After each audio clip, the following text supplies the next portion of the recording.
I changed to English. Dear speakers, colleagues, students, dear team of the Leading House, ladies and gentlemen, here in the auditorium and connected via Zoom.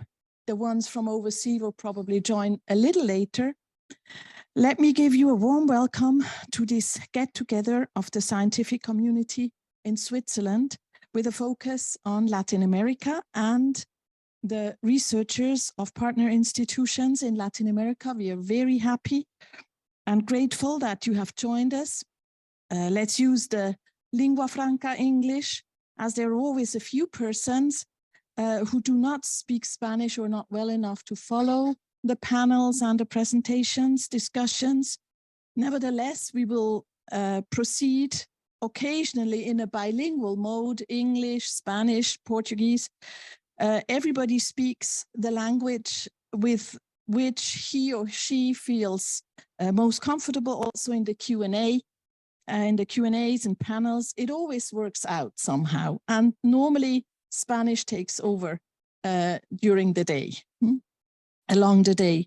While we are organizing our Leading House research slams on a regularly basis, where the granted projects of scientific corporations are presented, pitched, discussed by researchers in a network en famille, we wanted to open up to organize a bigger networking event, invite keynote speakers, leaders in their field, and like that make research with a focus on Latin America, on Latin American studies more visible. The network is already quite solid, as our Leading House team has noticed in the last couple of years, which makes these initiatives of SERI a very powerful tool. We had to handle single calls up to incredible 93 applications, which is an awful lot for a small country like Switzerland, with a modest number of academic institutions.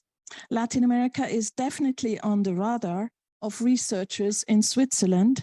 Of course, many of them of Latin American origin, and we are happy about it. Because in former times, I was always complaining about the limited panorama of Latin American studies in Switzerland. I don't complain anymore. With this summit, we would like to highlight that the Leading House does include literally all disciplines and all institutions of higher education in Switzerland, and very many in Latin America, allowing emerging and established researchers to network in their field and exchange with experts. The program is quite diverse, as the Leading House's work is. We learn a lot with the granted disciplines, from the big ones, medicine and engineering, but also so many others, from earth science, IT, humanities, biology, sociology, human geography, economics, education, business administration, to astronomy, veterinary medicine, math, physics, chemistry, law, and so on and so forth. Our wish is that participants can take advantage of latest and innovative research today, results of peers, but also of other enriching disciplinary approaches in a genuinely multidisciplinary composition of our speakers. We very much rely on the experts among the public to give additional insights, comments, questions. What can I say about the latest research in microtechnology? I need your support. Hopefully you all, and perhaps students with a new medical master, will contribute to some lively discussions with the collective open debates and panels. Swiss initiatives in Latin America traditionally focused on a few countries, mainly Brazil, Argentina, Chile. We wanted to diversify and include smaller countries too. And this proved to be an important step, because new regional clusters were built Besides the rising star Colombia, practically all the countries have received grants through a few, though a few in a more prominent way, like Peru, Ecuador, Costa Rica, and also Mexico is rising in spite of having to fight constantly against this problematic stereotypical image. The same multiplicity goes for the scientific institutions in Switzerland. We have received more than 400 applications during the first 5 years of our mandate. That is really a lot. Accordingly to the multidisciplinary leading house work, we have tried to build clusters in panels with a majority of speakers whom we have never invited before, newcomers for us. After a policy section of partner institution, the first panel of the leading house, we will start with the strongest discipline among grantees, medicine, but including the role of art, which brings research forward. The other 3 panels of today will focus on sustainable initiatives, on technological research, including math, thus the acronym STEM, and the final panel will give a platform to 2 very renowned researchers, Paola Vega Castillo, former Minister of Science of Costa Rica and professor in microelectronics. She will join us online, as well as Manuel Elkin Patarroyo, who will give his speech on the latest research for the next generation of synthetic malaria vaccine. Manuel Elkin is a pathologist and immunologist, a pioneer, the very first one in the synthetic elaboration of malaria vaccines, currently also testing COVID SARS-2 vaccines. On Saturday, we will enjoy 4 panels, 2 with a clear focus on innovation, number 2 and 4. 1 on crops and lithium, followed by the innovation-centered panel with startups, spin-offs from universities, followed by a World Café discussion on several associations of the Latin America diaspora in Switzerland, of research diaspora, plus the important topic of brain drain, which might always occur in transatlantic cooperation. The last panel of the summit turned out to include 3 speakers who will all contribute online. Both days will be wrapped up by our Master of Synthesis. He's already active, Dr. Philippe Nel. Just a word on the rules for today's talks and presentations. So dear speakers, please try to be concise in your presentations and pitches according to the planned time for your contribution. In order to have enough margin to discuss, we have many presentations on both days and would very much like the event to be highly interactive. In order to save time, we have prepared a speakers list and we'll skip the ritual of explicit presentations of each speaker. You can follow the short CVs of everybody on this list according to the order of the program. We thank the 33 panelists very much in advance for their contributions and the majority for traveling to St. Gallen. My further acknowledgements go to the panel moderators of our leading house team, Dr. Rocio Robinson, who will talk to you in a minute, Elena Su, she's a student of our new joint medical master at St. Gallen, Leticia Vargas Bento, Dr. Ana Esquinas and Dr. Omid Alizadeh. I stress this so much because they have just finished their PhD a couple of days ago, which deserves an applause.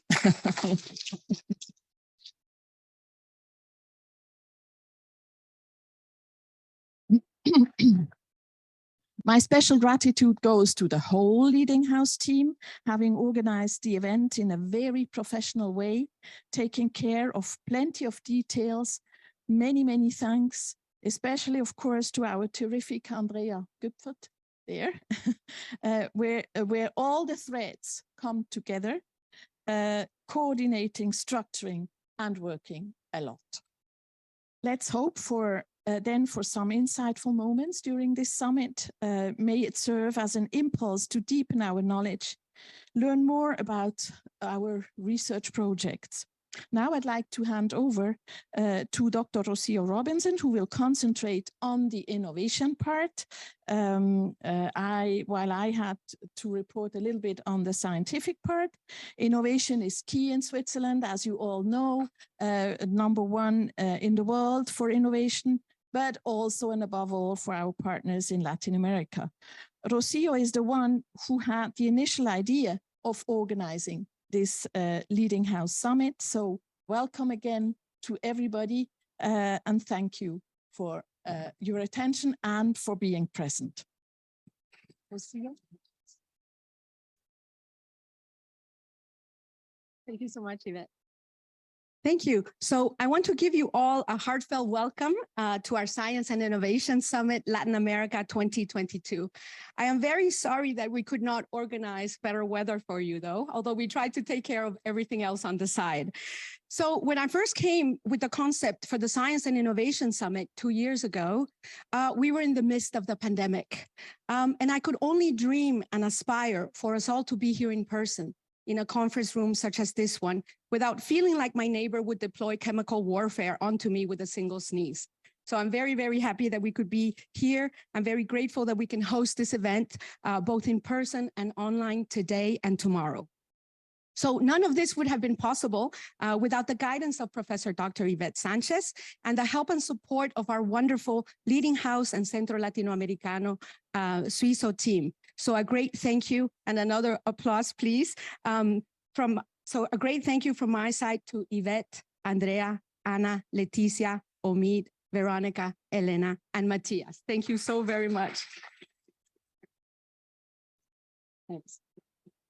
So it is a great honor for us to manage the Leading House for the Latin American region. We are really thrilled to work with the institutions represented here and those that unfortunately could not join us today, such as the SNSF, InnoSwiss, and the Federal Institute of Intellectual Property.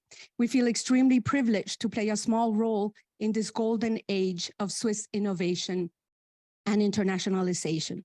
So Yvette spoke very briefly about the research-based instruments of the Leading House, and I will give you a bit more information about the innovation-based instruments, where we also have a myriad of activities going on.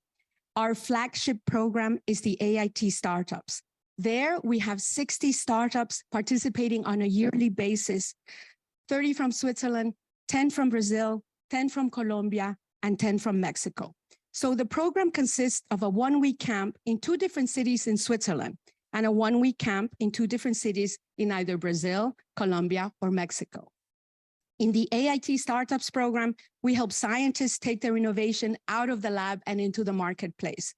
And we give them workshops and training in business model innovation, unit economics to help them price their products or services, as well as sustainability and social entrepreneurship.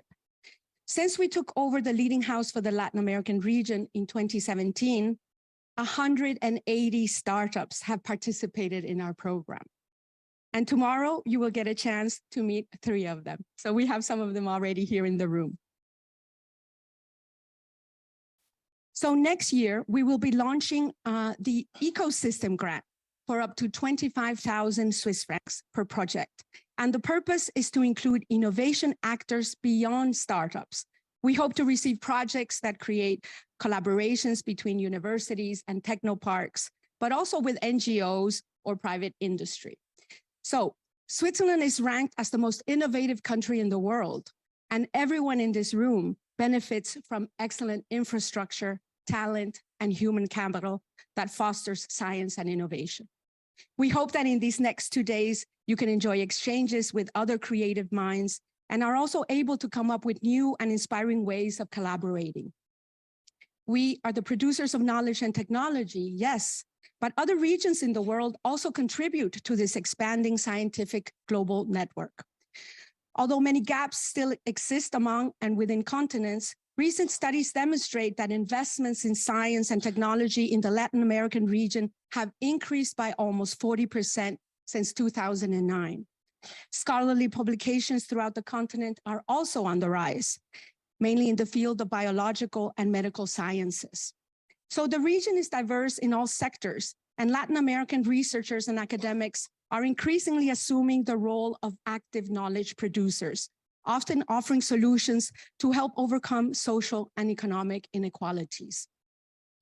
Through this summit, we aspire to help you detect drivers of innovation, to find new impulses, and to come up with original ways of co-creating.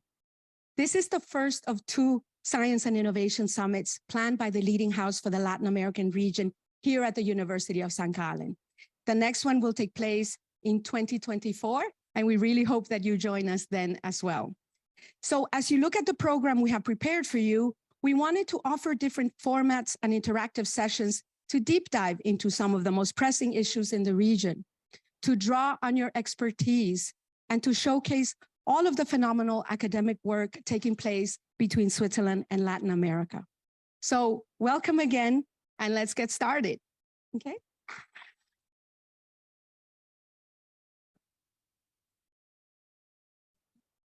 And our first speaker is Ambassador Mirko Giulietti from the Federal Department of Foreign Affairs, who will present the foreign policy strategy for Latin America.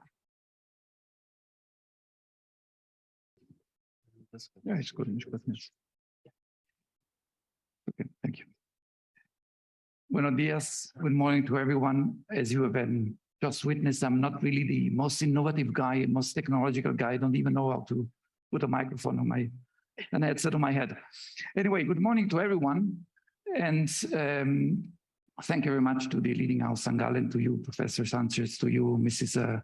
Rocio Robinson, for the kind invitation to this first summit on innovation and science. Gustave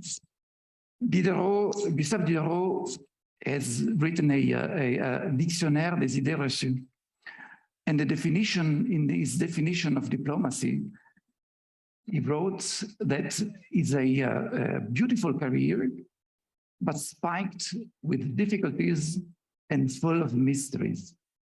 This is one of the difficulties that I face when I have to present a report with a public which is extremely different than the public which to whom I used to speak. Presenting the foreign Swiss policy to specialists in academic specialists in innovation, in science, I can guarantee you it's not an easy task. And at the first, as soon as I got the invitation, my very first reaction was, oh, I'm really not the most suitable guy to come here this morning. But anyway, I accepted the invitation. As you can see, is a challenge for me. Diderot also said he had in his definition of diplomacy that it's a job of vague meaning. And I take advantage of this vagueness to stay with you, to be with you this morning and to present a little bit what we are doing daily at the Federal Department of Foreign Affairs. The Swiss foreign policy is based on an article in our constitution, Article 54. This article defines 5 major priorities. The first one is independence and the security of our country. The second one is the alleviation of poverty worldwide. The third one is the promotion and protection of human rights. Then we have the peaceful coexistence of peoples. And the last one, last but not least, for sure, is the protection of our environment.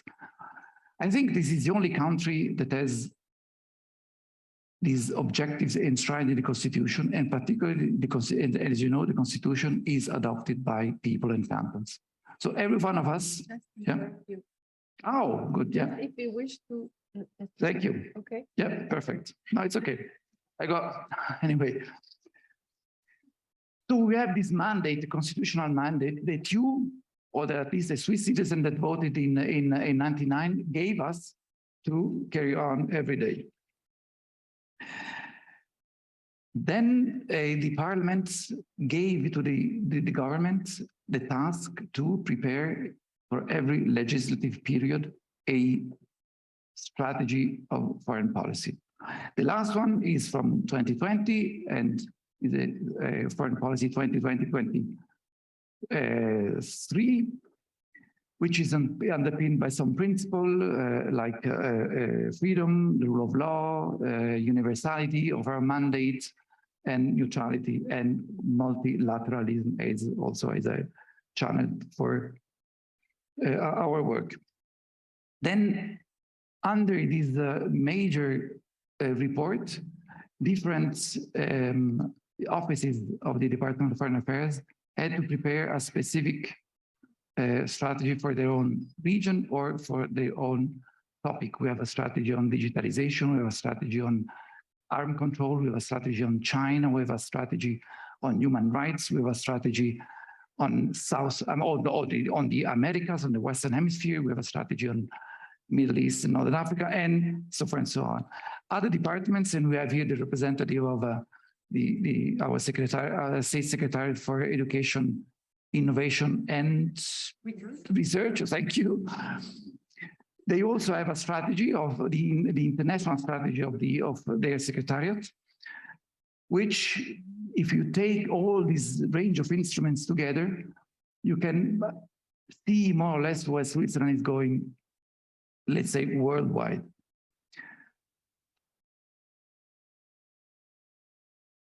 I will present our strategy, going through a couple of images. Most of them, 5 of them, are from Latin American artists. This is not a Latin American artist. This is the cover of our America strategy. We will find some copies over there. This is, in fact, a monument projected and built by Mario Botta, the Swiss architect, worldwide known, in Santa Cruz in Bolivia, at the occasion of the 1996 Cumbre de las Americas on environment and environmental protection. So we have Switzerland in Latin America. This is a little bit the picture that we have chosen for our strategy. Let me give you some figures. I don't want to be very boring with some figures, but just to give you some figures, very general figures on what is Latin America, and my colleagues from Chile can anytime correct me or contradict me. What is Latin America now, and what is Switzerland doing in Latin America? What are the data?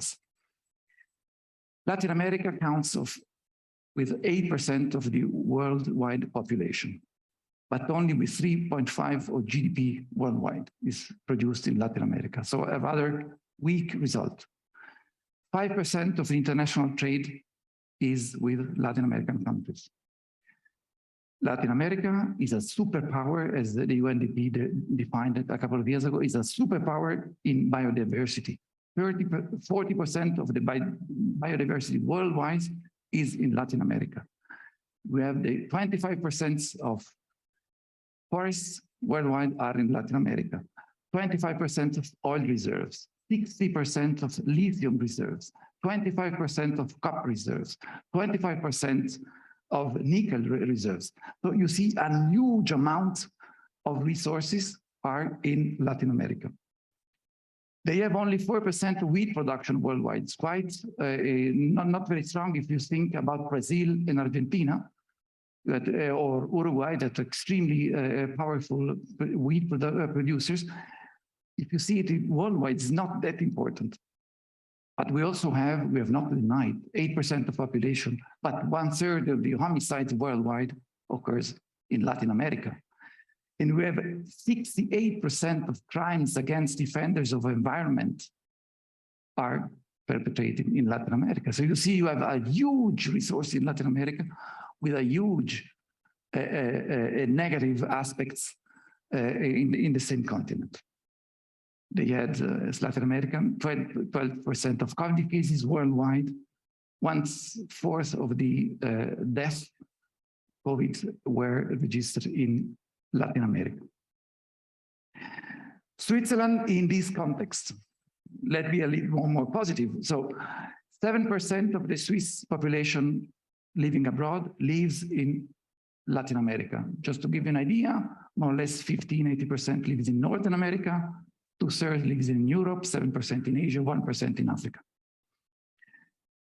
It's more important for our foreign direct investments. 10% of our foreign direct investments are in Latin America, just to give another figure, the double in Northern America, and more or less the same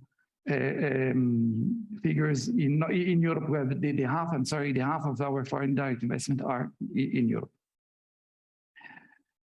Trade, 2% of our foreign trade is done with Latin America. You see, not extremely important in terms of trade. Academic, I didn't find any figures. I don't know what the academic world and the exchange of programs represents for Switzerland in Latin America. We didn't find any figures, and you certainly know that better than I do. Our institutional structures in South America, we have 15 embassies, we have 2 general consulate, we have 2 offices of our Swiss Development Corporation, we have 5 programs, Swiss Development Corporation, national one, we have 2 programs, global programs of the ADC, we have a humanitarian presence in Latin America, we have a Swiss Next, we have a colleague here from Brazil, we have 3 Swiss business hubs in Mexico, in Rio de Janeiro, in Sao Paulo, I'm sorry, and in Santiago de Chile. We have an office of Pro Helvetia, we have an office of Swiss Tourism. So you see, our institutional structure is quite a strong one in Latin America. Now, our strategy, this America strategy. Why did I choose this picture? This is Gabriel Orozco. Gabriel Orozco is a Mexican artist. What he has done with the Citroën DS, he has taken it apart, he has separated some elements, he moved some elements away, and he put together the 2 extremes. Everyone recognizes the Citroën DS, but it's not a Citroën DS. It's a caricature, and the America strategy is exactly the same. You cannot have all the elements of a Western Hemisphere in 40 pages. So we have put some things away, but you will recognize the Western Hemisphere in this document, as you can recognize the Citroën DS in this picture. This strategy doesn't contain anything very new. People following our foreign policy will not be surprised reading this element. It's quite Swiss not to be surprised, to be very honest. But the idea is to have a document which is binding for every department of the federal administration. That is the line that we have to follow for the next year concerning the Americas. We have 3 regional, we have different things in this document. We have recognized 6 states which are the most important for us. These 6 states are Mexico, Brazil, Colombia, Peru, Chile, and Argentina. And when I say this is more important, because the figures that I mentioned before are the biggest one in these 6 countries. This does not mean that we don't have any relation with Uruguay or with Costa Rica or with the Dominican Republic. Not at all. It's one of these elements that we took away, but it's still, we still recognize it in our strategy. They are there, although we do not mention them. Then we have a group of states or country where we do have presently a bilateral cooperation programs, namely Nicaragua, Honduras, Cuba, Bolivia, and Haiti. The parliament has decided that these programs have to be closed until 24. So we are now in this phase of phasing out or phasing over. It depends a little bit from the countries. And at the end of 24, the presence of our development cooperation will be only a presence with regional programs. I will touch upon a word in a couple of minutes. And will be a humanitarian presence. Humanitarian is a universal mandate that our colleagues at the cooperation have.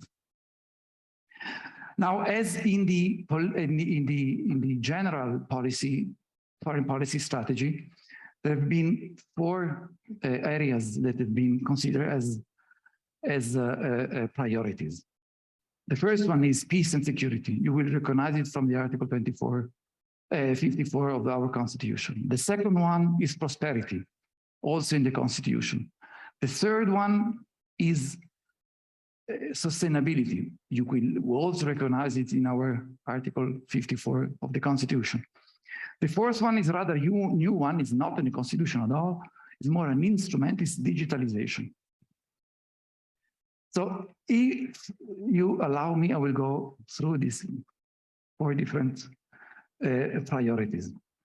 This is a picture of Jean-Michel Basquiat. Jean-Michel Basquiat was a Haitian from Haiti, born in the US, in New York. And he had, let's say, in artistical terms, a very interesting life personally, or in his personal life was a little bit more difficult. He died at 28 after an overdose of heroin.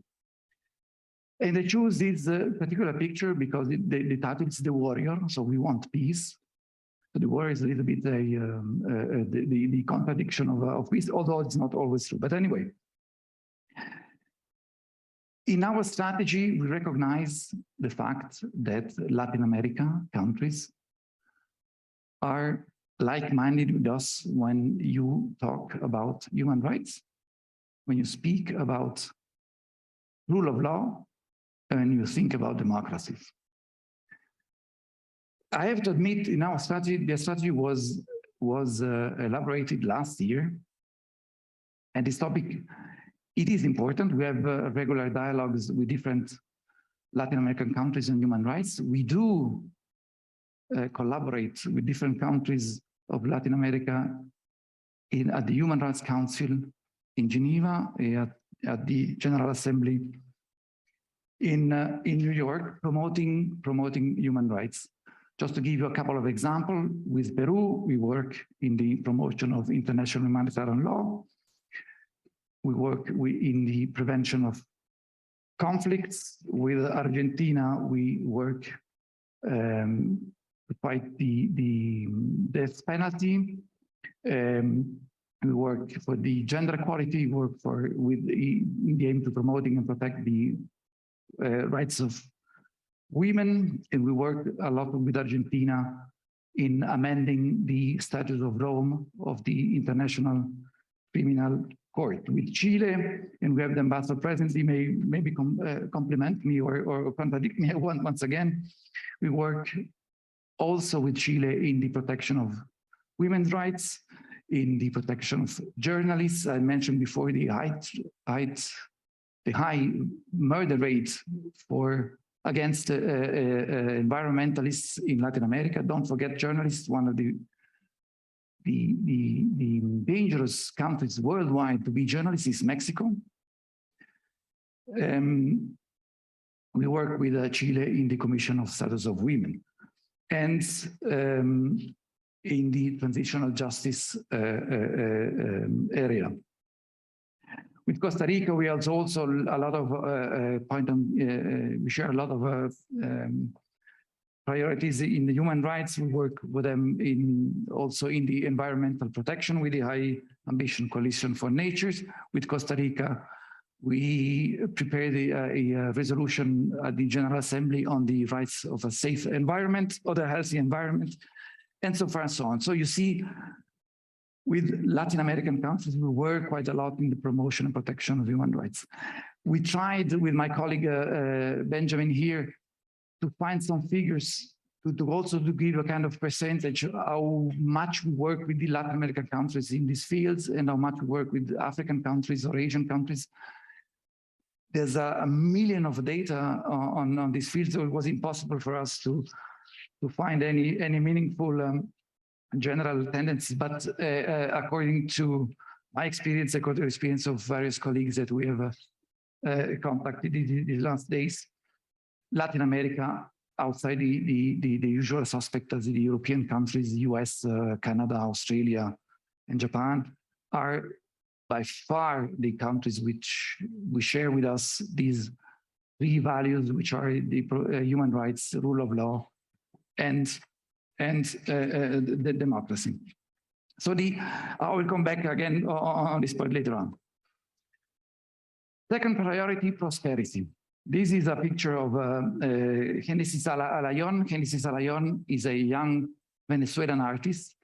It is La Perrera. La Perrera is this kind of trucks that usually you find in rural areas. You don't have any public service. I don't know, someone has a truck, he goes from one village to the other, and he allows people to use this transport. You see this kind of transport more and more in the big cities of Latin America. Particularly, this one is particularly in Caracas, which means that public services, the quality is going down, which means on the other way that maybe people do not have enough money to pay the buses every day. It means that the public service, as I said, public services weakened. When it's weakened, most of the time it means either corruption or it means that the municipality just doesn't have any money, anymore to develop a meaningful system. So this is a kind of poverty. Latin America has been hard hit by COVID. The inequalities have been raised in Latin America. So what is Switzerland doing in Latin America? Once again, Article 54, one of our objectives is our own welfare for sure, but we have also to fight against poverty worldwide, and in our interest to have a good economic relation with all the countries. Latin America said they are not that important in terms of statistics, but they are important when you think that 400 Swiss companies are present in Latin America. The 20 biggest companies, Swiss companies, are present in Latin America and are doing quite well. The idea of this prosperity is, as I said, contribute to improve economic relation, to negotiate and implement free trade agreements or other agreements in terms of double, how is it in English now? Double taxation agreements, thank you very much, or any other protection of investment agreement. One important part is to promote economic innovation through partnership. Partnership means private sector, public sector, and you academic. Another important part in our prosperity priority is the promotion of human rights through through companies. They have to respect basic human rights, and also we fight against corruption through this prosperity priority. Next one, sustainability. This is Daniel Stegman, is a Spaniard, but he lives in Brazil. And one of his thoughts, or one of his ideas, that this is the name of this piece of art. A leaf-shaped animal draws the hand. It means that when you act on something, your action will go back to you. If you transform the environment will transform you. This is quite normal. I mean, it's part of the game of the nature. And in sustainability, what Switzerland would like to promote is a social, economic, and environmental development that can guarantee sustainability in all these three domains. So we have some practical specific projects. You may know the Article 6 of the Paris Agreement, so it's change of you can pollute more in your country, and you can buy some carbon credits from another country. We have done it. We're doing it with Peru, with Dominica. We have an agreement with Uruguay, and negotiating one With Chile, we have some specific programs for urban development, on management of water, on managers of other gases. We have some initiative on the gold mine sector. We have some initiative on the extractive sector in a general way. I have only 4 minutes to go. Next one, digitalization. Camilo Restrepo is a Colombian artist, and these are piece of arts. He tells thousands pieces of, this represents coke. And you see the number, you can buy the number 231 or 32 or 33. And you buy it only through a blockchain, through the blockchain system. And the blockchain will give you the guarantee that you are the own and sole owner of one of these block of digital cocaine. I don't know whether the effects on the mind and on the brain are the same, but anyway, I never tried coke anyway. In our strategy, general strategy of digital foreign policy, again, 4 priorities very quickly: digital governance, cybersecurity, self-determination on the internet, and prosperity and sustainable development. Digitalization as a mean to support the other priorities that I mentioned before. So we have quite a lot of programs, most of them bilateral. We try to engage with some Latin American countries. It's a new topic for us. We have to understand, we have to, I mean, I don't understand nothing at all, but I have colleagues that they do understand that's going on, and they're trying to reaching out to different countries to see how we can cooperate in this field, as again, in this different field of digitalization. The last one, you know, everybody knows it, Kino from Argentina, and I will stop here. Thank you very much. Excellent. That was amazing use of the visuals as well. So thank you very much. Our first section of today is titled Institutions, Policies, and Instruments for Science and Innovation between Switzerland and Latin America. And we're very privileged to have Maria Peiro-Bouffré with us today from the State Secretariat for Education, Research, and Innovation, who will be our first speaker. Afterwards, it will be Malin Borg. And after that, it will be Bruno Aloy. So welcome, Maria. Thank you for being with us today. Thank you very much. Buenos días a todas y a todos. Es un placer estar con ustedes hoy aquí en St. Gallen. Many thanks for having us. My colleague Joanna Steiner and myself from the State Secretariat for Education, Research and Innovation. So I will today actually try to present very briefly what's the role of the Swiss federal government in science and innovation cooperation between Switzerland and the Latin American region. So just to start with, you know, I mean, I don't need to just stress that enough, that Switzerland attaches a lot and a great deal of importance to education, research, and innovation. And you know as well that the education, research, and innovation landscape in Switzerland is very international. So meaning, for instance, as an example, that 84% of all research publication partnerships of Swiss researchers were international collaborations, 84%. So actually, in a nutshell, we see internationalization as an asset. Why? Because it makes us stronger. It makes us just more competitive. And that's why international cooperation and competition are really key elements of our policy in education, research, and innovation.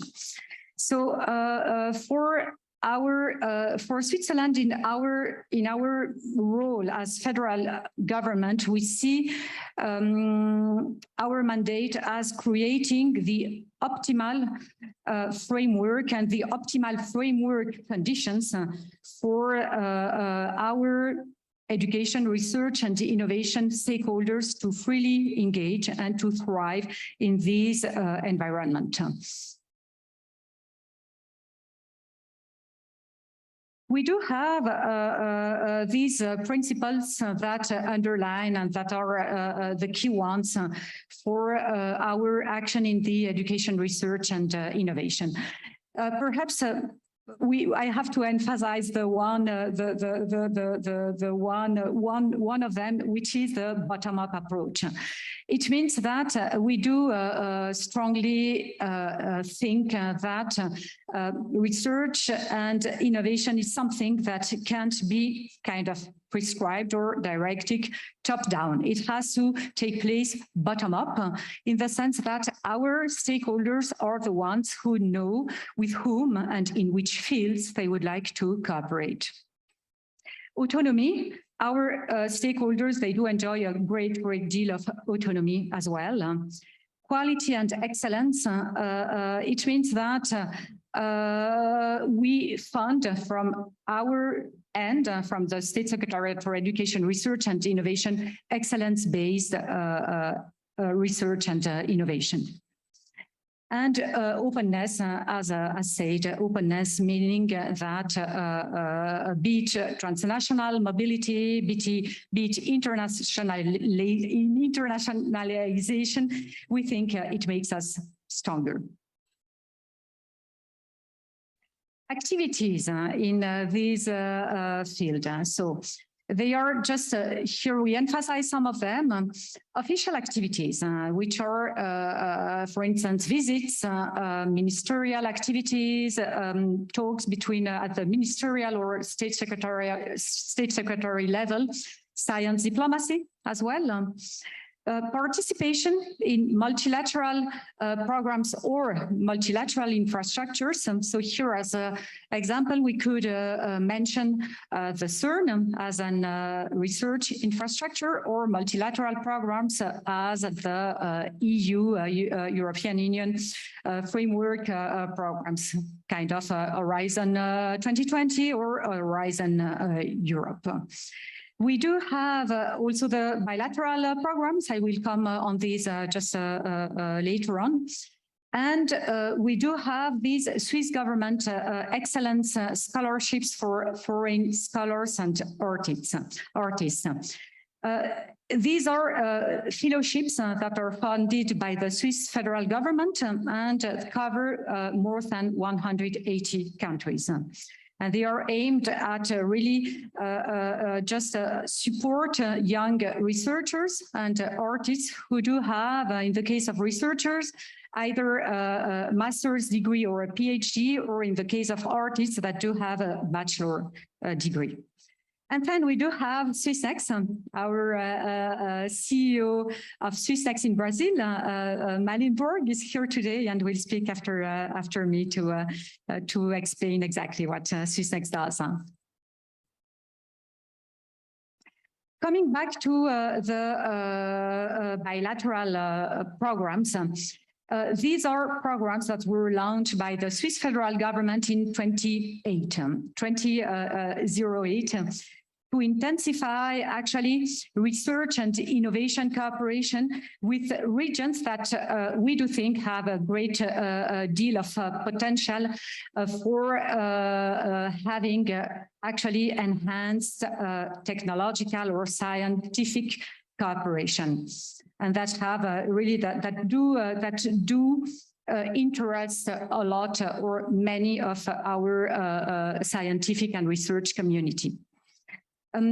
These programs are based on mutual interest. It means that we need to encounter an interest from both sides. Joint funding, because the Swiss government doesn't fund that alone. It means that there is funding available from the other countries. and scientific excellence. Again, it's really based on, it's an excellence approach, and it's not, how should I say that? It's not aimed at development cooperation. So these are the principles, and for that we give actually mandates to either the SNSF, Swiss National Science Foundation, or to the leading houses. So the SNSF, they do fund joint research projects, GRPs, and the leading houses, we do have 5. They fund more like, they do more like seed funding and pilot activities. So I would say that the leading houses are kind of at the beginning of the process. They do have to identify interests, opportunities, possibilities, and then the SNSF funds larger projects.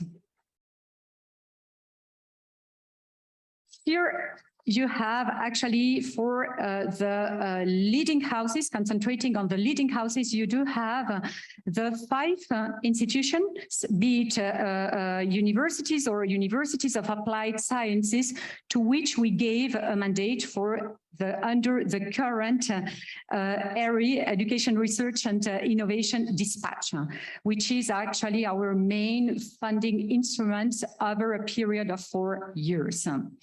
And of course, we do have here responsible and covering the region for Latin America. We do have the Centro de Latinoamericano-Suizo. And actually, I would just take this opportunity to thank you really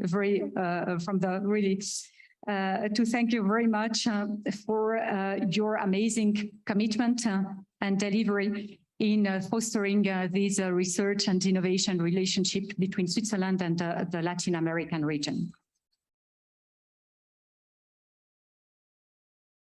When we go back to the promotion of research and innovation, as said, we do have these 2 agencies, one on the research front, the other one on the innovation front. So if we start with the Swiss National Science Foundation and its engagement with Latin America, to summarize it a little bit, between 2017 and 2021, the SNSF supported a total of 452 project collaborations between Swiss researchers and researchers in South America. And these were project collaborations. For what regards the bilateral programs, the Swiss National Science Foundation has launched calls, joint calls with Argentina and with Brazil.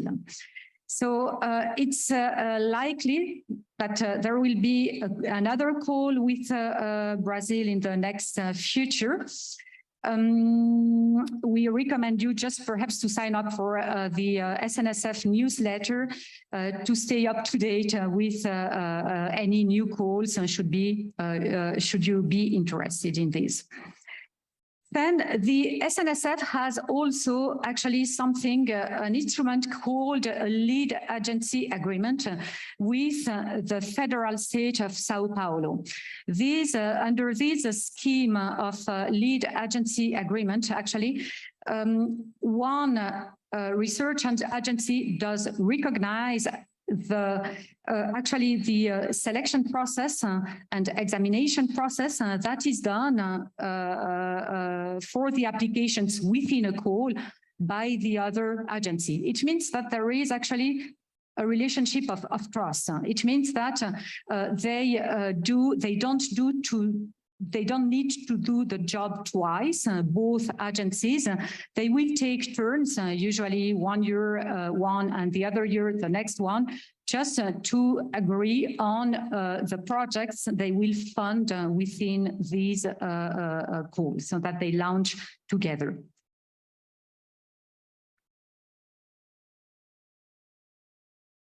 And then if I come to InnoSuisse on the innovation side, you know that InnoSuisse is our agency to promote science-based innovation.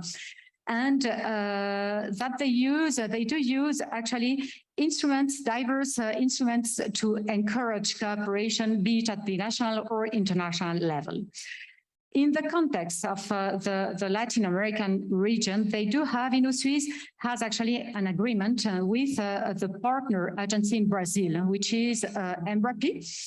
And they offer yearly bilateral calls within this agreement. So in 2020 and 2021, they funded 4 projects for a total amount of 1.8 million Swiss francs. And for this year, 2022, they received 5 applications. InnoSuisse has also other instruments to support startups in this region. And one of these, my colleague Malin will talk about it, are the internationalization camp that do accompany actually startups in their internationalization process. Coming to further cooperation instruments for Swiss Latin American area cooperation, there are several. We do have bilateral agreements. These are really agreements that are negotiated and concluded at the governmental level. And you have here listed the one we do have.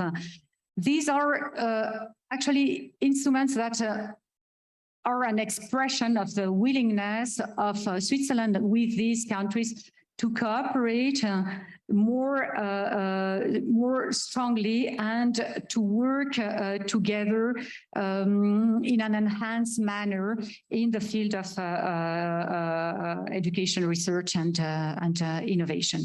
So they just open the way and express a willingness, but then it's of course our stakeholders to implement and to just make it happen. This enhanced collaboration. Then we do have something that is very important to us as well, which is the vocational education and training cooperation. So we do have a dialogue on this field, with some Latin American countries. I would like to emphasize the one that we do have, for instance, with Mexico, which Mexico is very interested actually for this exchange and knowledge exchange between Switzerland and Mexico in the field of VET. We do have what I mentioned previously, these Swiss government excellence scholarships for scholars and artists. And here we do have 2 pools. It's first of all, it's a mobility instrument fully funded in this case by the Swiss government. And we do have a pool Central America, a pool South America. And besides these, we do have 2 agreements actually with Brazil for 5 to 15 scholarships per year, and for Mexico with 4 scholarships a year. And then, of course, we do have Swissnex, which plays a key role in promoting and facilitating education, research, and innovation relations. So Malin will walk you through this. There are many more instruments and actually cooperation, and I have to say that from which we just often we don't know about them because cooperation just take place between stakeholders and they don't inform us. So that's why Ambassador Mirko Giulietti told us that he didn't find figures about academic cooperation, which is kind of normal in the sense that we don't know actually which universities do work with other universities abroad. They do that autonomously, and we are not informed about it. So I think that I gave you an overview. I would very much encourage you to look in this website, research.swiss, because here you will find this website showcases scientific and technological cooperation opportunities, which means that it also publishes the calls that are open for application. And it provides actually an overview on the most important funding instruments we do have for international cooperation.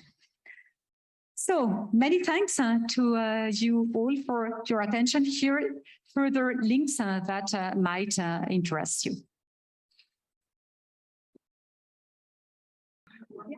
Good morning, everyone, and apologies, this was actually my fault. I did what I always hate when I organize events, is that I sent the PowerPoint presentation way too short notice, so sorry about that. Before I start, let me do a quick temperature check of the room. Who of you have heard of SwissNext? Who of you actually knows what SwissNext does? Well, not okay, half. Who of you are researchers? Great. Who of you are researchers with a startup? Yes. Great, so a lot of potential clients of SwissNext in the room, wonderful. So let me start. So SwissNext, as most of you seem to know, which is wonderful, it's an initiative by our mothership, so the State Secretariat of Education, Research and Innovation. We promote education, research, innovation, collaboration between Switzerland and the world. And I always like to start my presentations with this map. This is a map of the international scientific collaborations in the world. So it's almost like a heat map of where the most innovative, where the most relevant scientific locations are in the world. Very beautifully illustrated in a way.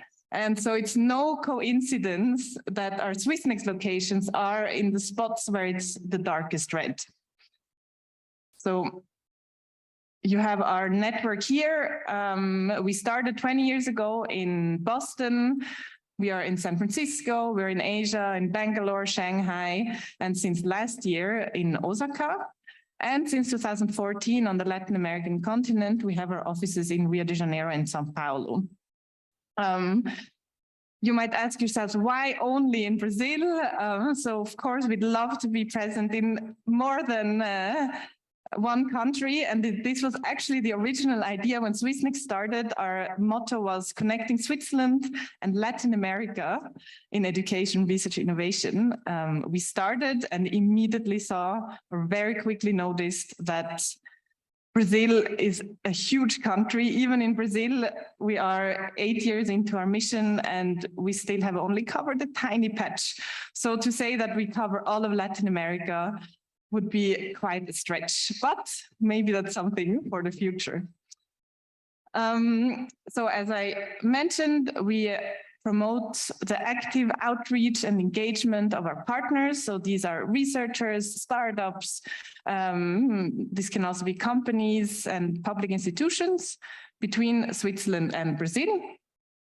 We are a pretty young team in Rio, split between Rio and Sao Paulo.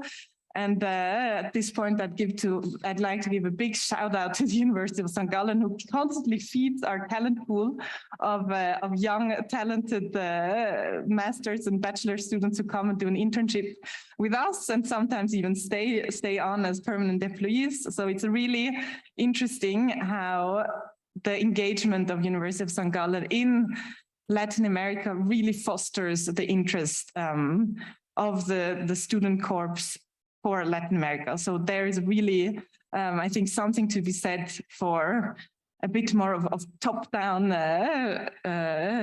initiative.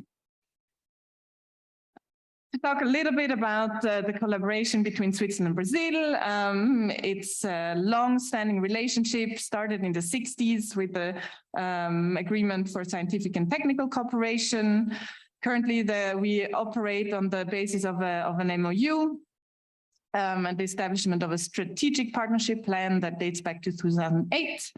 And there's a series of joint committee meetings that take place every other year between Switzerland and Brazil, where the collaboration has been really solid and developing into more and more partnership as time goes on. Some main bilateral projects, it's great because many of them have already been mentioned. So I'd love to start with giving another big kudos to the mother institution that we're in here, the University of St. Gallen. Rocio already mentioned. Where are you, Rocio? There. Rocio already mentioned the different research instruments, and of course, the one where we are most involved is the academia industry training. So the academia industry training, as Rocio already explained, is this wonderful instrument that gives the power to our science entrepreneurs to really develop their research product, their startup idea. We're very excited that we have the latest batch approved now that will go to Brazil in November. Looking forward to receive Rocio there again, finally in person again, after 2 hard years of the pandemic. It's a program that's supported by the Ministry of Science, Technology, and Innovation by Brazil. It has been supported for the last few years, regardless of the government. And this is really something quite unique and something that I think Switzerland can be very proud of. Something that is trying to be emulated by different countries, has been served as an example also by the Brazilian government as a very innovative and relatively low cost, even in reais, tool to really empower a lot of scientists to make this transition from academia to industry. So this is for the very early stage startups, let's say. Once they graduate, we like to invite them to take part in our InnoSwiss internationalization program. So this is a partnership between the Swiss Innovation Agency, InnoSwiss, and Swissnex. So what we do is that we offer market validation and market entry camps for InnoSwiss approved startups. What this means is that it's not a camp in the sense that we gather everyone together and we give a one-size-fits-all program, but rather it's a really tailor-made program to each startup that comes to Brazil. We prepare them before they come, and then we sort of take them by the hand and bring them to relevant potential partners, potential investors. We help them bridge the culture gap between Switzerland and Brazil that is sometimes underestimated. And it's really a program that has seen a lot of growth in the last few years. So maybe just to give you a few examples, right now we have an active camp that's called AgriNorm.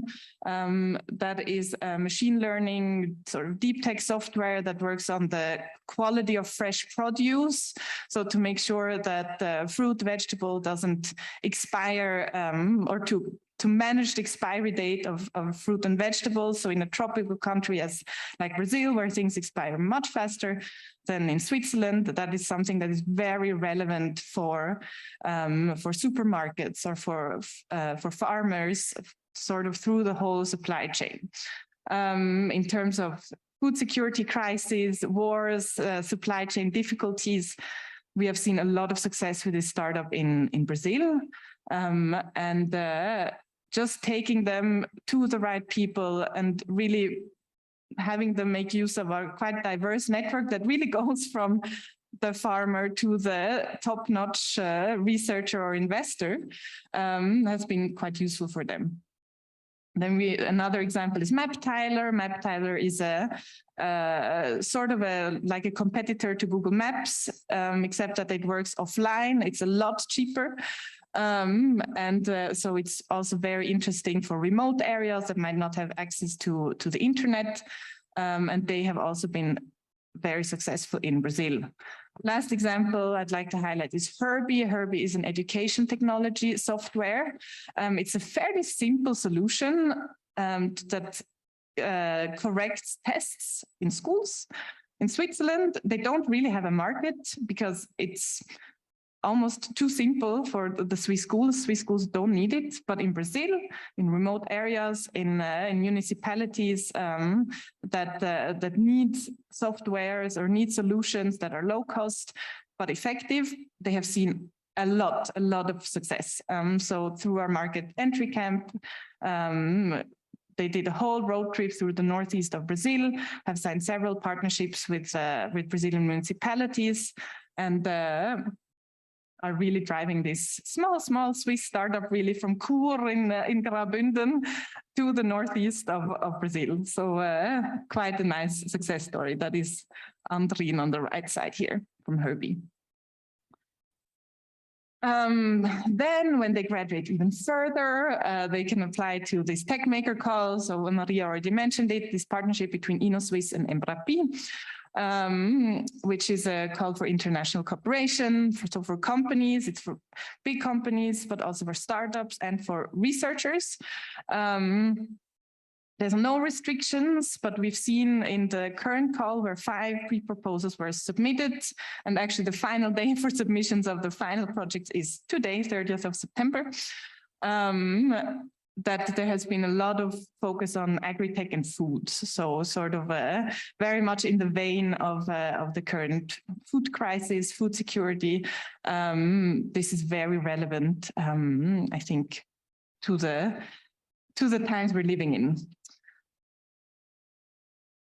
Then I won't go into that because Maria already explained it very well. So the Swiss Government Excellence Scholarships, very relevant for a Brazilian audience. We always get a lot of Brazilian awardees, always very high quality applications actually from Brazil.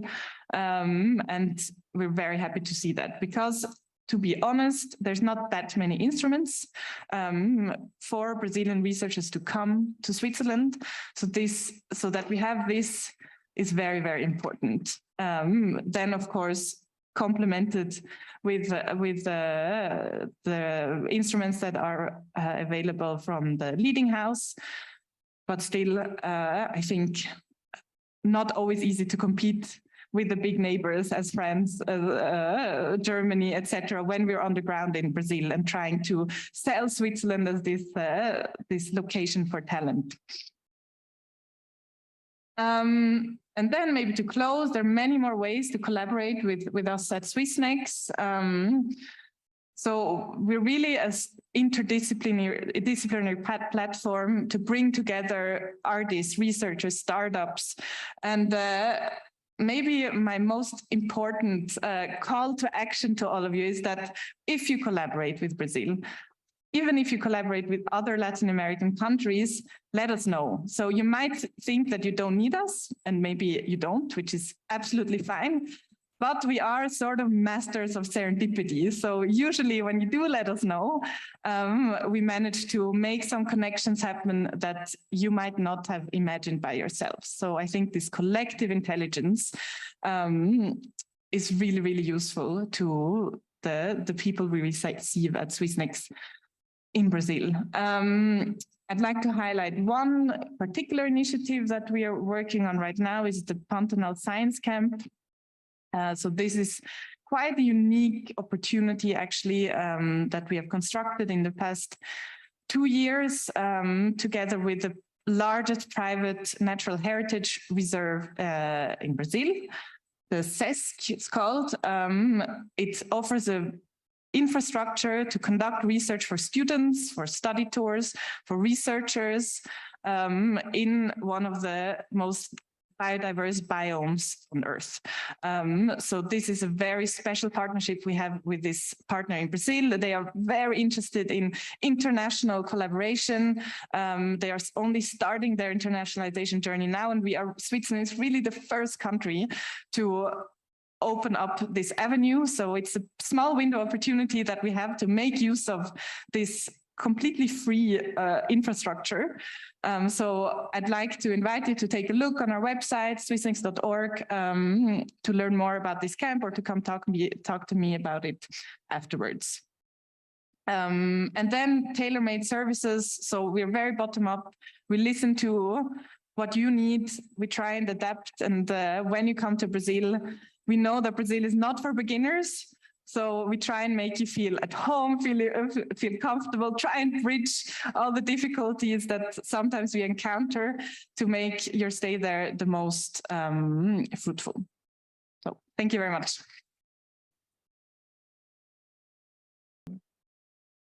Okay. Good. Good morning, everybody. Thanks again for the invitation. Today, I'm going to present what SGE does, Switzerland Global Enterprise. We are actually not very much connected to research and innovation. We are at the end of stage of that. So if everything works well with education, research, and innovation, then I have a lot of work. And it's really working in Switzerland, as Switzerland is said before, is the #1 country in innovation for many years now. So we have a lot of work in promoting the companies and the Swiss products around the world. About SG, so we are the official agency for export promotion and investment attraction from Switzerland. We are a non-profit organization with more than 2,000 members, and we work in these two fields, export promotion, so taking Swiss products abroad, and investment attraction, so attracting companies from abroad that want to settle down in Switzerland. We have a presence in Switzerland with 3 offices in the 3 major speaking regions. So we have Zurich, Renan, and Lugano offices, and we have also offices around 26 locations around the world, always together with the Foreign Department of Foreign Affairs in the Swiss consulates and Swiss embassies. Approximately, we have 200 employees, 100 in Switzerland, 100 abroad. These are our 2 main activities. So one is export promotion. We support companies going abroad. And in that sense, we give consultancy for the companies, initial information and everything that they need. I'll explain later on what services we offer. We have also 3 other major mandates, not only the export one. We have one mandate, which is the new one in infrastructure. There's a focus sector in infrastructure. We have a mandate in clean tech. We are exploring a lot this sector, and we also represent Liechtenstein abroad for commercial promotion. From the investment side, we work together with the canton and with the cantons and also with the promotion agencies in Switzerland to trying to bring companies that want to settle down in, here in Switzerland. And there's a lot related to research and innovation. So this is our footprint around the world. So we cover most of the important markets. We have 31 countries, 27 locations. All the red dots, we have offices, is the Swiss business hubs. The yellow dots are trade points or local offices as well. So we cover pretty much all the major markets around the world. In Latin America, especially, we have 3 Swiss business hubs, as Ambassador Giulietti said. We have one in Mexico City, one in São Paulo, and one in Santiago. And we also work in cooperation with 12 bilateral Swiss chambers in those countries there: Argentina, Brazil, Chile, Colombia, Dominican Republic, Guatemala, Mexico, Panama, Paraguay, Peru, Uruguay, and Venezuela. So in each one of these countries, we have a Swiss Argentinian chamber, a Swiss Uruguayan chamber, and we work in cooperation with them. So in Latin America, we cover most of the region. There are only a few countries we do not cover. And this is, it's very important because it's one of the most areas that SG covers, and we work a lot with Latin America, as you can see here. These are the main focus sectors that SGE works. These sectors are the ones that we have specific activities around the year and that we focus. So MEM is everything related to mechanic, electronics, infrastructure, clean tech, medtech, fintech, and food. So we identified these are the main sectors that Switzerland has innovation to offer to the world and main technologies. And this is where we actually look forward in these fields. We have specific programs. For Latin America, I would say that we are very strong in MEM, very strong in infrastructure and clean tech and med tech. And then we have another subsector that we work a lot in Latin America, which is agri-tech. You know, the region is has a lot of production of commodities and agriculture. And this is what we are focusing now in Latin America. Why? Because we identified that Latin America is a region that demands a lot of technology. So the countries that demand technology and innovation, and this is what the Swiss companies have to offer to them there. So this is our focus in the region. As you can see here, these were the numbers from last year. We supported more or less 5,500 Swiss companies. Our focus in SG is to support small and medium companies because the big companies do not actually need our support. They go by themselves, but we also work with them, of course. But our focus is the KMUs, the SMEs. And as you can see here, Latin America has a strong, has a significant footprint also for us. So for example, only Brazil represents 7% of our demands of companies that we support and then you have all the other countries.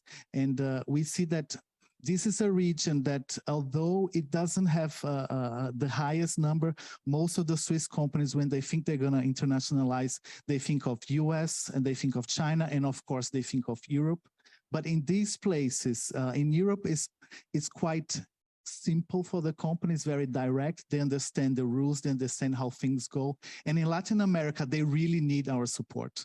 Because it is Latin America, you have a lot of opportunities, but it's also countries in which you have a lot of bureaucracy, you have a lot of import tax sometimes, and you have a lot of unwritten rules that if you don't know, if you don't have a foot on the ground, you cannot enter. So our support is pretty much appreciated in these countries. And I can say that we can give a good support in the whole of the region. Of course, if you say like, oh, I want to do a market research in a small island in the Caribbean, is going to be harder than I said. I want to do a research in São Paulo, where we have an office, but we can also provide that for the companies. Here, it's just a little bit a glance of what we do, our services. We cover from the moment that the company says, oh, I want to export, to the moment they want to open a factory abroad. So for example, we start with supporting the companies with information in all the markets and trying to select which markets will be more interesting for them. This is the first step. Then we can also start doing market analysis in the country. Once they said, okay, I have this target country, I want to go here, we can do a market research there to understand which are the best strategies to approach this market. Then once you already have some idea of what you're going to do in the country, and you need to find a distributor there, someone that you can sell your products there, then we can do a partner search. Once you have this partner search and said, oh, I have to do a contract there with this partner, then we can also provide you with regulatory advice there, being it legal, sanitary, or anything of technical related for you to put your product in that market.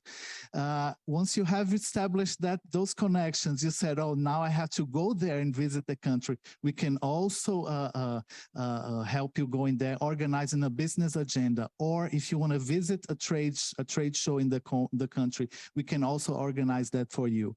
And then once everything is done and you have your product in the market, things are going well, and you said, oh, I want to do some promotion there. Okay, we can also organize promotional events for you in the country.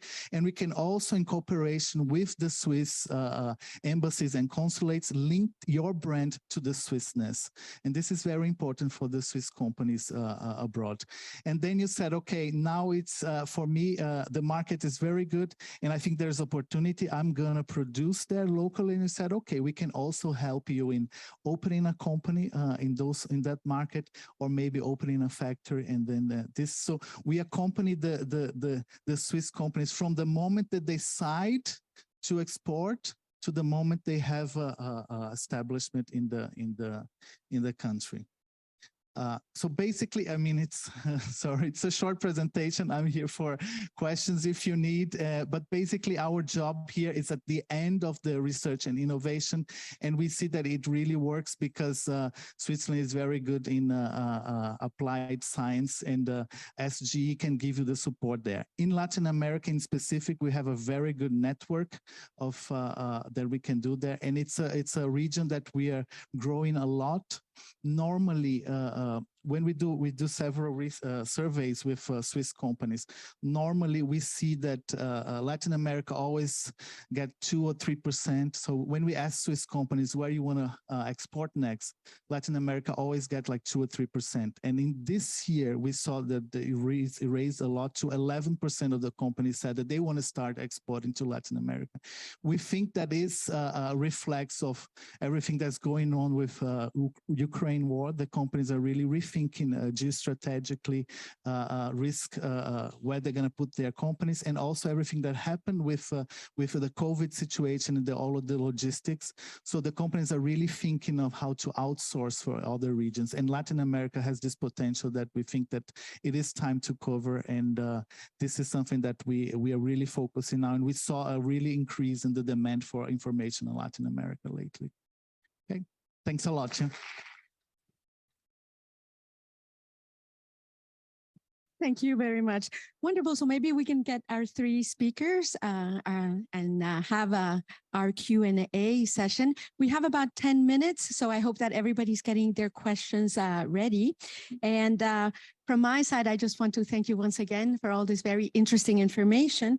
And maybe I'll jumpstart the conversation by announcing that coincidentally yesterday, the World Intellectual Property Organization, the WIPO, named Switzerland as the most innovative country in the world out of 131 economies, ahead of the US and Sweden. So this is a position that Switzerland has now held for 12 years in a row. So I think that a lot of kudos to our wonderful country.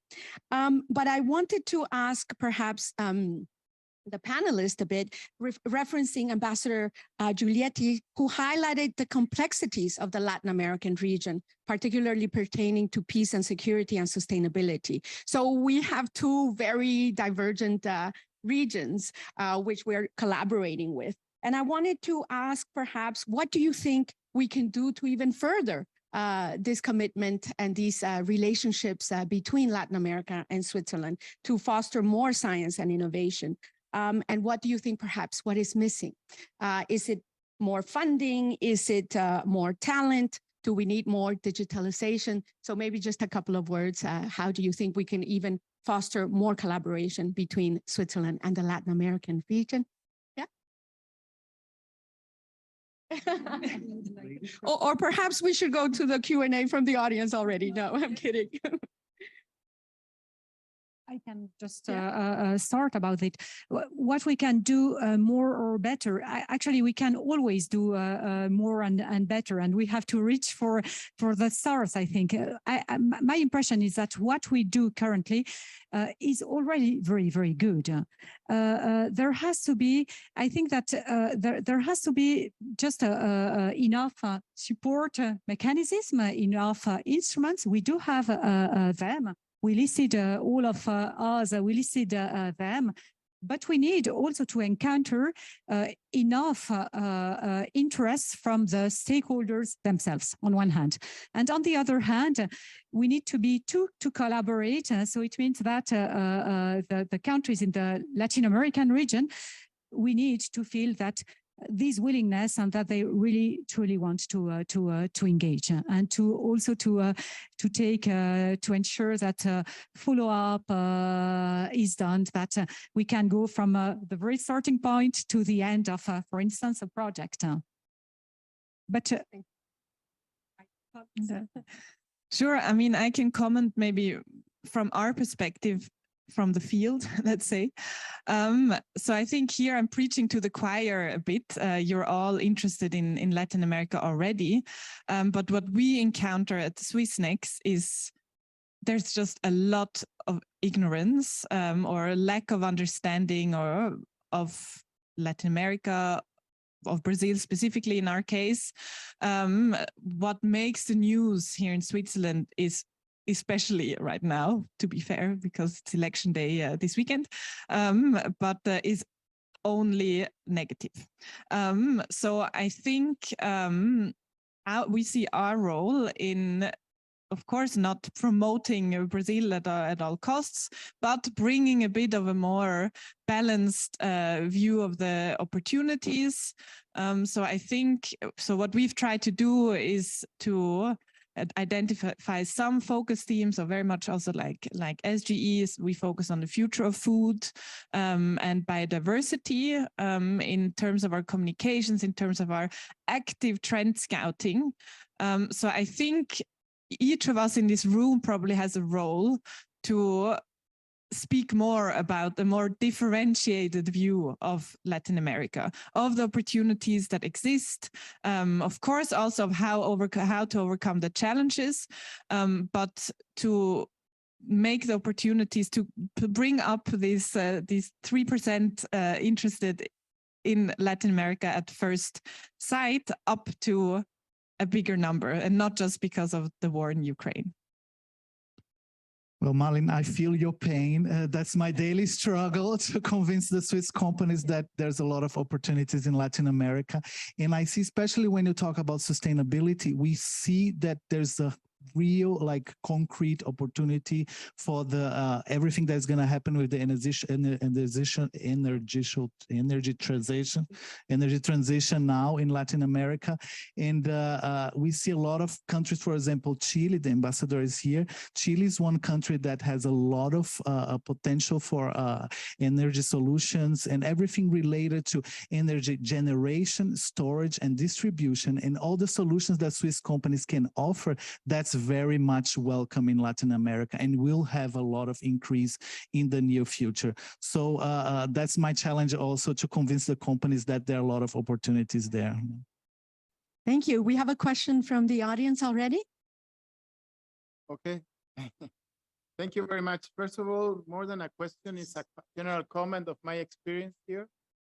First of all, thank you to the University of St. Gallen because of this opportunity that we have to talk about a topic that is very important in diplomacy. Nowadays, we're dealing with not a diplomacy, a traditional diplomacy of security, of political relations, of trade, but we are talking about the science and diplomacy and the importance of innovation and research and science in the development, in the prosperity of our countries. And to be honest, in this last week, I've been using 3 of the days of this week in topics like this. I went to Zurich, to the university. We have on Saturday, for example, is something that we have to consider also, these kinds of events. We have associations, for example, of Chilean scientific here in Switzerland, that they get together, they do seminars, and they try to promote what they have learned here in Switzerland back to Chile. The problem is, and I feel the same like you, the panelists here, is the lack of knowledge sometimes of Latin America in Switzerland, maybe also because of the size. Switzerland's already are busy with Europe, with their resources, you know, in North America, and sometimes it's how we can try to engage the Swiss in order to make more incentive to go to Latin America. And I think there are a couple of issues, just very short, to be short, that are very important. As Mirko said, we share the same culture. South America is the only region in the world that in the last 100 years haven't had a war between the countries. And the frontiers, the borders, haven't changed in more than 100 years. We have our own other problems, it's true. But also the second part important for science and innovation, Latin America and Chile is an excellent laboratory for science and research. Glaciers, you're worried here in Switzerland because of the reduced glacier levels that will affect your water supply and hydro supply. In South America, we have the same phenomenon where comparative analysis can be done. Astronomy, we have the field, energy, agriculture, climate change.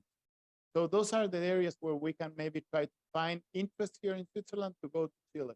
And I hope Swiss Next also start looking other countries rather than Brazil. Brazil is very important, very dear to us, but I think there are other important, but I know it's an issue of resources and we understand that. Thank you very much.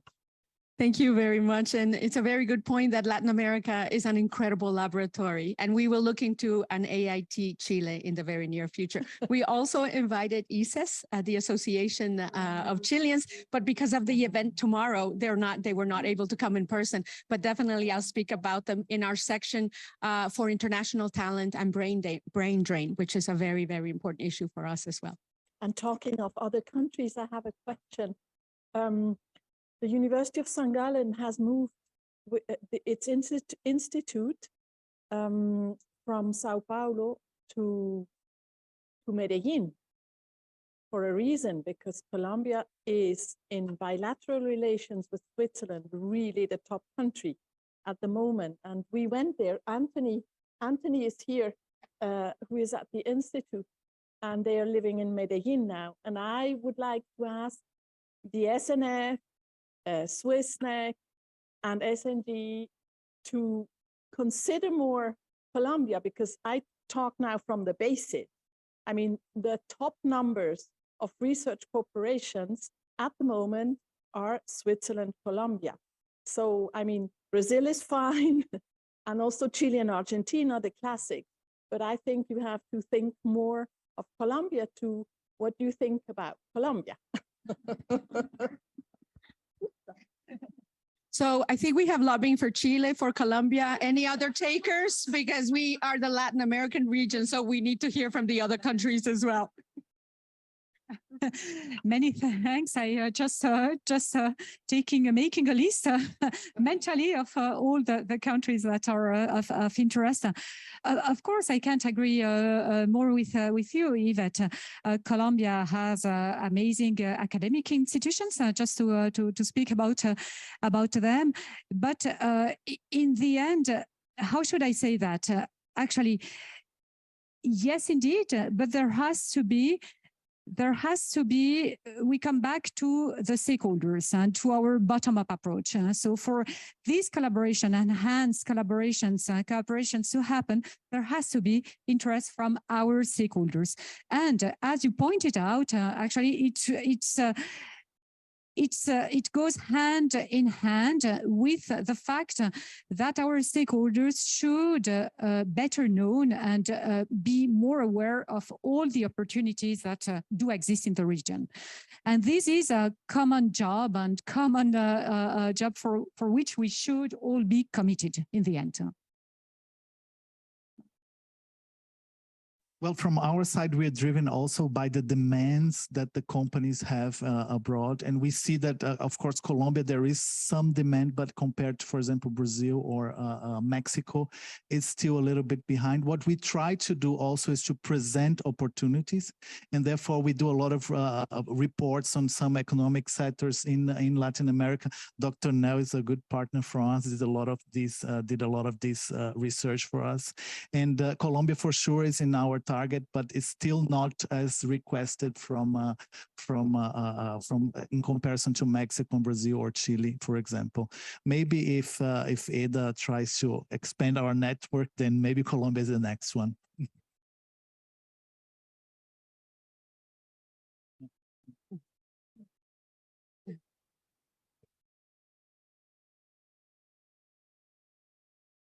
But it's good because first comes the academic, then comes the business. So I'm looking forward to that as well. Yeah. And we have actually ran out of time, but I wanted to make sure that we received we took at least one question from other members of the audience before we wrap up the session. So good morning to all. I'm João Pedro. I'm an undergraduate student from Brazil. I'm here for exchange in University of St. Gallen. And I was always interested in the potential that Brazil has for food production that goes unexplored. And I saw that you mentioned this issue also in your presentations. And I heard that from the Swiss part, the problem is a lack of knowledge, but I would like to know, in your perspective, what would be the problem from the Brazil side? So what is the main issue that could be addressed so that the exports from Brazil to Switzerland related to foods could be better? Yeah. Big question. And everyone's hungry for food. No. I think so. There's several answers to that question, right? I think in Brazil, so contrary to popular belief, so food production, it's not so much about territorial expansion. So here, there's a lot of news, of course, of deforestation and the increase of land use for crops. But actually, what Brazil has been doing in the last 40 years is increasing the productivity of the land that they have with a lot of technology, actually. So where, I mean, it's well known that in Brazil, farming is big business. It's driven by the market. There's no subsidies. So in a way, they have a lot of technology by themselves, but there is one part that they cannot meet with their domestic knowledge. And that's where, for us, Switzerland comes in. That's where we see a lot of opportunities for Swiss companies in innovation. So providing these technological solutions, providing knowledge, providing research collaboration with Embrapa or other very well-known institutions in Brazil to have Brazil contribute even more to feeding the world, let's say, so which is at this moment a very, very, very big topic. But it has to be said in a sustainable way.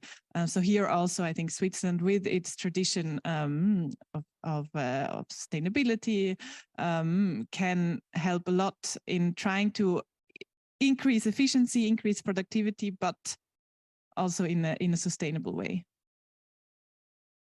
Well, as Malin said, there are a lot of issues here. There's the market access issue, which I'm not going to touch because I'm not an expert. What I can talk about is about the innovation and technology that Switzerland can provide Brazil in order to raise the level of productivity. Brazil has done a very good job. So from the 70s to today, I think it was 7 times more productivity per hectare in agriculture. So they did a very good job, but it still lacks a lot to go, and there's a lot of gaps of innovation that you can do it, and Switzerland can offer that. For example, I'm going to talk about 2 things that we did that we work a lot now with the drone industry. So nowadays, Switzerland has a drone valley in the Canton Vaud with a lot of companies. And we've been very active promoting these companies there in Brazil because the drones nowadays, they do everything. They map every single square meter of production, and they can see if the plant is dry or if they need more nutrients, and if you need to irrigate, if you need more. So you can do everything now. In Switzerland can offer these solutions, not only the hardware, but also the software to read what is going on. We did in 2018, I think, 2018, before the pandemic, we visit the Agri Show, which is the biggest trade show in Brazil, in Ribeirão Preto, together with Mr. Schneider Amann, at that time federal consular. We took a delegation of around 60 people from Switzerland to see this sector in Brazil. And what we see is that there is a disparity sometimes between Switzerland and Brazil, because in Brazil, agriculture is big business in comparison to Switzerland, where you have small farms. So not all the solutions that you find here in Switzerland can be applied in Brazil, but for sure there's a lot of innovation and technology that can be transferred there. And that's from the Swiss side of it. Yeah. Yeah, thank you. We were doing so great with time management. We're falling behind just very, very slightly, but it's very important that we take this very last question, maybe very quick question with very quick answers, so that we can go over to have some lunch and we can continue the conversation there. Actually, it's not a question, it's just a point of clarification. I would also stand that you can know who to blame that you are a little bit later for the break. Just want to thank you, Yvette, for mentioning the institute. I just wanted to make sure that everyone who attended the event has the right terminology in the head. So the official term is, because it's a very sensitive topic, the institute is expanding to Colombia, not moving to Colombia, which means that our offices are still in Sao Paulo. We cultivate the networks that we have in place, but currently Vanessa, the director, and myself, we are in Colombia trying to foster the networks. That's why I just wanted to have this clarified. So, no? Okay, so no answers from the panel it required there. A big round of applause. Thank you so very much for this really wonderful.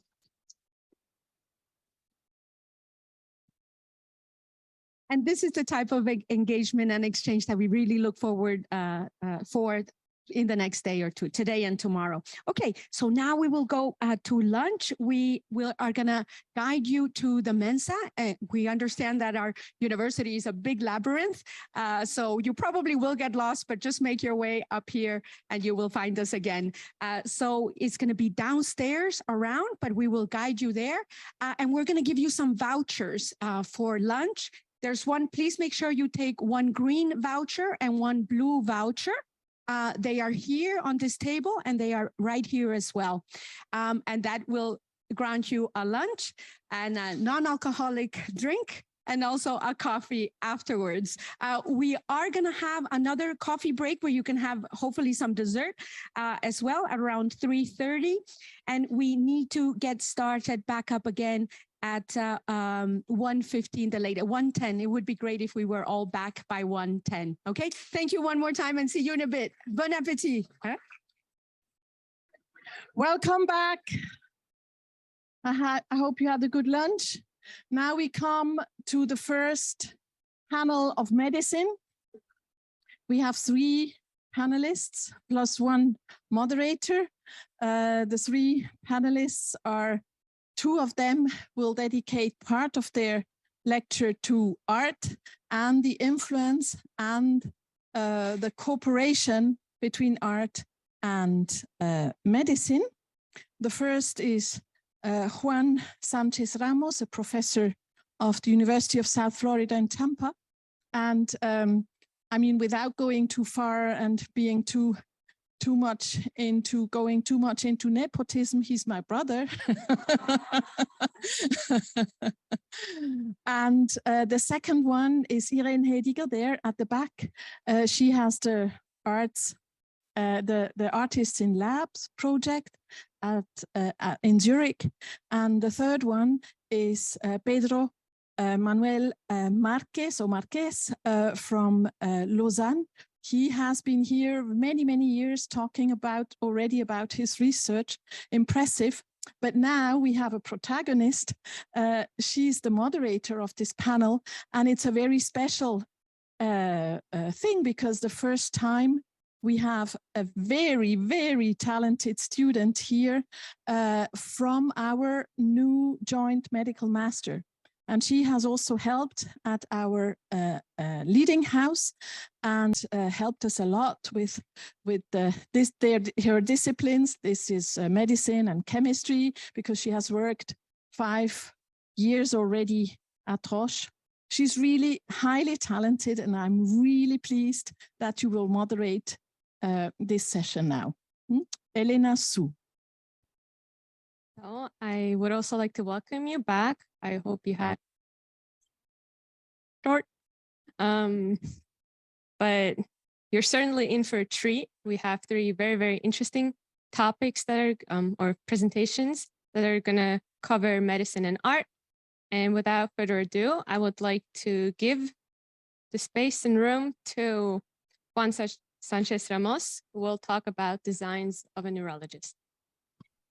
Well, thank you. Quickly add that he couldn't travel because he was supposed to be here in person, but he couldn't travel with Edelweiss from Tampa to Zurich. You know why? Because of the hurricane. So everything was canceled.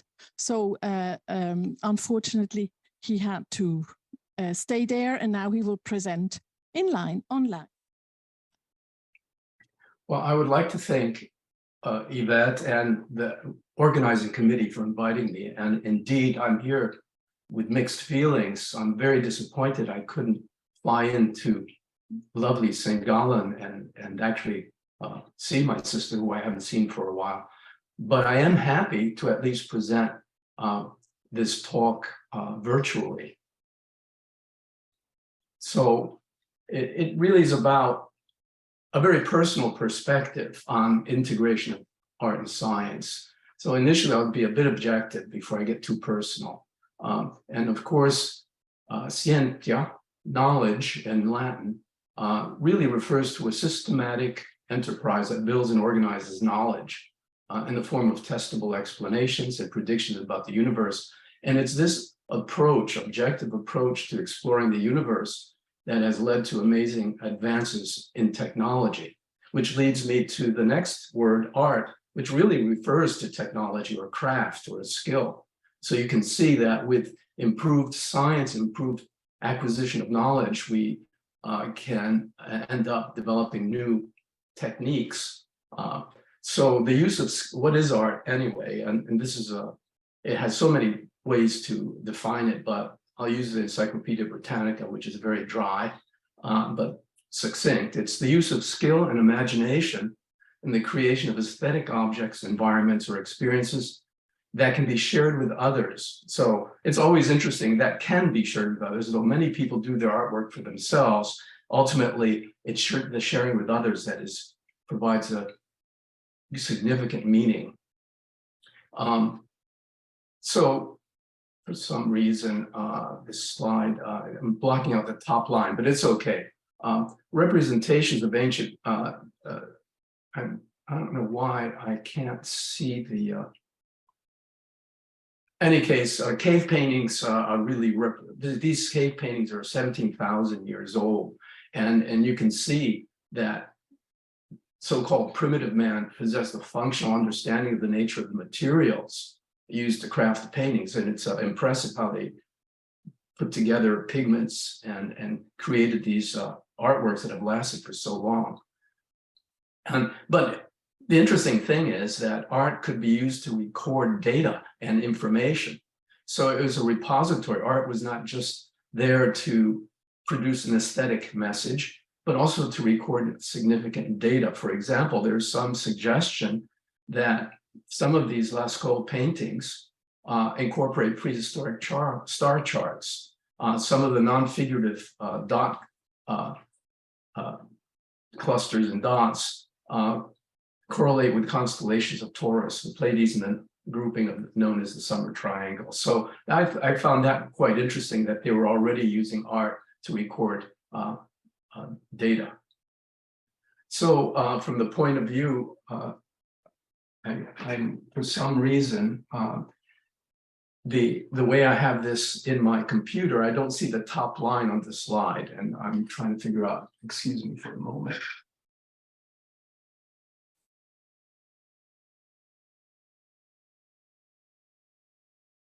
But I'll have to just guess what I wrote on the top line. It's okay.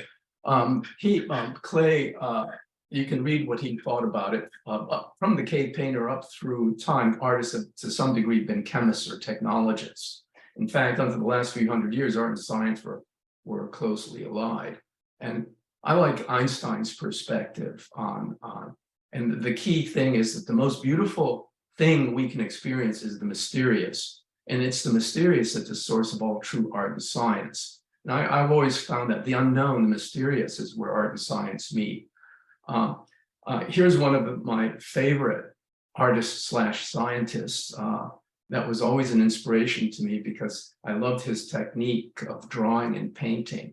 And he was an explorer of nature and did wonderful anatomical drawings and came up with very imaginative ways to depict devices for flying. And he was a very eccentric man. He would write in reverse order that so you could only read it as a mirror image. So the ancients of Greece and Rome were pretty good observers of nature, but their knowledge of anatomy, of human anatomy, was flawed. It was with the Renaissance, the study of anatomy based on study of postmortem dissections was very, very key in increasing our knowledge. So not only did it increase our knowledge of how we were put together and how the body works. But it also resulted in some very beautiful depictions of the human body. But the depiction of nature was itself really resulted in beautiful, beautiful artwork. All of these are from encyclopedias of observations of nature before photography. And it was all required the artist to capture this. And the artist, of course, would try to capture it in a very aesthetic and informative, and yet convey a lot of information. One of my biggest inspirations is Ramon y Cajal, who, as a boy, wanted to be an artist like I did. When I was a child, I loved drawing, and I really wanted to be a professional artist. But his father, who was a professor of applied anatomy at the University of Zaragoza, convinced him or persuaded him, and it's an interesting term, persuaded him to study medicine, which he did. And he, in his kitchen, you can see him here with a very simple monocular microscope, studied sections of tissue and was able to discern with silver staining. He was one of the developers of a new stain that allow you to see very fine fibers of these very complex branching patterns, which is going to be a theme of the work. You'll see the cell body and this incredible dendritic tree. He actually won a Nobel Prize in medicine for his description of the neuron. Before then, everything was thought to be just a bunch of fibers connecting. He had identified individual cells and cell types within brain tissue. So before I went into neurology, neuroscience, I did give art a try. I did go to college, and I spent a year right after college. I was 21. I spent a year in Paris, and I thought I would apply to the School of Fine Arts. In talking with my father, who also was a physician, who also discouraged me from being an artist and wanted me to be a physician, he said if I got into the École des Beaux-Arts, he would support it. So I said, that's what I'm going to do. So I went to Paris, and I ended up never applying to the School of Fine Arts for a number of reasons, but I hung out on the left bank. I got involved with filmmakers and other artists. Here's sketch. And those days, I still use the name Sanchez. This is from 1967. It reveals my age, so to speak. And this we call the king of the beatniks. He had many rings. I thought he had 32 rings on both hands. Here's a sketch I did from that time of a young woman. And what I ended up doing, because I never got my application and I never got any support from my family, so I was penniless in Paris.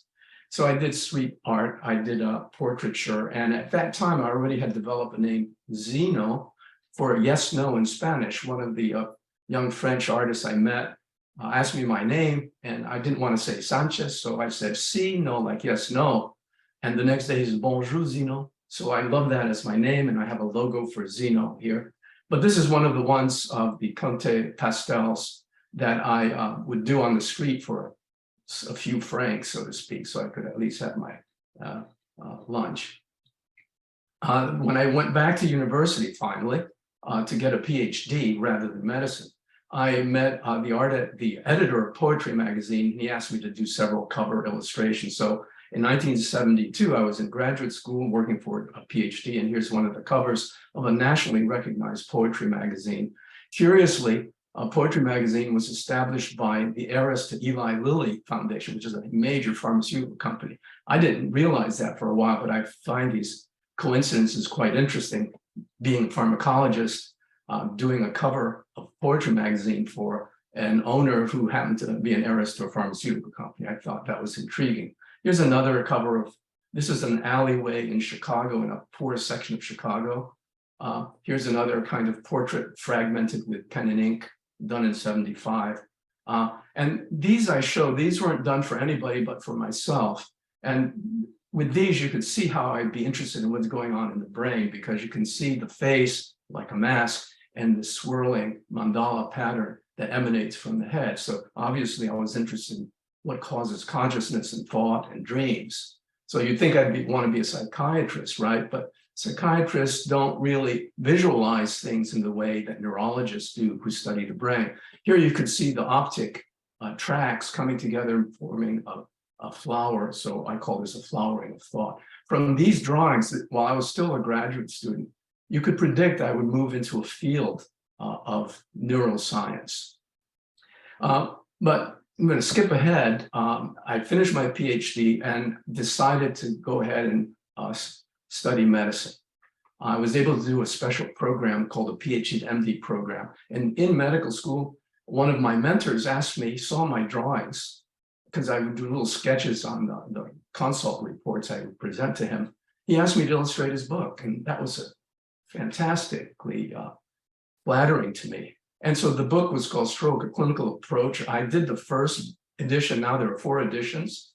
And here's one of the sketches of the brainstem that I did in preparation that Dr. Kaplan had seen. This is from 1982.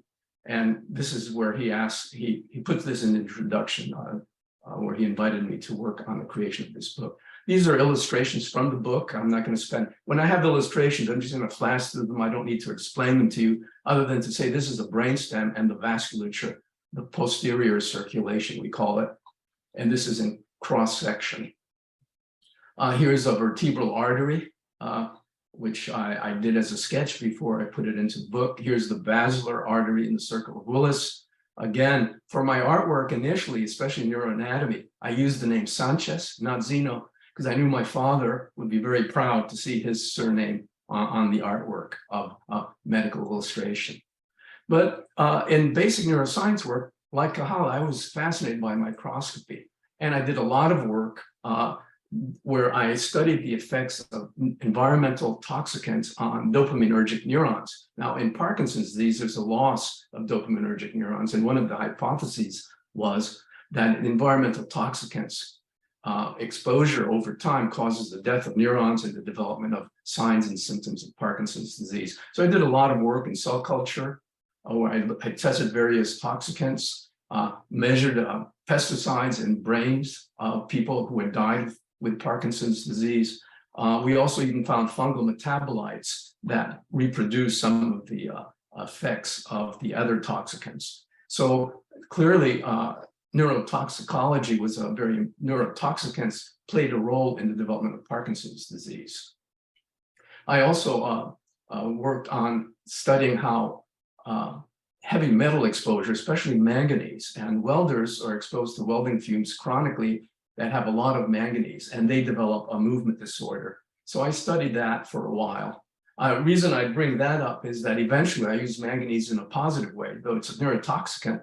It can be used, as noted at the bottom, as a contrast agent for MR, magnetic resonance imaging of the brain in medicine. So after killing neurons forever, remember my name is Yes, No. Here I was doing all the negative stuff. I could see how easy it is to destroy neurons. The idea is, how can we replace them and encourage their survival? So I did a series of research over many years looking at to develop new neurons using stem cells from the bone marrow.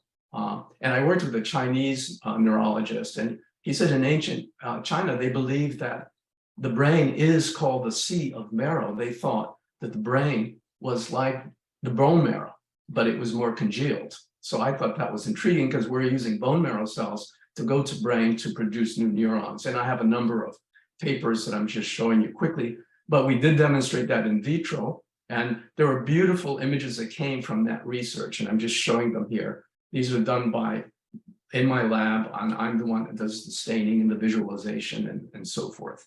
So this is a good example of integration of art and science.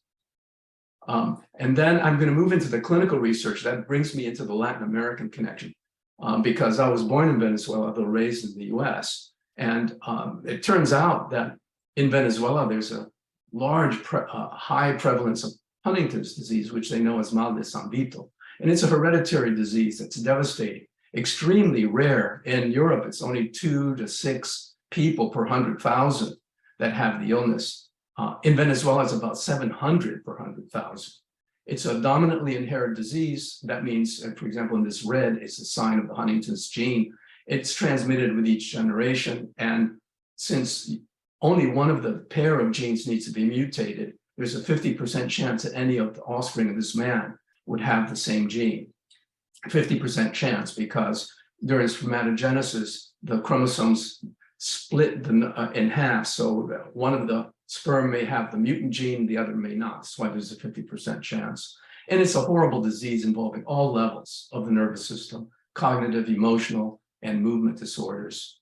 So here it brings you into the Venezuelan connection a little more. Now, before George Huntington, for whom the disease is now named, it was believed to be a consequence of infectious processes known as Sydenham's chorea, which developed after streptococcal infections in children who, if they survived, and this is the era before antibiotics, they would develop choreiform disorder, behavioral disturbances. And so it was the concept of the 19th century was, because it was the era of bacteriology and infectious infection, they thought this was post-infectious problem.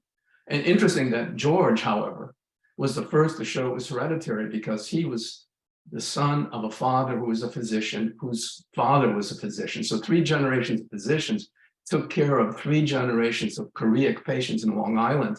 And so George and his father just realized this is a dominantly inherited disorder and wrote a paper on that. And the disease bears his name since then.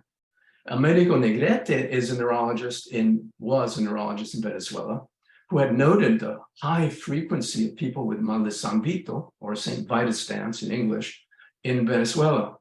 And he filmed them, he spent a lot of time with them, took care of them. They were kind of ostracized and isolated because people thought they were crazy, and many of them were, because that's one of the symptoms of Huntington's. They drank excessively and were very violent. They developed a terrible reputation, but he was a very generous man and took care of them at no cost. Nancy Wexler is the person who organized the USA Venezuela Huntington's Project. And it's her team that eventually found the gene for this disorder. She got into Huntington's disease because she learned when she was a postdoc that her mother died of Huntington's disease and no one else in the family, no one knew about it. So she started doing research and was able to pull together. Her father's a famous psychiatrist of the Hollywood stars in LA. And they were able to get funding from private foundations from NIH, and they formed this team. It was Nancy Wexler, who I met when I was at the University of Miami, just starting off my career, who invited me to participate because she had heard that I was from Venezuela and that I was a movement disorder specialist. So, and of course, being bilingual, that was very useful. This is Venezuela, and Lake Maracaibo is here. Here's Maracaibo, a major port. Cabimas happens to be where I was born, but all along the western shore of Lake Maracaibo, there's still villages that reminded the initial Spanish explorers of Venice. That's why it's called Venezuela.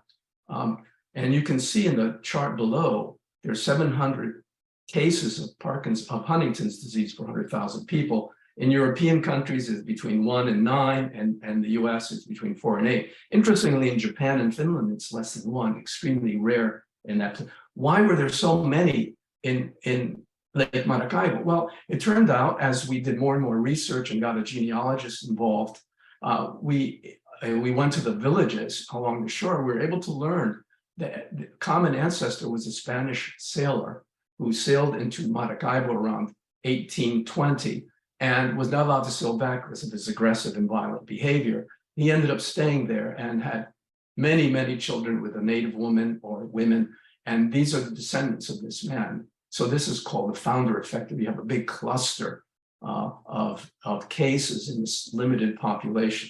Of course, these people do travel, so the disease is more widespread there. So when we would go to that village, we would have to fly into Maracaibo, stay in a nice hotel, but rent these chalanas or little boats and take our crew. Here's what it's like. And this is one of the first villages that was studied. This is part of the Venezuelan team, help us with our luggage. And usually we take a team of 2 neurologists, a nurse, the genealogist, a few other people. And we actually rent one of these houses and put our hammocks up and stay overnight for 2 or 3 nights and then go to the next village. And you can see that it's all still villages along the shallow lagoons along Lake Maracaibo. And they all live by fishing, and it's a dying business because of the oil company.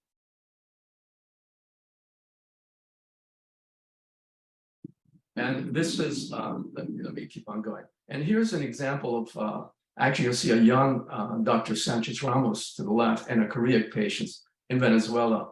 So you get an idea of what the movements look like. And his gesturing is not Italian, it's part of the Korea. So it involves all parts of the body, the limbs, the head, etc. And there are other things that go on, psychiatric and behavioral issues. So it's mostly a hyperkinetic disorder, but in children, people who get it at a young age, they don't ever have chorea. They develop slowness, rigidity, and tremor. And it looks more like Parkinson's disease. Typically, it starts with mild movements, and it gets really severe movements, and then they gradually burn out, become rigid and slow and abnormal posturing. And they die usually of pneumonia because they can't breathe, they can't clear their lungs. We wrote up one of the first natural histories of Venezuela. In the US and Europe, everyone is treated with some medication. These people were completely unmedicated and had never seen physicians. We followed them over 7 years and documented the natural course of progression. And I'm in the middle of, you can see in this team of gene hunters. This was published in 1990. 2 years later, we were successful in publishing the identity of the gene. So that leads me to the other thing that I did that I thought was somewhat creative, where I said, well, with the discovery of the gene, very quickly we had gene therapies that could be given to animals. So these are called small interfering RNA or antisense oligonucleotides that will prevent the gene from making the mutant protein. And in animal models, it worked beautifully. And there were clinical trials in humans that seemed to stop production of the gene. But unfortunately, the drug has to be injected directly into brain or into the spinal fluid. And this has to be done for the rest of the life of the person because these gene silencing agents are transient. The drug has to be repeated intermittently. So I decided with a brilliant medicinal chemist from the Ukraine to come up with some nanocarriers or nanoparticles for intranasal delivery of gene therapy. And we ended up publishing many papers on this topic. Just to give you an idea of nanoparticles, I would just skip right to the visualization of it. So a red blood cell is in the micro scale. They're 10 microns or 10,000 nanometers. And think of it, 1 nanometer is a billionth, 10 to the minus 12th meters. And typical adenovirus is 100 nanometers, and the nanoparticles we make are between 100 and 150 nanometers in diameter. So they're really viral-like, synthetic viral-like particles that we load with nucleic acid. The major innovation that is the design of the nanocarriers that can get into brain by intranasal administration. Most of the nanocarriers are given into the blood or orally, and they were to target other tissues like liver or heart, but to brain, it's very difficult to get things across the blood-brain barrier. We were able to do that, and we took advantage of the fact that manganese is taken up. In fact, that's how the toxic manganese fumes get into the brain to a large part, some through the nose, some through the lung, by the olfactory nerve, up into the olfactory bulb, or it can be taken up into the perineural ensheathing space, which is a sleeve of cerebral spinal fluid that goes back, and the nanoparticles, or the blue dots, distribute through the cerebral spinal fluid. So all of this, you can reach the brain target and the brain regions without having to inject. And this is an example of how manganese oxide, just by itself, intranasally, can accumulate in brain. So I thought that's a great way to target brain, is to use manganese layer on the nanoparticle. So we devised how we did this experiment. We basically take the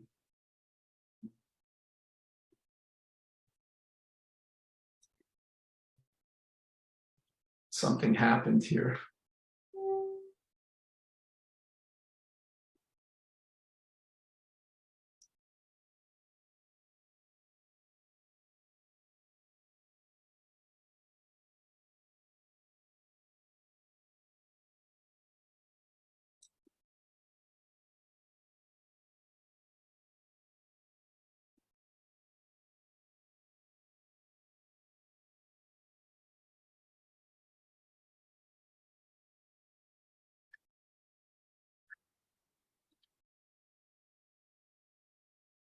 Can you hear me? Yes, we do hear you. Okay, I'm sorry, I had a technical thing. All of a sudden I lost everything. I'm going to quickly get through how we do the experiments. We basically put the nanoparticles that have the gene therapy into the nose and wait for some time. And you can see that the manganese signal can be visualized. And the two panels on the right, you'll see the white signal of the manganese, and it gets into the olfactory bulb very quickly, as you can see in this slide, and distributes throughout the brain. We published this paper not that long ago, but let me keep on moving.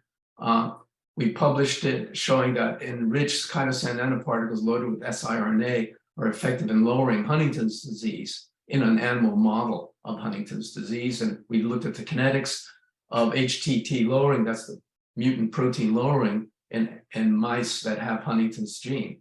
And this was to develop to learn how frequently we need to administer this intranasal medication. Now I'm going to get into the fun part, and this is how we'll end with the art, how neuroscience research images served as inspiration for my latest, ongoing, I should say, digital painting project called Neon Neurons. These are real immunohistofluorescent stain sections from a mouse. Just to give you an idea of that's the currency I work with. These are called Purkinje neurons, and what I want to point out is they have very intriguing branching patterns, fractal branching patterns. And that was depicted beautifully with India ink by Ramon y Cajal. And here's an example. This is not India ink, so you don't see it as nicely. These are neurofilament stains. Here's just some other, this is the neural stem cell work, how bone marrow cells become neural stem cells. Just want to show you the beautiful colors of the fluorescent stains that I use. And that's why that was inspired my neon neuron work. I'm going to go through these quickly. Now here's a beautiful work that has so much scientific information. These are Purkinje neurons, these red stained ones. These are the cell bodies, and these are the branches, the dendritic branches. And notice there's a green fluorescent one that has yellow dendritic, yellow-green. Well, what we did in this experiment was take a mouse, irradiate the mouse, and did a bone marrow transplant where we put in green fluorescent expressing blood stem cells. So anytime you see a green fluorescent neuron or cell in the brain, it derived from the bone marrow. So this proved that cells in the bone marrow could get into the brain and turn into neurons. So that was the main, so this is art kind of conveying a lot of information, scientific information. Here's some more just immunohistochemical staining of hippocampus with 3 different kinds of stains, different colors for different protein identifications. This is one of my favorites. This is a hippocampal neurons. It looks like a field of flowers, but these are neurofilament stains in green, and these are nuclei, DNA, which is in the nuclei, the cell body. So you can appreciate that and the beauty of that. And here's a beautiful Purkinje neuron. You see the dendritic fractal painting and the long axon. And that inspired me to study fractal drawing. And I did a whole series of fractal drawings and actually made the cover of a major journal in neurology. Here's the cover page. It has one of the Purkinje neurons done in 3-dimensional fractal patterns. And here in the journal, we call it Neon Neurons. And there's a section in the neurology journal, it's for art, for poetry. And so that's what this was published in. It wasn't published because of the science, but it did relate to neurology. And so I was really pleased. This is already from 2013, this soon after I started the Neon Neuron. This is a better illustration of them. The only one that's based on real immunohistology, a brain section is A. The others are all done with fractal drawing, digital tablet work. I'm just showing these to show the beauty. This looks kind of dangerous. You don't want to step on those. But what I'm trying to show is that here's a cell body, and when it starts emitting the extending its processes, usually this would be a unipolar extension. Purkinje neurons, actually, they have a lot of little fibers. They look kind of prickly. These are bipolar neurons. Here's a typical fractal drawing pattern. You see it, there's a bifurcation, and shrinkage, bifurcation and shrinkage. If you have that pattern, fractal pattern to infinity, it gets smaller and smaller and smaller, and you end up with a branching pattern like this one. And if you do it with just this one and have the squiggle divide and shrink to infinity, and these are very mathematical drawing programs. You can generate what looks almost like a brain or the vasculature of the kidney. And that's nature. It's basically taking a mathematical concept and applying it to a drawing program. And as you magnify it, if you look deep, it forms, it's the same pattern, only it gets smaller and smaller and smaller. And so I'm going to end it here. I just wanted to make a comment that in Switzerland, the times I visited, the trains are always on time. But since this is a Latin American Swiss conference, I think that's why we started late. And I hope I didn't go too over time. That would be part of my Latin heritage. Thank you.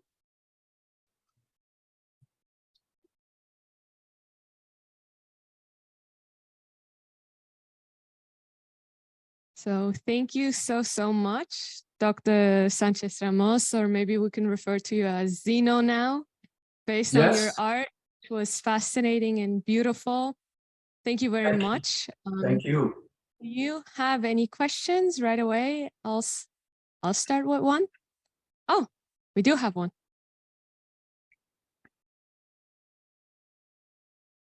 Thank you very much. It was super interesting. I'm an architect and also very interested in art. And I really like all the images because I know them very well from Leonardo and from all the artists. I have a question. What do you think that in general in the world we really don't use our hands and we are really not drawing at all? It's a question that how not drawing with our hands is changing the way we thought in our brain. Do you have one idea about this?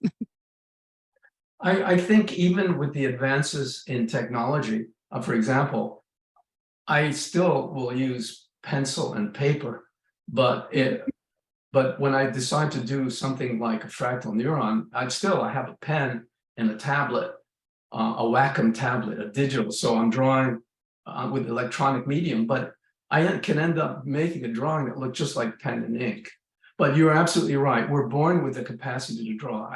All children love to, even chimpanzees I've seen, can take a piece of crayon or color and put it on the sidewalk and be fascinated by the pattern.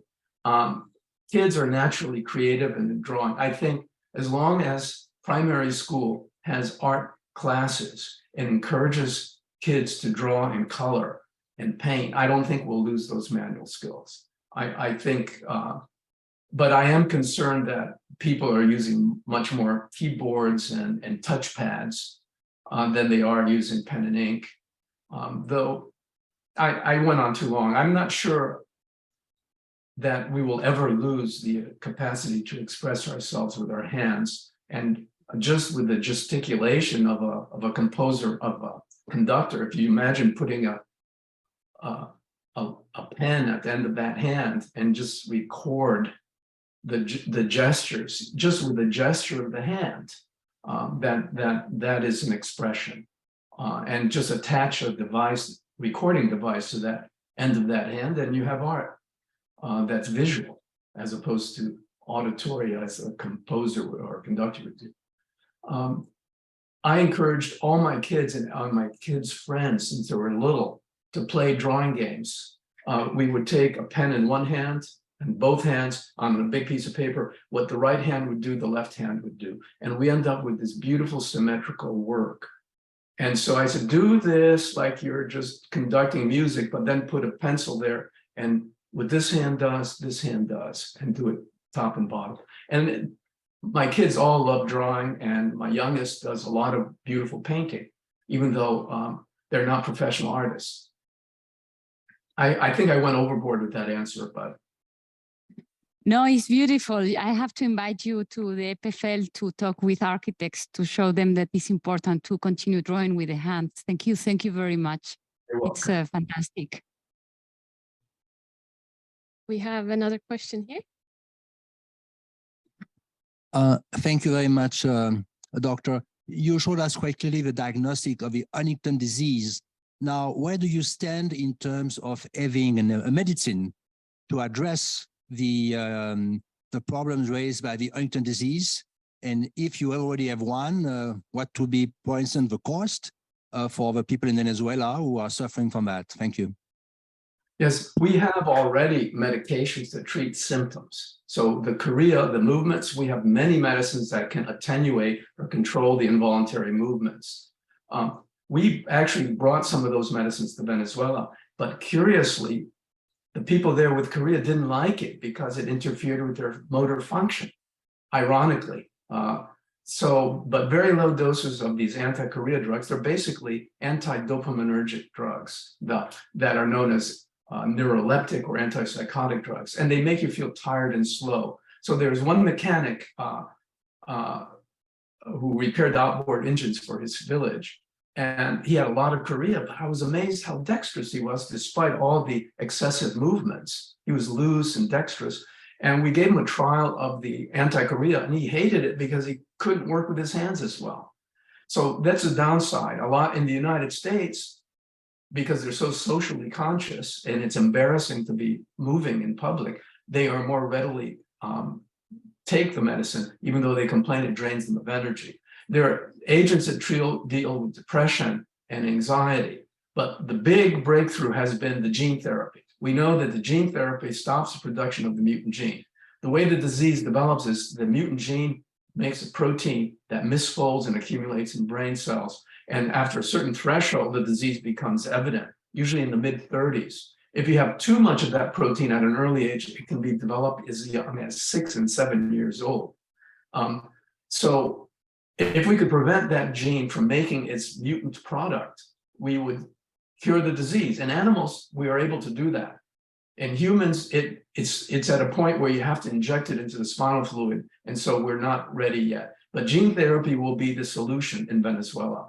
And especially if we have it in a nose to brain delivery. To give it into the spinal fluid is impossible. You need a whole, network of clinics to do that. And even in the US, we couldn't do that approach.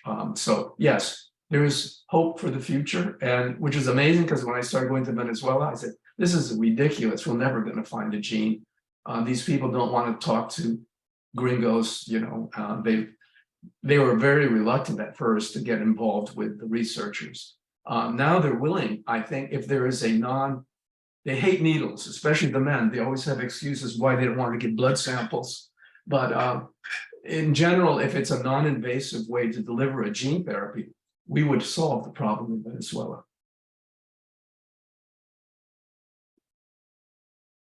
Have any other pressing questions for the moment? If not, thanks again, Dr. Sanchez Ramos. It was very, very interesting. Thank you for taking your time. And now I'd like to welcome Irene Hediger to the stage. She is the head of the Arts in Lab in Zurich. And thank you very much for being here. Okay.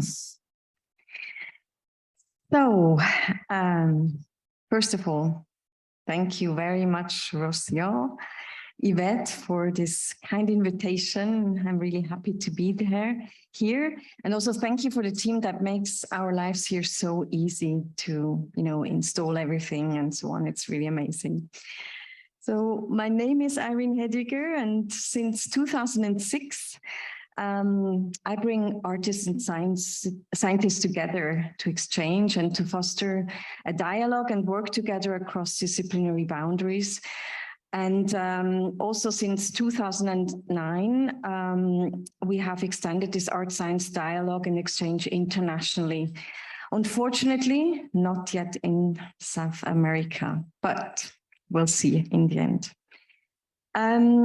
Art and science is, of course, like an abbreviation for a very complex, diverse, and very multi-layered endeavor. the term suggests somehow that it is clear what is meant by that, but whoever is into science knows that science has very many different cultures and very many different ways of going about things. So, but let's take it step by step. The Artists in Labs program actually started back in 2000 and, oh, sorry, where do I have to, oh, here, yeah. Started with a pilot project in 2003 at the Zurich University of the Arts. And let me give you also a brief introduction to the Zurich University of the Arts. We have around 2,100 bachelor and master students and about 650 teaching staff. And with this huge building where all the disciplines are under one roof, we're one of the really biggest art schools and also very multidisciplinary.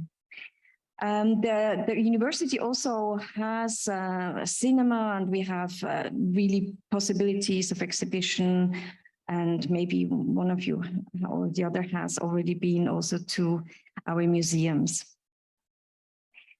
So it is within this creative hub that the Artists in Labs program had its beginnings, and we are based here until today.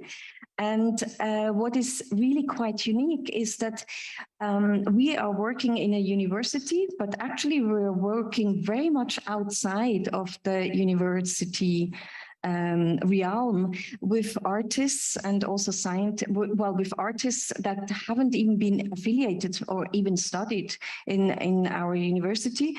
And also universities from all over Switzerland and also internationally. So over the years, we've been able to build up really a network of universities and research groups in Switzerland and also internationally. And we are constantly expanding also. Up to now, we have mainly focused on natural sciences, but for the last 3 years, medicine and social sciences have really been our focus. All our projects are funded by foundations. That's quite specific, and all our projects and also outreach projects are based on collaboration, really collaboration between artists and scientists. We curate and organize residencies for artists in research groups that last about 3 to 9 months. That depends if it's on the international realm or in Switzerland. And we set diverse thematic priorities like medicine in the last few years, and prepare the residencies in such a way that the researchers and the artists can really have the space to work together. Nothing has to be negotiated. You know, what's the role of the artist and what space does the artist have and what access does the artist have is always clear before that. And then there is a whole selection process that includes, of course, also the scientists. We then accompany the projects and with regular exchange and meetings. We also document by film. At the end, we interview everybody that was included.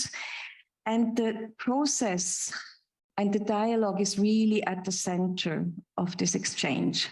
So, you know, you might most of the time just see like the end products of art. You know, we don't have access to artist studios, as we don't have access as like a person like me, usually to scientific laboratories. So it's kind of, this is a commonality and a common ground actually between the two.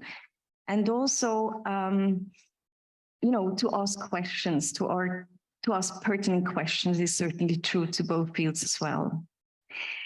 So because process is at the center, it is also important that we allow uncertainties and possible failures and really opening up, you know, for a space of possibility. There will be always like confrontations, dissonances, which is important, and resonances as well. Curating and facilitating residencies at the intersection of art and science is a complex and really open-ended endeavor. And therefore, like you have like simultaneous challenges between like feedback loops between the really different actors, working cultures, and also the spaces. But we also extend the dialogue and build bridges from the content and questions that the artists and scientists work on together and reach out to a public. We really bring these discourses into the public realm and give access also through science and through art together.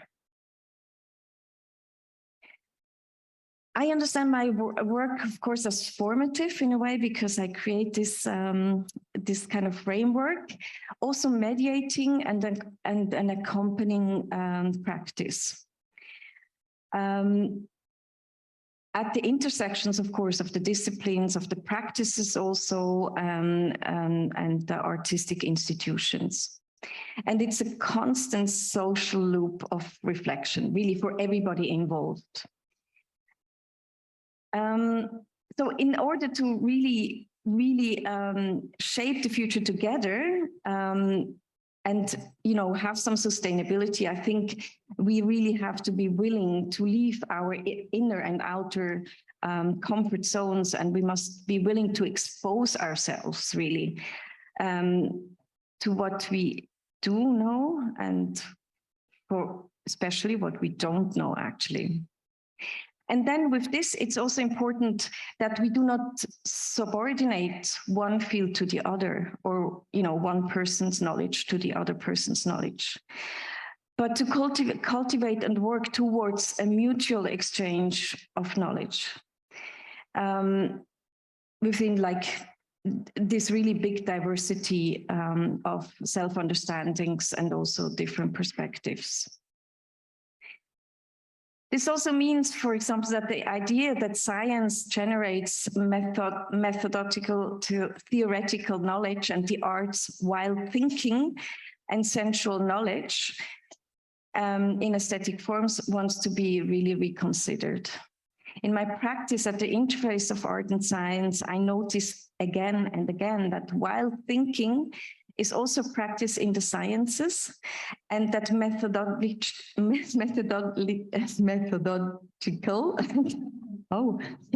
theoretical procedures are part of an artistic process. An important connecting element that plays an important role in the relationship between artists and scientists is also what I mentioned before, this not knowing. So, but how do we know what we don't know when we are always in our boundaries? So both might not need to clear their minds of all thoughts, but certainly need an open mind. Specialists or knowledge tend to be busy with defining the knowledge or the borders of the knowledge as well. We are trained and organized in peer communities with specific languages, rituals, structures, cultures, and hierarchies. This shapes how we think and talk and how we produce also new knowledge. The creation or production of knowledge of artists is different from the production or creation of knowledge of scientists and medical doctors. However, when they work together, they enter this process of reciprocal interest and dialogue, challenging each other with these questions and with also very different points of view. And as I mentioned before, they disagree, they reflect together, and they continue to explore together. And now I come to some examples because I'm nearly finished with my 10 minutes. We have here the artist lying on this bench.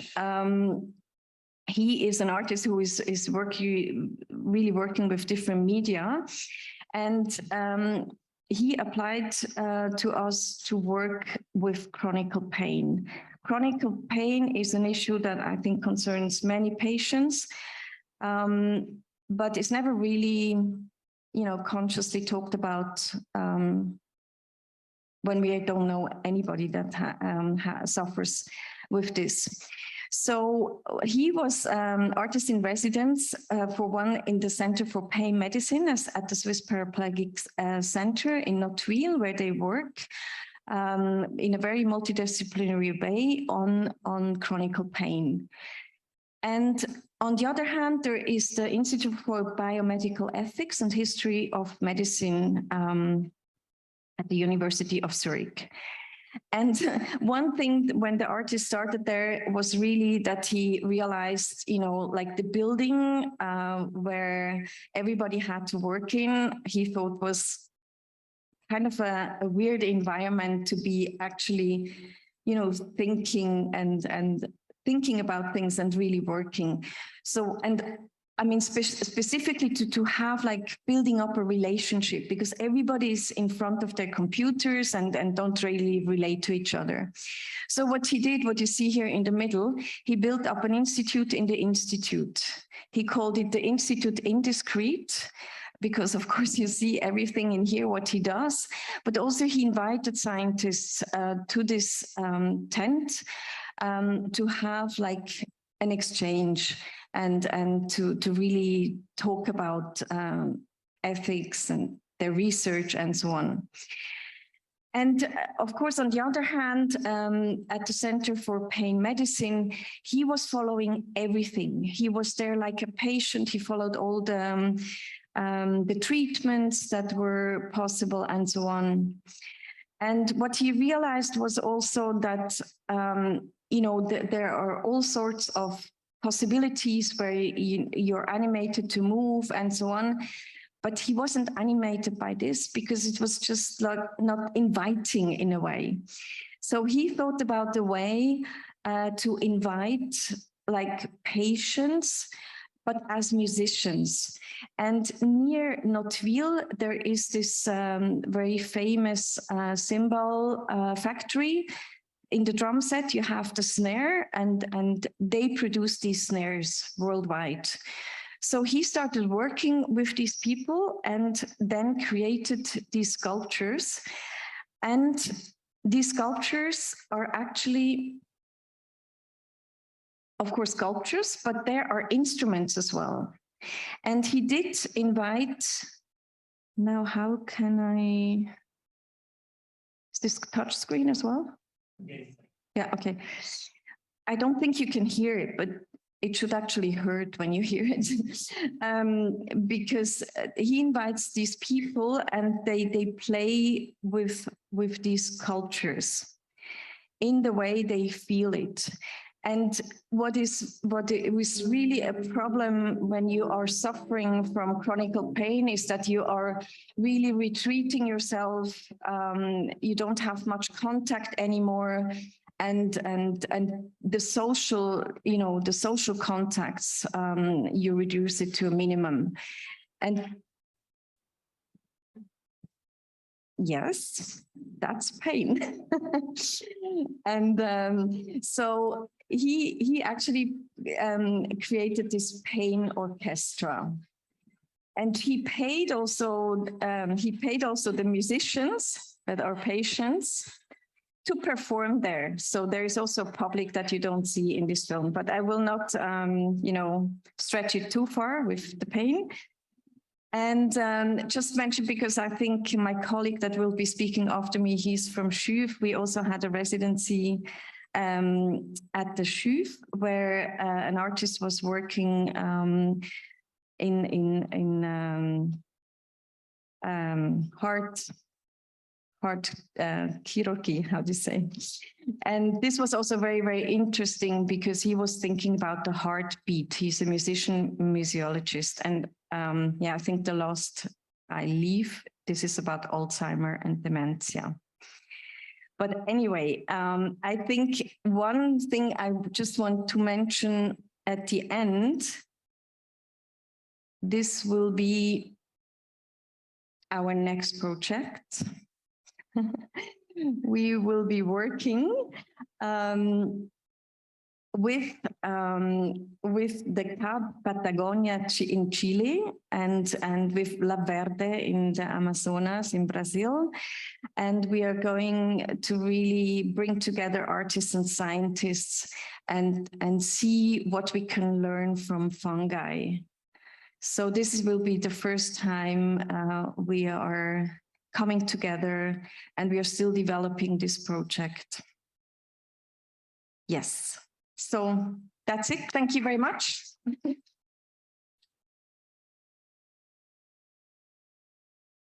And we have plenty of films on the website if you want to know more about what scientists were saying about and how they extended their knowledge as well. Please feel free. Irene Hediger, thank you so much for this very interesting talk. We will wait with questions this time. We'll have another presentation right now and then have a Q&A session. So our next speaker, Dr. Marquez Vidal, the floor is yours. Thank you very much. Well, first I would like to thank Yvette and Rossi for inviting me. And I made a very ironic title because I come from a family who had a 3-generation experience of being forced out of choral classes because of terrible voice. And here we know that different countries characterize themselves by different songs which have a higher pitch or a lower or higher tone. Here, I'm gonna focus my presentation, sorry, not mostly on art because I'm not good at art, but on the project that was funded by the Leading House, which was initially called Malnutrition, Diabetes, and COVID-19, a Deadly Triad. It was made at the Unicinos University in southern Brazil and at the UNIL. My colleagues Denise Zafari and Daniela Schneid-Schuh, which was actually also my student some years ago, gives you a little bit my age. And well, I think you know this. This is the number of cases of COVID in Brazil, with almost over 500,000 deaths, and also in Switzerland, 4 million cases declared, and 14,000 deaths until now, and it's going up again, at least in our hospital. Number of hospitalizations has doubled since last week. What we know is that management of the COVID requires a high doses of corticoids. This increases the risk of developing diabetes, but the virus itself promotes the development of diabetes. And we know that diabetes, obesity, and malnutrition are associated with worse prognosis. Could we think together in Brazil and in Switzerland and try to find a common method?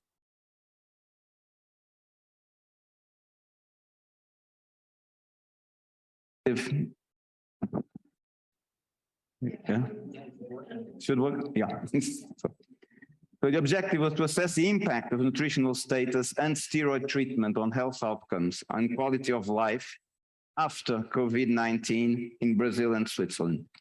I will go through the work packages. We had a lot of work to do, but we started with 2 completely different health systems. Fully electronically provided in Switzerland, on paper in Brazil, in their hospital. So when I say retrospective analysis of electronic medical records, that was for Switzerland. For Brazil, they had to go to the files and collect them by hand. And then we also started calling the participants who survived the COVID to look for the long COVID. Again, completely different song. In Switzerland, it's very easy. We just identify the survivors. We know their address. We send them a letter. We can contact them. In Brazil, it's completely different. They only rely on their mobile phones because many of those people simply don't have a fixed address. And we had another problem. This is ethical data. And so to sync together, we had to work each one on our database, create a common partition, which was the statistical code, the definition of the variables to be analyzed.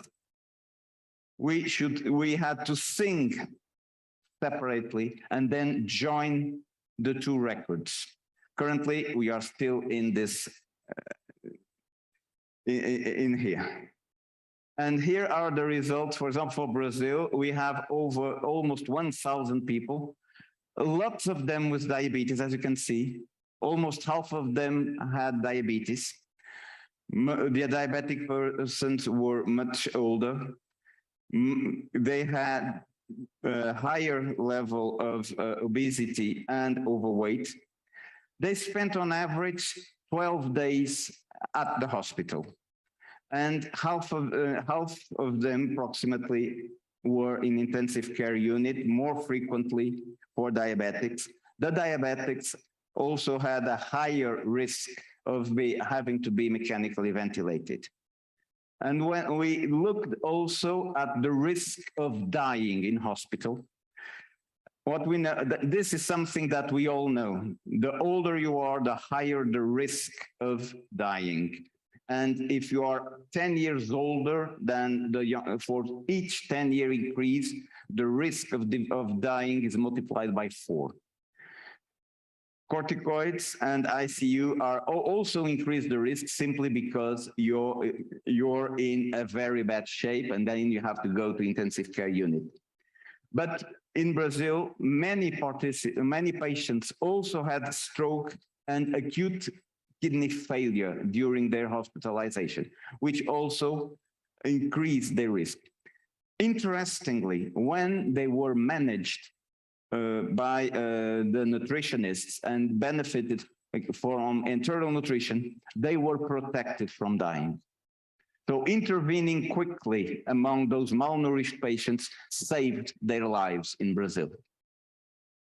In Switzerland, we had approximately 1,500 patients, again, but we had much less than in Brazil, approximately 1/6. Again, they were older, higher obesity levels. They spent less time at hospital, but we had a relatively low rate of ICU and mechanical ventilation. No difference between both, whereas in Brazil, the diabetic patients were at much higher risk. The differences between the yodel and the bossa nova started to appear, sorry. And then we already started following them in Switzerland, and here is for malnutrition. This is the survival of a patient who was malnourished at the beginning. And you can see that with time, people who are malnourished tend to survive less. And when we look for people with underweight, normal, overweight, or obesity, the underweight in blue have a survival which is much lower than the normal. And a little bit paradoxically in Switzerland, those who were overweight and obese were somehow protected from mortality. And then for the follow-up, we had to, let's say, think again differently. We recruited, and again, we have to do it separately due to ethical considerations. We have a common partition. We agreed on a common database on how to assess and collect the data. We are still working in this partition, how to analyze the data, and then we will combine the information. And in Brazil, they are still waiting for the ethics committee because apparently it was more complicated than they thought. And in Switzerland, we already have data from 200 participants. We will make a second round in November. We hope to have 400 people with post-COVID, and we hope to establish the levels of long COVID in Lausanne. And another result, which we are very proud, is that we managed to have official collaboration between the Unicinos and UNIL, which was signed this year. And paradoxically, Unicinos has an electronic signature, but UNIL doesn't. So that we had a problem. We had to send everything by paper to Switzerland, to have it signed manually, stamped, scanned, sent back to Brazil. So in some cases, Switzerland, the yodel is not so that advanced relative to Brazil. And with that, I will summarize that the risk profile of patients is extremely different between countries, contrary to what we were expecting. Obesity is not protective in Brazil, but it is in Switzerland. Nutritional management is protective in Brazil, but not in Switzerland. And the prospective studies, we hope to have them by the end of this year, and I hope perhaps next year to send you a report with the final results. Thank you very much.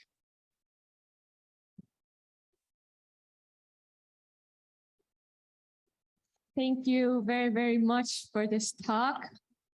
Maybe Irene Hedinger, you can come back for our maybe a little bit shortened Q&A session, as we don't want to be too much behind in our schedule. So if you have questions to any of the two, feel free.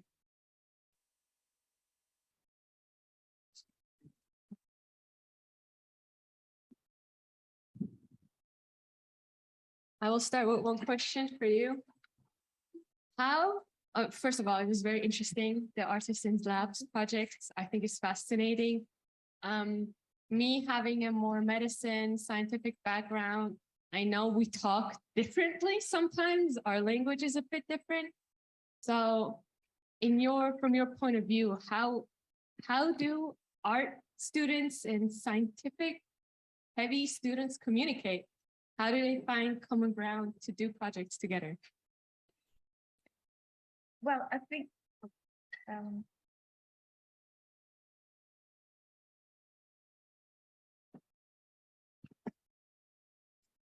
hello? Yes. Well, I think what's at the base is really the interest for the topics they have and the questions they have in common, because I think both fields, if it's now in medicine, we are trying to answer questions, and that's also the case in art. You know, and then the languages, this is something where you sometimes use similar terms, but you kind of work with them very differently. Like an experiment in art is very different to an experiment in science. Well, I don't think in medicine you can really experiment, but in a certain way, but then not with the patients, I guess. And so this is really a process of also listening to each other. And I think that's something that is so important, that is mostly forgotten, because there's so much that we want to communicate, and then we are sometimes not so aware that we are all in kind of a bubble. And I'm not excluding art. Art is also a bubble, and we have our ways of talking, and we have our ways of communicating. So it is very interesting how, when you have to find new ways of explaining something, what you're doing, to another person that doesn't understand maybe what you're doing, this opens up. And this is also a reflection process for yourself, because we've been doing things sometimes for years and years, and we are in a peer community, and the odd question is not asked anymore. And this often really opens up new questions, or even I've seen like experiments changing because of the intervention of an artist. Yeah, Dr. Marcus Vidal. Yeah.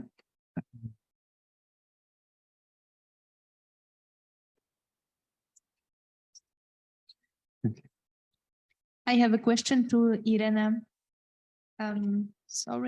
Hedigen. My name is Maria Olga Kokornaczek, and I'm from the Society of Cancer Research in Arlesheim, near to Basel in Switzerland. And we are working with methods that use self-assembly or self-organization of matter into complex patterns. And we develop methods that where these structures, these organized structures, might serve for diagnosis or quality analysis. Because actually, everything what is healthy organizes in more beautiful and more harmonic patterns that what is ill. And fragile. So this is actually in very easy words and very short what we do. The side effect of our research is a great quantity of beautiful patterns. And I always have the impression that we are losing very much by only extracting numerical data from these patterns and not using them actually, because they have something which well, it touches some deeply when you see, for instance, a pattern of human blood. So I don't know, do you have any advice what we could do with our databases? I think like artists are very attracted by like the imagery, you know, the imagery that science does produce, because it's very, very beautiful imagery. They don't stop at that, and they probably will, you know, change it, or they will, you know, just think of something out of that. So one way is to really invite artists and to see what one can do. And the question is always also, would you like, you know, in what way would you like to share it? One way, for example, is as well that, yeah, I don't know if you know that the SNF, Swiss National Science Foundation, has a open call every year about images and videos from scientists. I was in the jury for the first few years until 21. I was the president as well. And it's amazing the number of images and also small films that science produces. And so that's a platform as well to show the beauty of like, or to make something visible that usually is not visible. And so access, you know, have people accessing what you're doing. So that's, yeah, that's two possibilities. I'm sure there are more, but for now. Dr. Marcus Vidal, maybe a quick question from my side. I was wondering if the case with Brazil is very representative of the Latin American region, or is it more of an outlier? That's my first question. My second question is, which one of the choirs did you get kicked out from, the yodeling or the bossa nova? I will answer first to the second question. I would say we are even. We are even because in Switzerland there's. What we know is that in Switzerland, nutritional management is not good, and we have repeatedly published that information, whereas in Brazil, it's much better. So we have no effect of nutritional management in Switzerland, but we do it in Brazil. Also for another issue is that due to economical constraints, and we know that the COVID cost a lot and that we have to shrink the length of stay. So as soon as the patient is a little bit better, we kick him or her out as quickly as possible. And we don't have time to put her in shape regarding nutrition. In Brazil, they have 12 days, so they have enough time to put nutrition. Regarding representativeness, well, this is southern Brazil. Unfortunately, I have no other information for other countries. I know that management is rather, except for nutrition, is rather similar, was rather similar for the both hospitals, but the patients were completely different. And this might also be an issue. In Brazil, they also had some problems in having enough oxygen and corticoids, but then they managed to solve the problem. If you have one more question here, or yes, we have a quick question, and then we're going to be wrapping up this set. My question. Yeah. That's a microphone.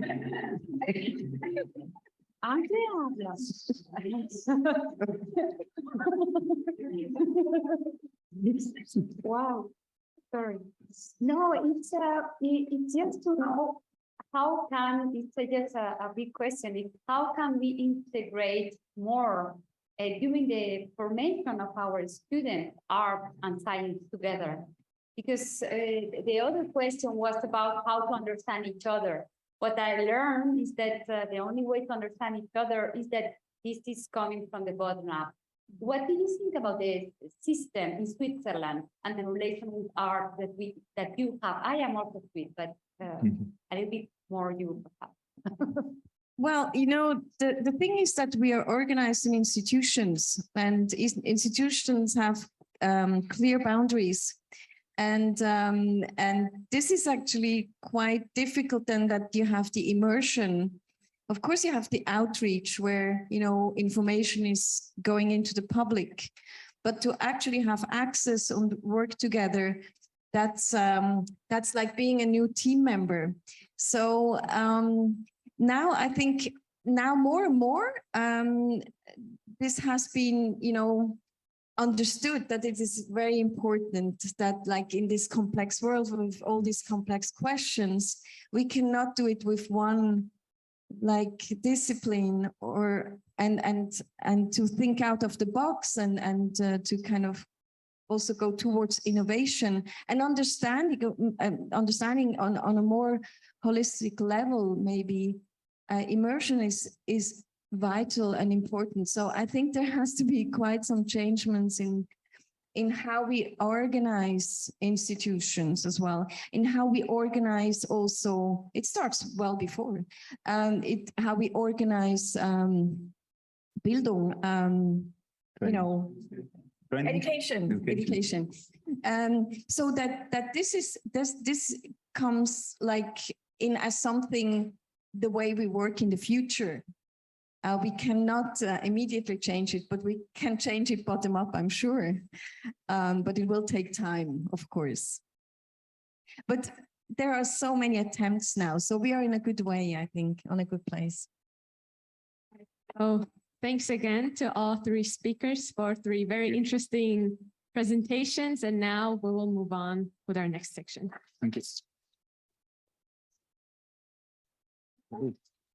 Hello.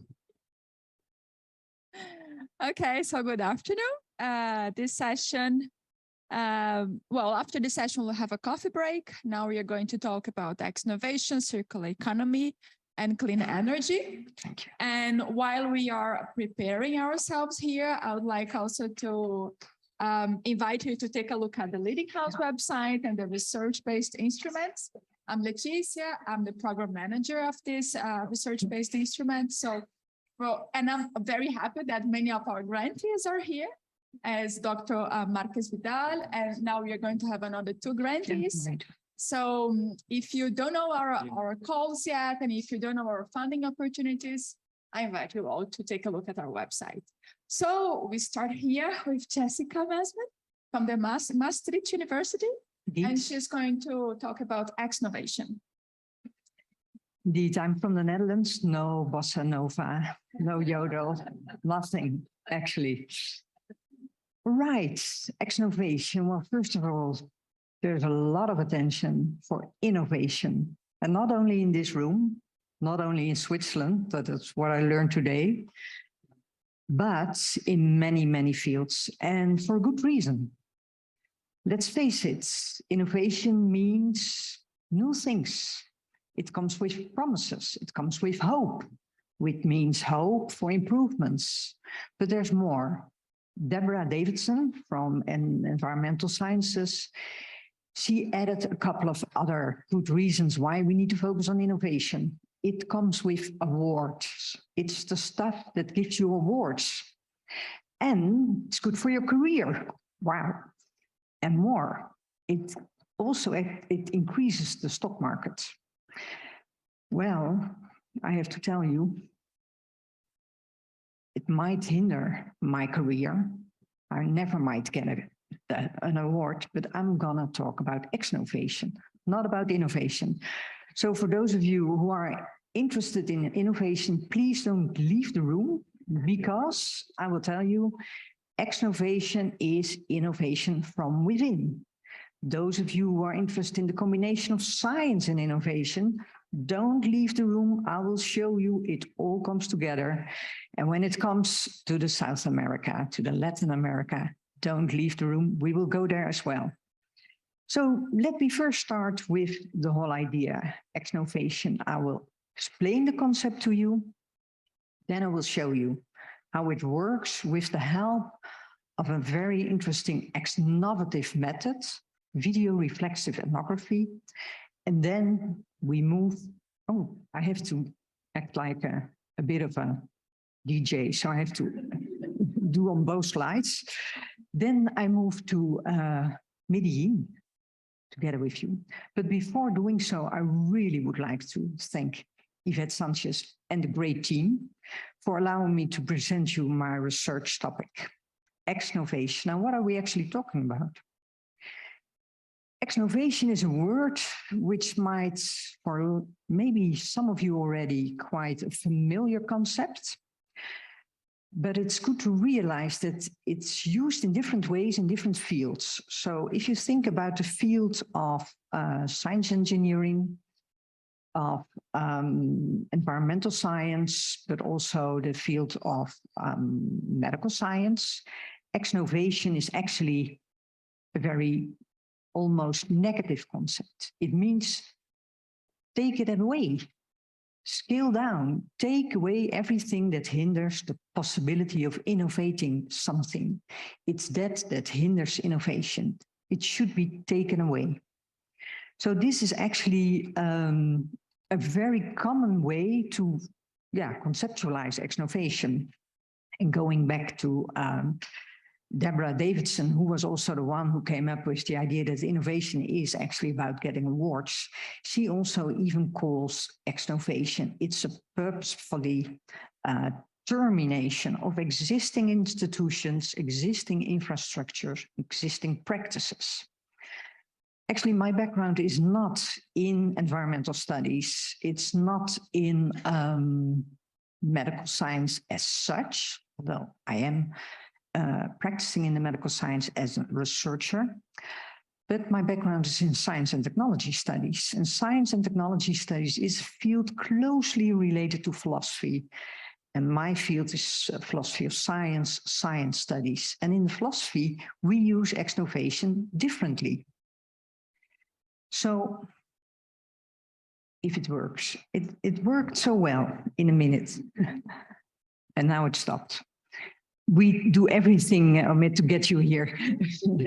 Every presentation we need you. Yeah. There you go.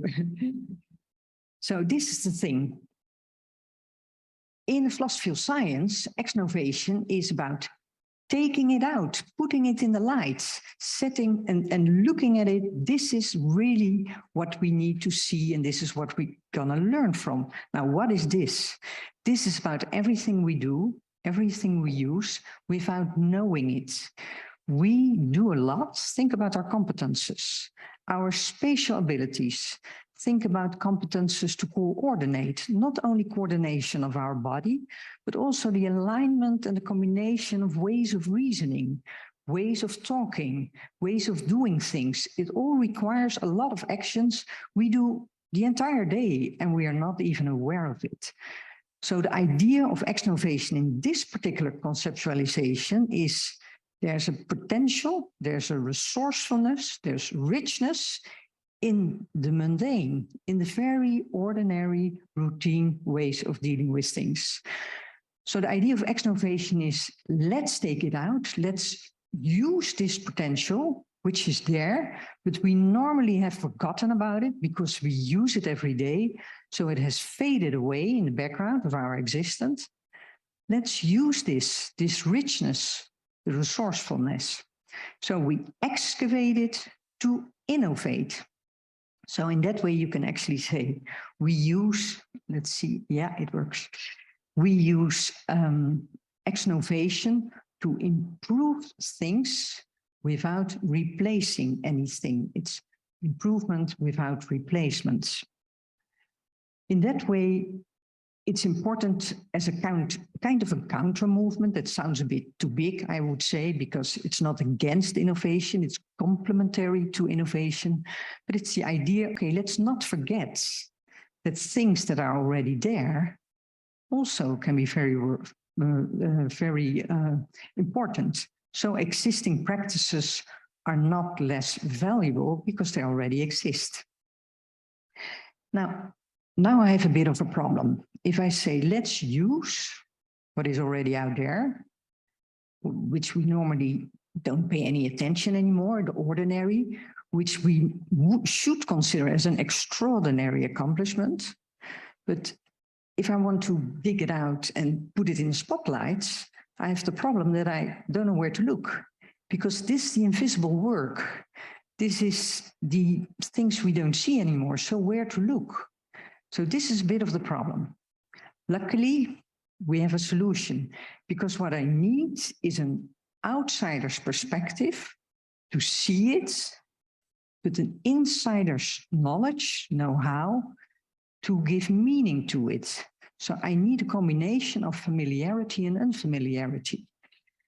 And this is the idea of video reflexive ethnography. Video reflexive ethnography is a method which is not only used in healthcare, it's also in the Netherlands used in education, in elementary school, in high schools. It's also used in businesses like the Dutch railway company in the control rooms. And to put it simply, the idea is, let's film professionals, practitioners, while they are at work. Then together with some of them, we select a couple of clips, select footage, and then we sit down and we say, okay, let's check it out.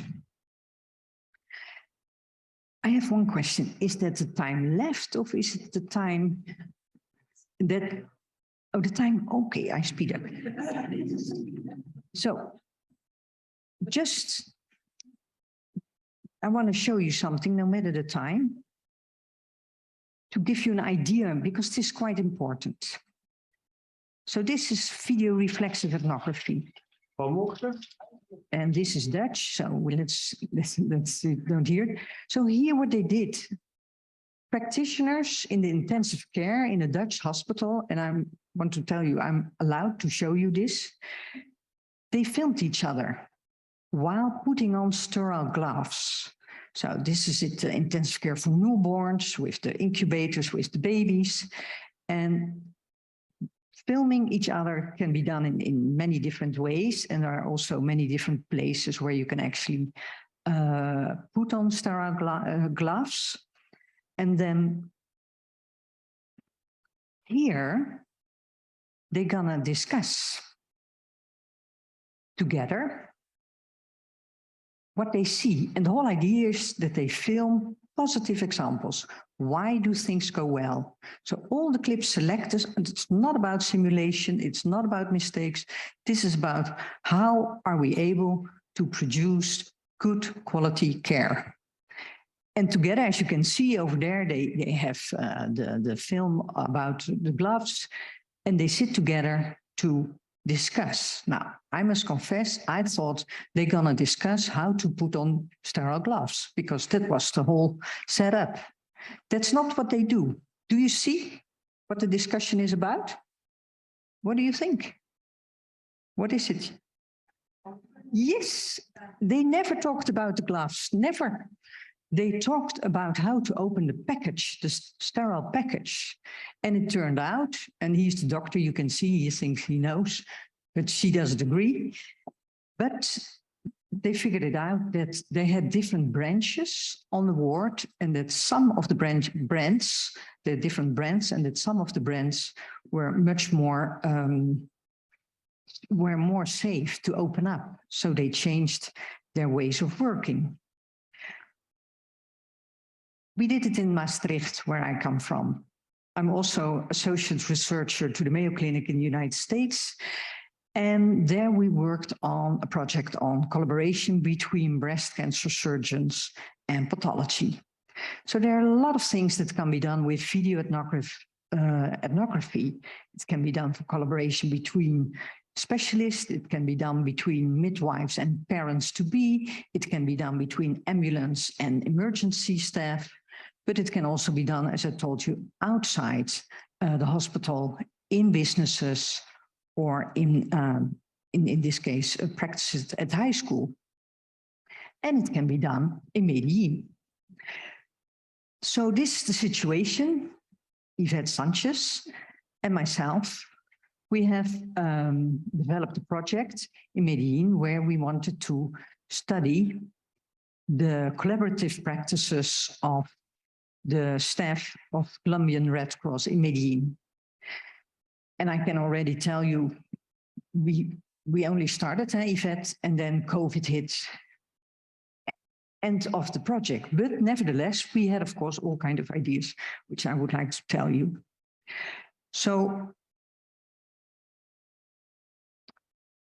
in that way, the whole point is that when you think about Exnovation, when you think about video reflexive ethnography, it's done in many practices, but not yet in the domain of humanitarian work.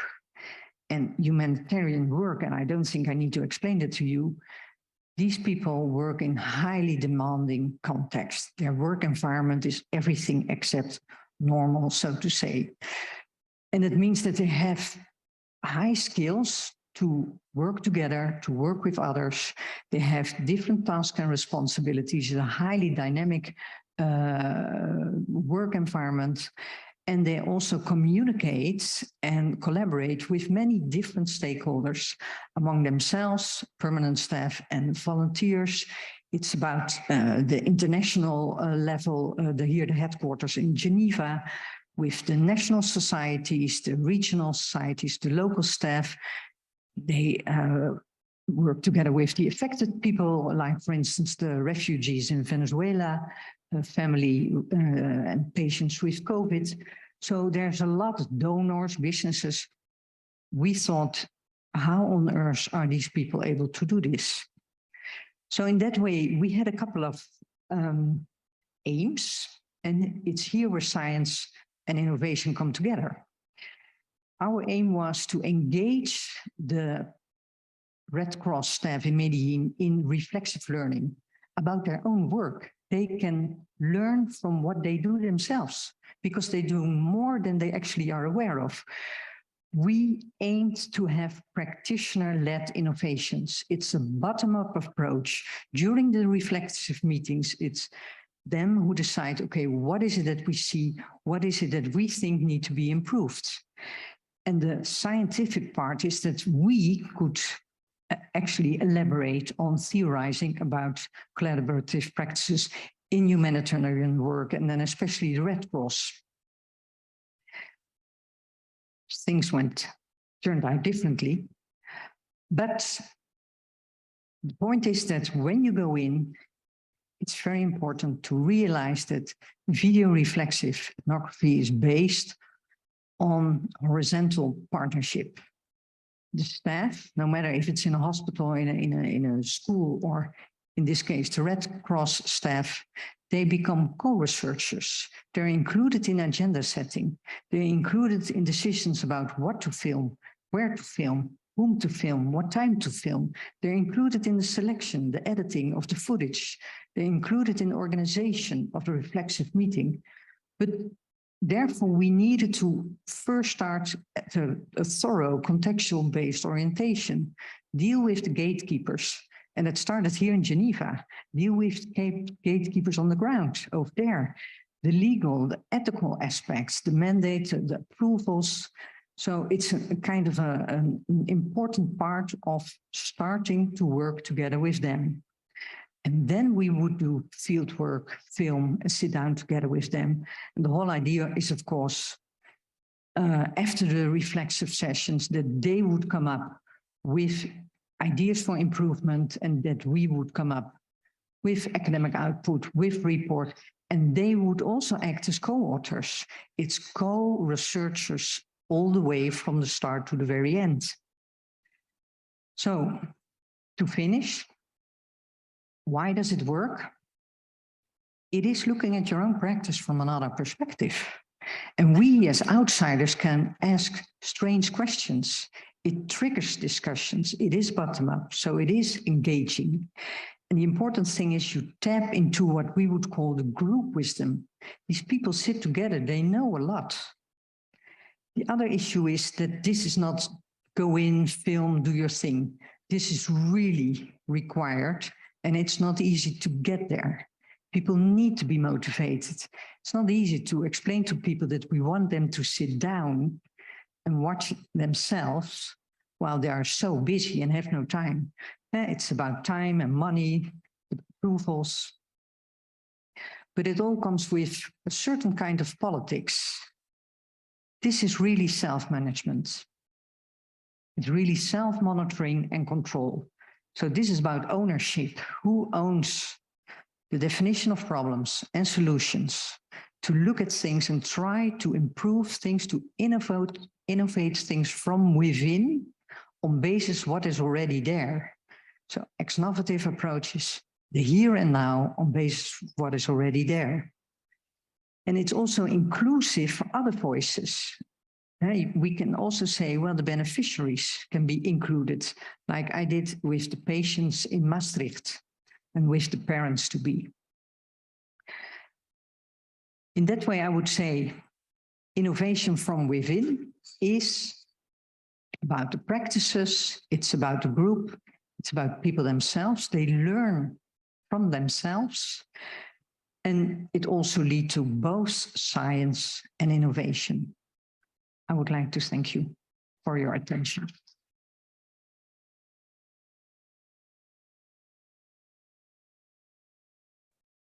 Thank you very much. Is it working? Yeah. Thank you very much, Jessica. Thank you. We are going to receive now one of our grantees, Cristina Dominguez, who is going to talk about clean energy in Central America.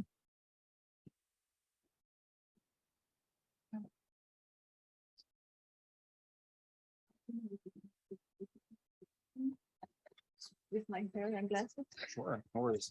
Yeah. You see the time? Sorry, don't.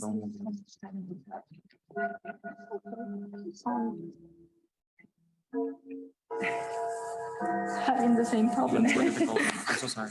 Sorry, that's because of my glasses. Doesn't hurt. Are you comfortable?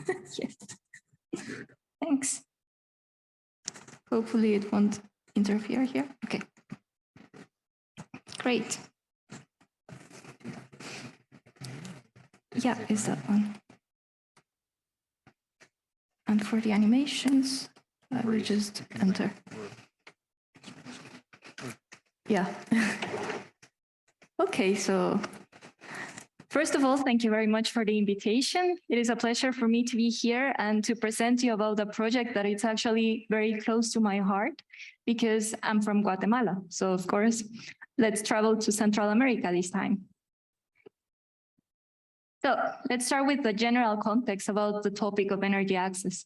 So we know that over 750 million people lack access to electricity worldwide. And how is the situation in Central America?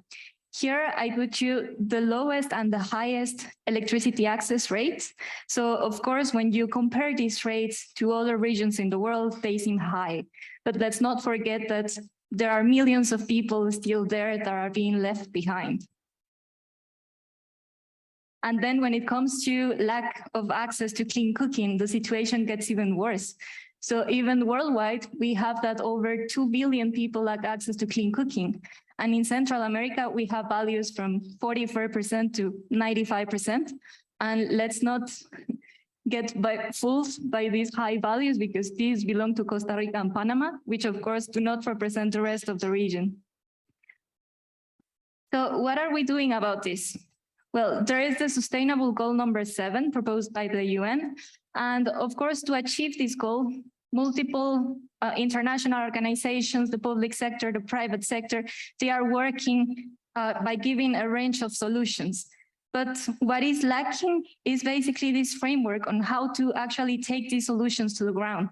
So how can we actually implement all of these different solutions and let's not stick them in a paper, for example. So that's why in this research, we decided to create this framework. So we decided to propose a framework to make these solutions a reality. And why did we select Central America? That's because we noticed that limited research in general, and specifically in energy access, is focused in Central America. So I wanted to ask you, how many of you are from Central America or are studying a subject in Central America? There you are. Great. Yeah. So you can see that there is not a lot happening in terms of research in Central America in general. So that's why we decided to focus there. And we also noticed that there is some data scarcity, of course, because there is no research and there is no funding for collecting data from the ground. And there is limited implementation of geospatial analysis, which can potentially improve the deployment of these solutions. And there is this challenge on estimating the electricity demand. I mean, how much electricity will people actually consume? And there is still a lack of models, open source models for sizing energy supply systems there. So that's why in our research, we are using publicly available data as input. We are deploying geospatial models or creating geospatial models for the better assessment of these solutions. So that basically helps us to identify which solution can we implement where. Then we are also proposing this implementation of a model that improves the electricity demand estimations. We are also proposing this open source optimization model that we created in order to facilitate the design of off-grid solutions.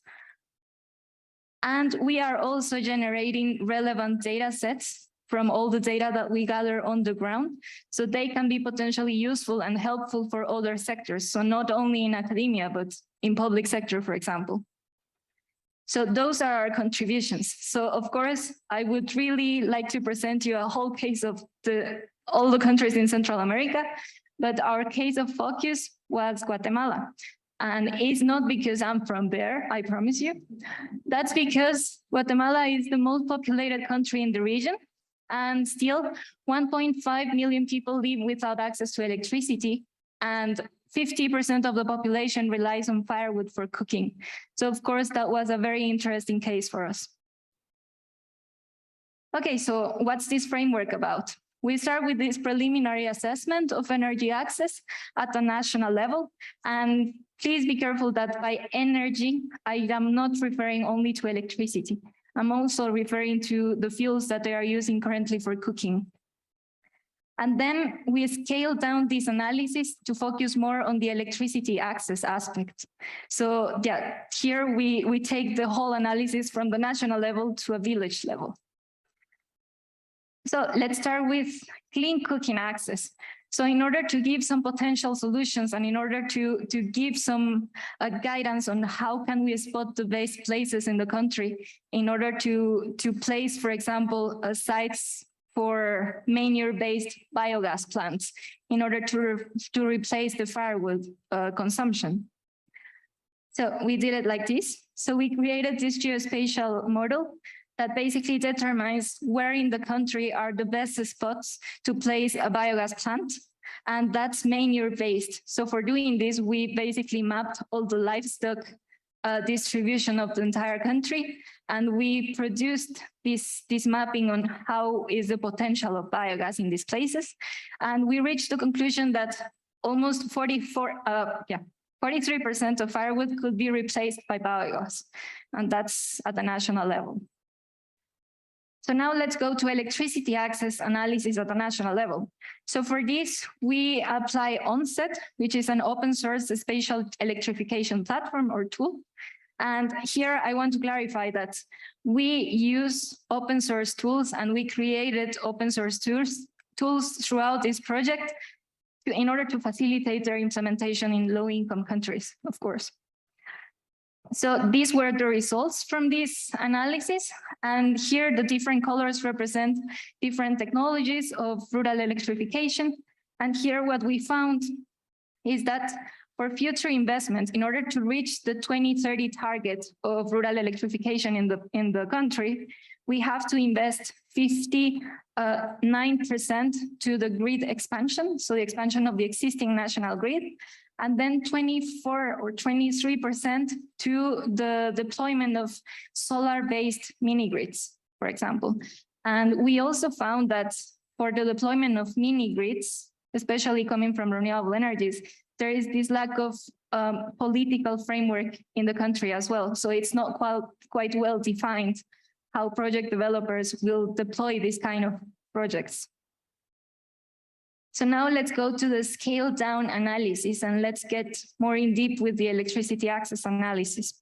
So one of the issues that we notice, and at the beginning of the presentation, I already commented about this, is that there is this lack of accuracy on estimating how much electricity will people actually consume. Because of course, it's not the same of saying, yes, they will get access to a service and they will consume it as we are expecting them to. But of course, when you give them the access, it's very likely that they won't do it as you are thinking that they will. So for doing this, we basically applied a model that I developed during my PhD at ETH Zurich. And that's a data-driven model for generating this hourly electricity consumption for rural villages in developing countries. So this model, I actually developed it for sub-Saharan Africa. So that was the main focus of the study. But then I extended it to South Asia and to Latin America. So the model consists on taking data from different reliable sources, from household surveys deployed by the World Bank, for example, to different geospatial data sets in which we can collect some very important data regarding demographics, socioeconomics, climatic conditions, geographic conditions, etc. And then by applying machine learning techniques, I know that's a very used concept nowadays, but yes, we used it here as well. We created different predictive models that will predict how many electrical appliances will people actually own, depending on certain socioeconomic, demographic, geographic, climatic characteristics. So now that we know how many electrical appliances will people own, we need to know how are they using these appliances. And that's where my favorite part of the research comes, because I was trying to predict human behavior. And of course, you know that we are quite unpredictable. So I don't even know what I'm doing after the apero, for example, and how am I supposed to predict the behavior of people in rural areas? So that was a very challenged situation for me, especially coming from an engineering background. Just start with the social sciences kind of aspect of my research. And how I did this with data and open source data that you can all find online. So the World Bank deployed these kind of surveys, which are called time of use surveys, in which they are documenting how people are spending their time over a typical day, basically. So what I did with these data sets from different countries, I analyzed some patterns. So basically how people are spending their time over a typical day, in which activities and at which time. And then I classified people depending on these behaviors.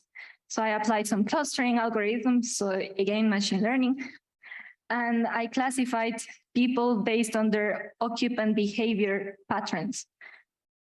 And what I found is that this is an example from Guatemala. Here, every color represents one different activity. And you can find that these different classifications can describe different behaviors of people within the household. So how I use this is that basically I linked these activities to the electrical appliances that I was predicting before. And then I could produce load profiles. So hourly electricity consumption profiles. Then if we aggregate this hourly electricity consumption to how much a household in a rural area in Guatemala will consume per day, here is the mapping of how we did it. And this was an aggregated value. And this comes at the village level up to a municipality level, for example. And of course, you can estimate this only by using as an input some basic demographic, socioeconomic, etc. data that you can find online. So that was the whole purpose of this model. So that all looks nice, but how do we know that these values are correct? That's why we performed fieldwork in Guatemala in 2021, and that was actually a very difficult situation. So the whole leading house knows about this. And that was during COVID. So of course that was quite difficult, and there were some places with a lot of restrictions, and it was a challenge, let's put it like that. So this was funded by a seed money grant. provided by the Leading House. And with this, we interviewed more than 150 surveyed households. And we collected electricity consumption measurement data from 43 households as well. And of course, that was with the help of volunteers, local volunteers. So from this fieldwork, we didn't only collect relevant data on the field, but we also performed these educational workshops. Because of course, I was thinking, I'm not only taking their information, I have to give something back, right? So we organized these educational workshops in which we will discuss about energy access topics, renewable energies, or energy efficiency as well. So we would advise them how they can reduce their energy bills, for example, their electricity bills. So another thing is that we wanted to show them some of the results already. So what the information that you're giving us is going to be useful for. And that's why we were showing already some results. So let's jump quickly. We validated this electricity demand model based on the fieldwork collected data, and we found, or we obtained, an average prediction error of less than 1%. Which was quite a surprise. But that was also obtained with the cases of Sub-Saharan Africa and South Asia as well. So let's go more in deep into the village level. So I'll go quickly with this. You remember that first we mapped at the national level which were the potential solutions to apply for electrification, for rural electrification. So now we decided to pick one village of this and to try to analyze the technology that was pre-scanned to be working there. So we took one of the villages and we actually created this open source optimization model that could estimate which is the best composition of a mini grid. So how many solar panels would you have to install? For example, what's the size of the battery that you will have to install? If these have to be hybrid or not. So with renewable energies and diesel generators, for example. So what we found by applying this whole methodology, we classified people based on their human behavior. We classified them based on the appliance's ownership. We projected these hourly load profiles for a year. And then we put this as an input for this open source model. And we defined different cases for potential solutions of mini grid sizing for this village. So for example, here, you can see all the electricity prices and the renewable energy shares. And what we concluded is that a mini grid combined by solar panels, diesel generators, and a battery will be cheaper for people in this case, and it will have a reasonable share of renewable energies as well. So that will be the solution to apply in this exact village. And that's how everything works. So now to conclude, because I feel that I'm over the time already. Okay, yes. So as a conclusion, yeah, here with this framework, we started by analyzing or pre-scanning at a national level to get more into the scale down analysis of how can we apply these solutions really in the context of a village. So of course, there is a lot of things to do. So first, it will be very useful to try to validate these methods as well in different other countries in Central America or even in Latin America. And we need to think on how to integrate this framework now that we have created it using open data, using open source models so people can actually use this.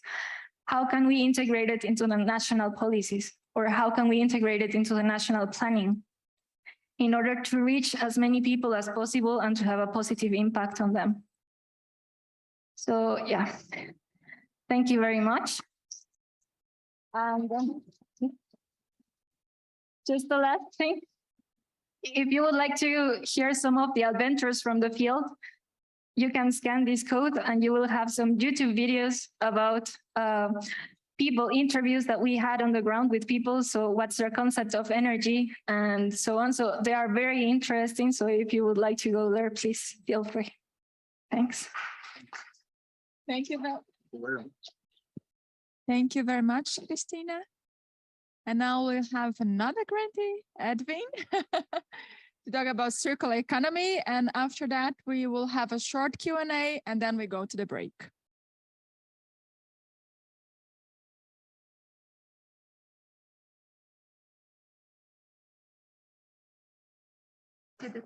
Yes, it's going up or going down? Now.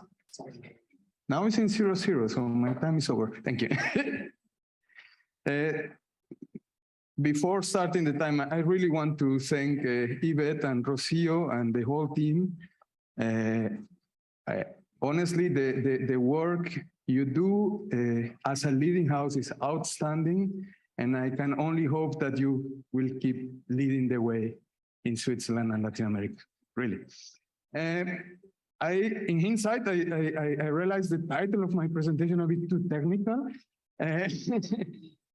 but I thought I will do a presentation more in terms of insights. And as a scientist, I think my role is to ask questions. So I want to share with you also some of the questions we have around the work of almost more than a decade collaboration and research with Latin American institutions. And I will take the example of the project where we had the seed money grant in 2020. So needless to say, more challenging than normal, but let's get into it. Doesn't want to change. Now, good. And to start a bit of staying with the artsy side, this is a science communicator, Monroe, and he's one of my favorite comic artists, and I highly recommend you all to try to follow his strip. This is already a bit old comic, but for me very funny, but I think it's also a warning. If we attach the word sustainable to everything, and we are in deep trouble of losing the value of the concept of sustainability. So the first invitation is to be very critical on what do we call sustainable. The next question, and I hope a bit provocative, is asking, is circular the new sustainable? And I hope at the end we can discuss that, and I bring some insights into it. I bring you back to Medellin, one of my favorite cities, for many reasons, working there for many years, also part of the SECO-funded program, Colombia Más Competitiva. And then we start realizing there were many parallels between the city of Medellin and the city of Zurich, especially when we are thinking about resources, mineral resources. And as you can see, these two pictures are from the same week in 2020. The cities are coming to the edge where we are extracting the materials that we're using to build the buildings. And what happens afterwards? All those minerals resources are locked below the city. And in 2017 already, the Colombian government had a regulation saying that all new buildings, large buildings, should reuse excavation material and demolition material in a percentage that is increasing till 2030. And here comes another question. Do we have something like that in Switzerland in 2022? How many cantons in Switzerland had similar regulations? The answer is between 0 and 1. So, and the whole work from here on is not, and I stress this, is not comparative, it's a parallel. There are very serious difference between the cities and in their context, but it's very interesting to see how different countries and governments are dealing with this problem, because we also saw that in Medellin, there were a lot of very interesting industry-driven initiatives to respond to the regulation, which we also saw happening in Zurich from other reasons. So that's the question, why is this happening? And if we manage to reuse all these materials, because we know we have enough in regional level, what is the environmental impact and the cost We wanted to do more, but with COVID it was impossible. Just from the data, and I want again to stress this very much, we collected data from both cities, specifically buildings, that they fulfill completely regulations and building codes in both cities.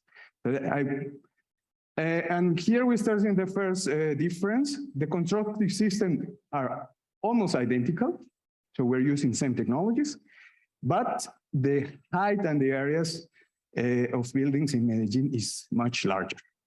So we were looking what are the material demands, so what the material cost, and especially looking at this case of excavation material. Here we have the first picture with the next question. We see there is a significantly larger amount of material used in Swiss buildings from the sample. And the question that is worrying me, or more the response is worrying me, is when I show this kind of graph to my colleagues and friends, the response is always, oh, it's because in Switzerland we know how to build. We have good engineers, and there's nothing most wrong than that fact.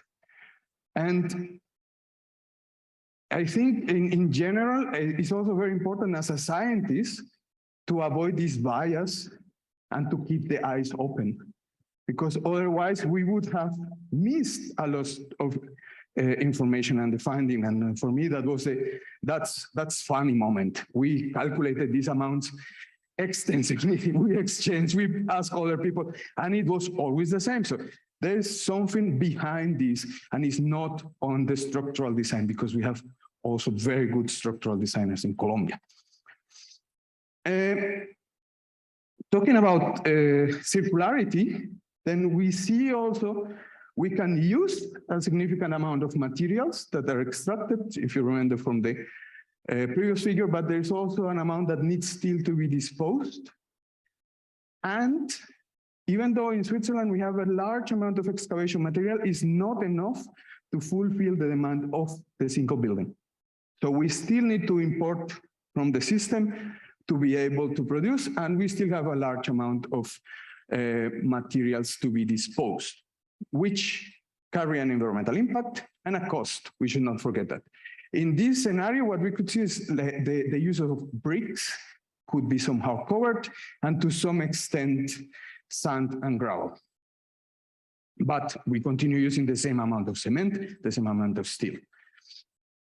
Very quickly on the results, what we see is the implementation of a circular economy practice has a much better result in the Colombian context than in the Swiss context. Obviously, because we are using more material, the environmental impact of the building is much higher per square meter in the Swiss case. And yeah, we could go on and on and on. The I think interesting fact afterwards was when we start looking at cost and pricing. And these are values for 2020 again, and you can clearly see that the prices are very similar. So the cost even of sand and gravel that I assume there will be more local context driven is almost the same as in Switzerland. This tells us that in the case of Medellin, every cubic meter of concrete that we put is a lot of money that goes up. So that informs us as well that the structural design there is more driven by the cost of the material. So they look for the effective use of the material to produce the building. The other component to that equation is in the Swiss case, we have a labor cost that is much, much higher than the Colombian case. And that's, there's also a systemic problem that they call. The fees for an engineering office are related to the cost of the building. And we have concrete that is rather cheap. So we need to put a lot more. So it's a more complex question than this one or that one, and do it better. What we see from the cost is very similar to the environmental impact. In the Colombian case, there's more potential for savings, up to 40%, where in the Swiss case is only 15%. So from a business perspective, it makes more interesting and a more ready market in the Colombian case than in the Swiss case. I'm finishing. Just to wrap up, and I think we need to be very careful again with sustainability. Circularity measures very different things in very different ways. We should not use them interchangeably. I would argue we should still prioritize sustainability. Best example is steel. Steel is one of the most circular materials. We're still using Roman steel, but it's not the most environmental friendly material. Or for the, oops, sorry. And also very important, beyond the idea of circularity and circular economy is beautiful in the paper, but there are very complicated constraints in terms of logistics, when and where the materials are available, who owns them when I need them. And that requires new business models. And in general, in the built environment, we need to think material selection to aim to the highest performance and not just the cheapest option. Sorry, I passed it in. Gracias.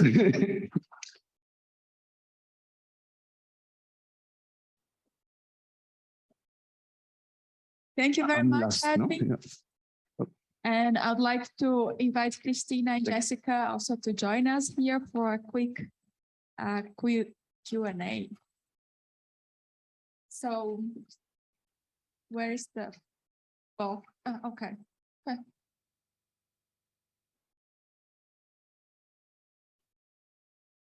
Yes. Great. Is there any question from the public? Otherwise, I'm going to start the discussion. And I would like to highlight that the methodology that Jessica showed us about the video and is somewhere similar to what Christina also did in Guatemala. She didn't show the video here, but I watched it. And my question is about how to have this critical perspective about things, because as Edwin just showed here, some things we have these assumptions that, well, in Switzerland it's going to be this way, in Colombia it's going to be different, and we are completely surprised and that's funny. It's a very common way of seeing how things can be very, very different from what we expect.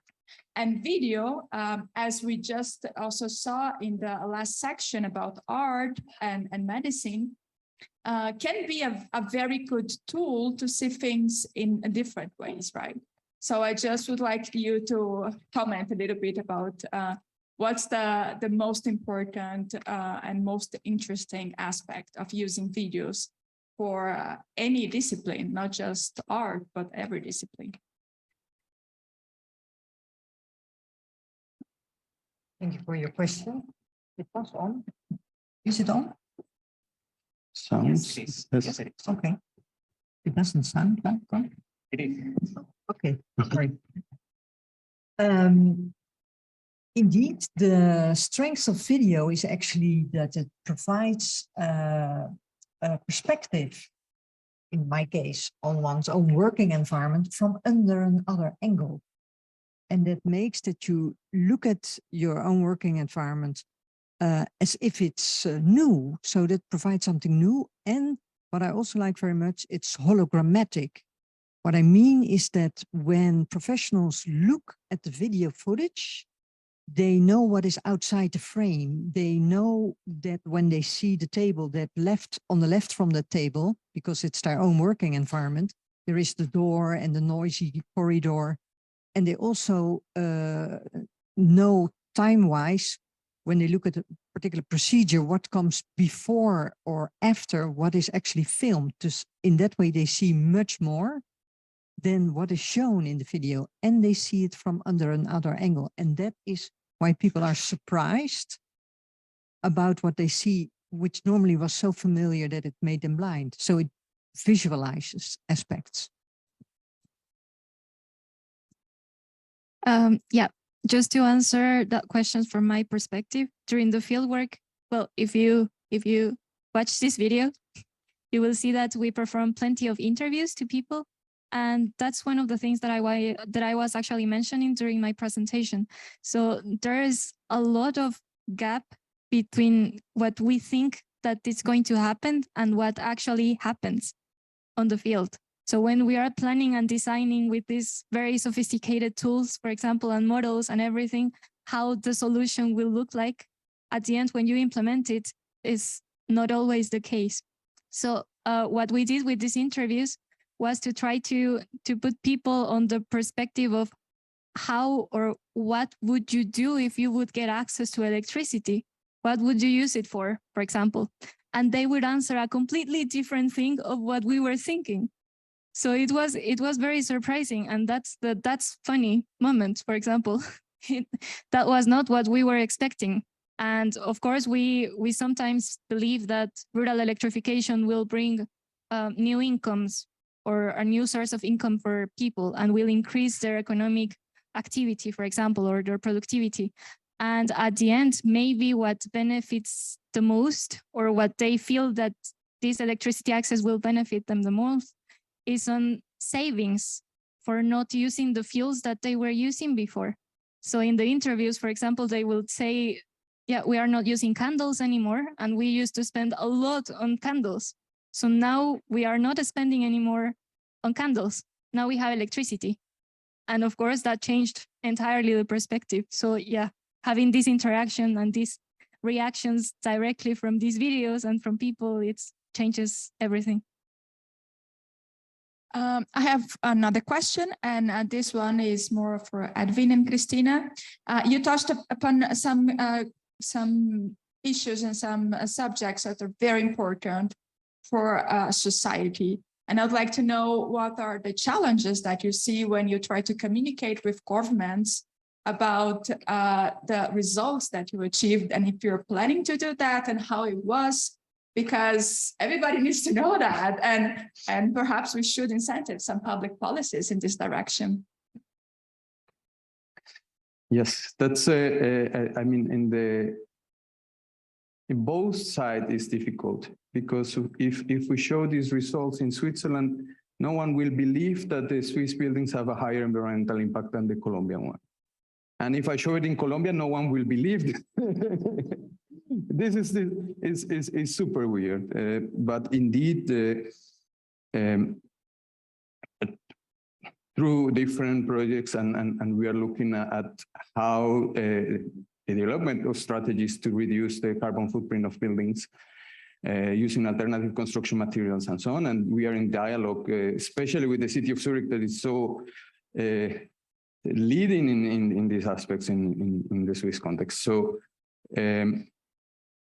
we try, but this is challenging, and I try to put the most nice figures that, because it can get really passionate discussion.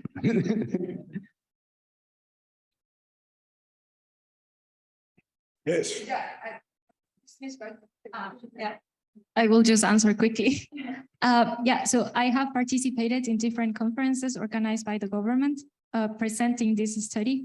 And of course, there will be a lot of reactions from their side, which will, let's say, put a barrier on what we are offering. And that's not because they don't believe in that. That's just because that somehow affects their image. Or, yeah. So that's a very sensitive topic, and mainly when we are talking about energy issues, for example. And yeah, so it was very difficult, and I have tried a lot, and still I don't want to give up. So I'm still trying, but yeah, I'm not getting the response that I will expect them to. Yeah. We have another question? Yes, a double question for Professor Meesman. First of all, what's the theoretical basis of your work? And second, is there any systematic evidence of what is or can be achieved with Exnovation? Thank you so much for your question. It's a question I almost get every time I present my work. The theoretical basis is the John Dewey's pragmatism, and it's in qualitative research, and qualitative research is characterized by not measuring. So it's not quantitative, so we don't measure. The other thing is that when it comes to how to show that it works, that's about evaluation. If it works, and that's based on Donna Mertens. She's a Belgian philosopher, and that's a completely different evaluation framework than, say, when you measure something, you assume that you know what is in the future, because otherwise you cannot measure if you were actually able to get there. With Exnovation, you assume that also the participants have an effect on your research. So you cannot right from the start set something in the future because they have an effect. Therefore, we were not able to use that kind of framework. So this is very much based on what are the differences on the individual level of staff members, on the team level of staff members, on the organizational level and the institutional level. So it's a completely different framework because of the impact of the participants. No, thank you very much. It was a great session, but of course you have the coffee break information. So Thank you very much to the great panelists. A big round of applause for Leticia as well.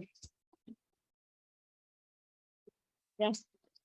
I think we should have labeled this section from Exnovation to excavation, but we'll do that next time. Exactly. So a quick bit of information for the coffee break. Unfortunately, only have about 15 minutes now. So it's more of a bathroom break and a quick coffee and tea break if you want. It's going to be at the Mensa where you had lunch. So you have to go downstairs, and the password is Summit. So you can take a coffee, a tea. You can also have a dessert and just tell the cashier. Exactly. And then you don't have to pay. Okay. See you at 4 o'clock. Thank you, everyone. Or before, 1 or 2 minutes before 4 o'clock. Thank you. Okay. So welcome back, everyone. Hope you enjoyed your coffee break. We're going to start our panel of science, technology, engineering, and mathematics.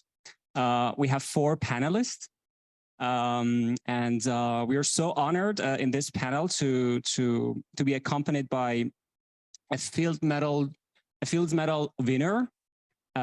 So for those who don't know about the Fields Medal, a piece of information is that the Fields Medal is awarded every 4 years to one or more mathematicians under the age of 40 in recognition of outstanding mathematical achievement for existing work and for the promise of future achievements. So we will be also touching upon other topics such as gender inequity in relation to the so-called STEM and cognition and adaptation from the perspective of social innovators, and the plastic and composites in the context of circular economy. So it might be interesting for Edwin too. Without further ado, we welcome Dr. Artur Avila to start his presentation.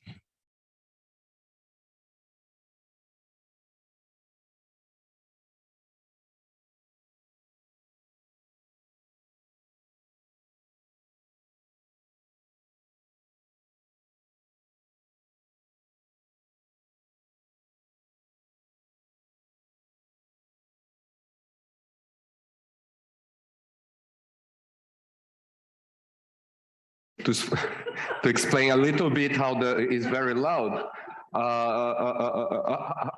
how things are in Brazil with respect to research and mathematics in particular, but with the developments that have happened, and then the international connections maybe. In Brazil, The scientific tradition is, of course, quite recent. In mathematics, there was no essentially anything before early 20th century. There was a connection. Let's say that things start in Brazil with actually a visit of Claude Lévi-Strauss. He went to Brazil. He was interested not in mathematics, but had mathematical friends in France. And once in Brazil, he brought and told about it, and got the first visitors that were top mathematicians from France coming to actually São Paulo. The University of São Paulo was the initial focus of that, and they got really great mathematicians coming. Also because this was maybe in the 30s and 40s and beginning of the 50s, also motivated by the problems in Europe. So they kind of escaped some situations. There were other events that happened related to the Cold War. So there were people that instead of traveling to the United States, would have preferred to go to Brazil at that time. So there were quite great mathematicians that were in Brazil, but it didn't create big roots into the development of Brazilian mathematical community. So that was kind of isolated. Later on, and that's kind of a more successful story. Around the time that the first research institutions were created, and starting from the CBPF, so they created the CNPq and the Brazilian Center for Physical Research. And just after that, and this year is the 70th anniversary, so in October, I'm going to Brazil again for the celebration of the 70th anniversary of the Institute for Pure and Applied Mathematics in Rio de Janeiro. So that was a quite important event that really this place would become the center of development of the core of mathematical research for a long time in Brazil. So 70 years ago, it was created as a little, just a division inside the CBPF. It was just a room there with very few people, and took some time to develop so that there were, at this point, there was not really a great PhD program in Brazil going on. So people were going away to the States normally. And surprisingly, they were coming back, many of them. So that was something exceptional, because even nowadays, many people go away and never go back, even if there are some opportunities. But this time, those people faced to the possibility that it would be extremely difficult to continue doing their research if they would go back to Brazil. They chose to do so because they wanted to develop the Brazilian mathematical community. So they did their PhDs in several places in the States, like Chicago or Berkeley or many places. They were brilliant, actually, several of them. And they went back to Rio de Janeiro and brought with them their contacts. And we got visits from now great mathematicians, but in contact with some people that were perhaps their students or relate to them. There were great mathematical discoveries that immediately were done in Brazil, like, for instance, the Fields medalist Steve Smale, who had he made important discoveries regarding the solution of the high-dimensional Poincare conjecture in Rio. He has famously declared that some of his most important discoveries in dynamical systems, for instance, the discovery of the so-called Smale's horseshoe, were done while he was in the beaches of Rio. He even got in trouble because the funding agencies in America were not very happy with people going to the beach with money from the people. But it was very efficient way, and it created a lot of roots.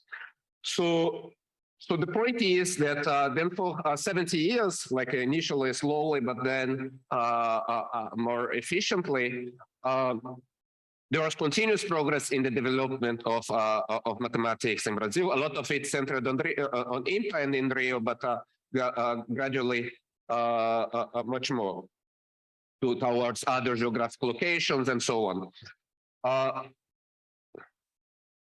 There was, we might wonder why, so Brazil is at this moment one center that's recognized internationally as extremely important for the development in, is a top level on the areas of mathematics that it does research. It's not representative in equal ways of all fields in mathematics, but there are some fields that we can say safely that it's really a leading place. And it's a leading place in also Latin America. Brazil has had a big, particularly IMPA, has put on itself the challenge of forming a lot of mathematicians from all over Latin America. So they have gone there to get their PhDs. Some have stayed in Brazil, and many of them have returned to all of their countries everywhere, like Peru, Uruguay, and Chile, and Venezuela, and well, Bolivia. They come from everywhere, and they return to those places as well, or stay, or go also to Europe and so on. But it has contributed to the development of mathematics, also through whole Latin America. So we may wonder what is special about this story compared to what we know about research in especially hard science in Brazil, which often has not been, has had problems, we can say the least. And of course, through 70 years, there were crises all the time.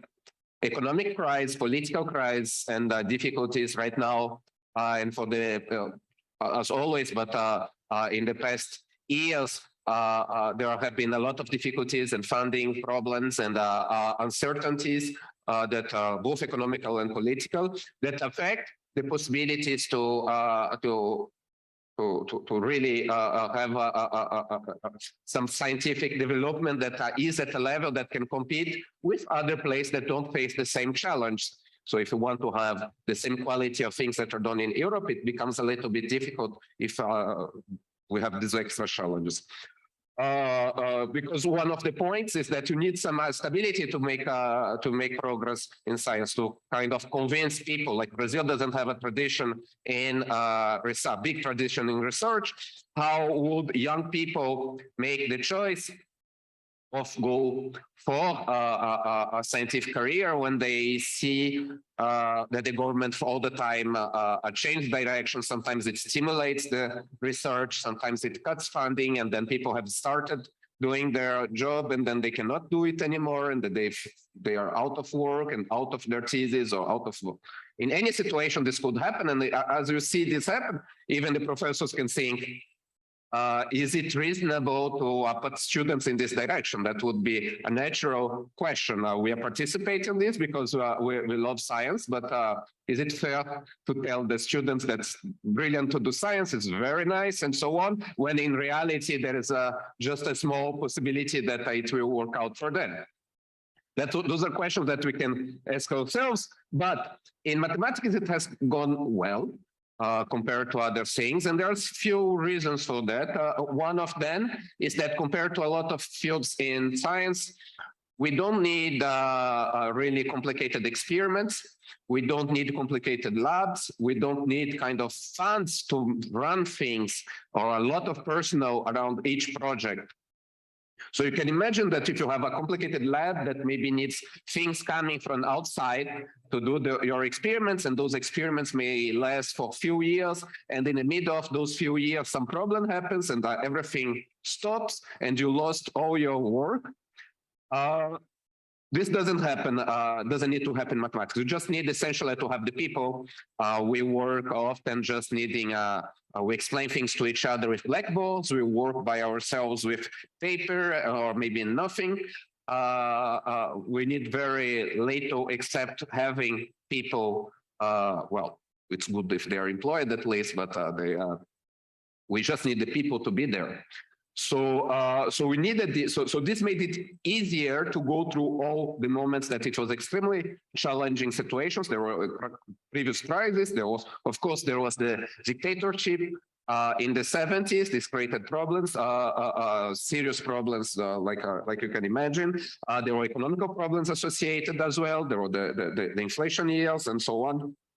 It went through all of this. There was a group of people, and that was possible. There was a group of people that just wanted to go on, that had in their minds a plan for it to happen, which was basic. We try to get the best people, we try to get the best connections, and we'll go forward just with what we think is the best kind of mathematics. The goal was not to have a lot of people doing whatever mathematics, but they wanted people that would be able to work at the level that was done outside.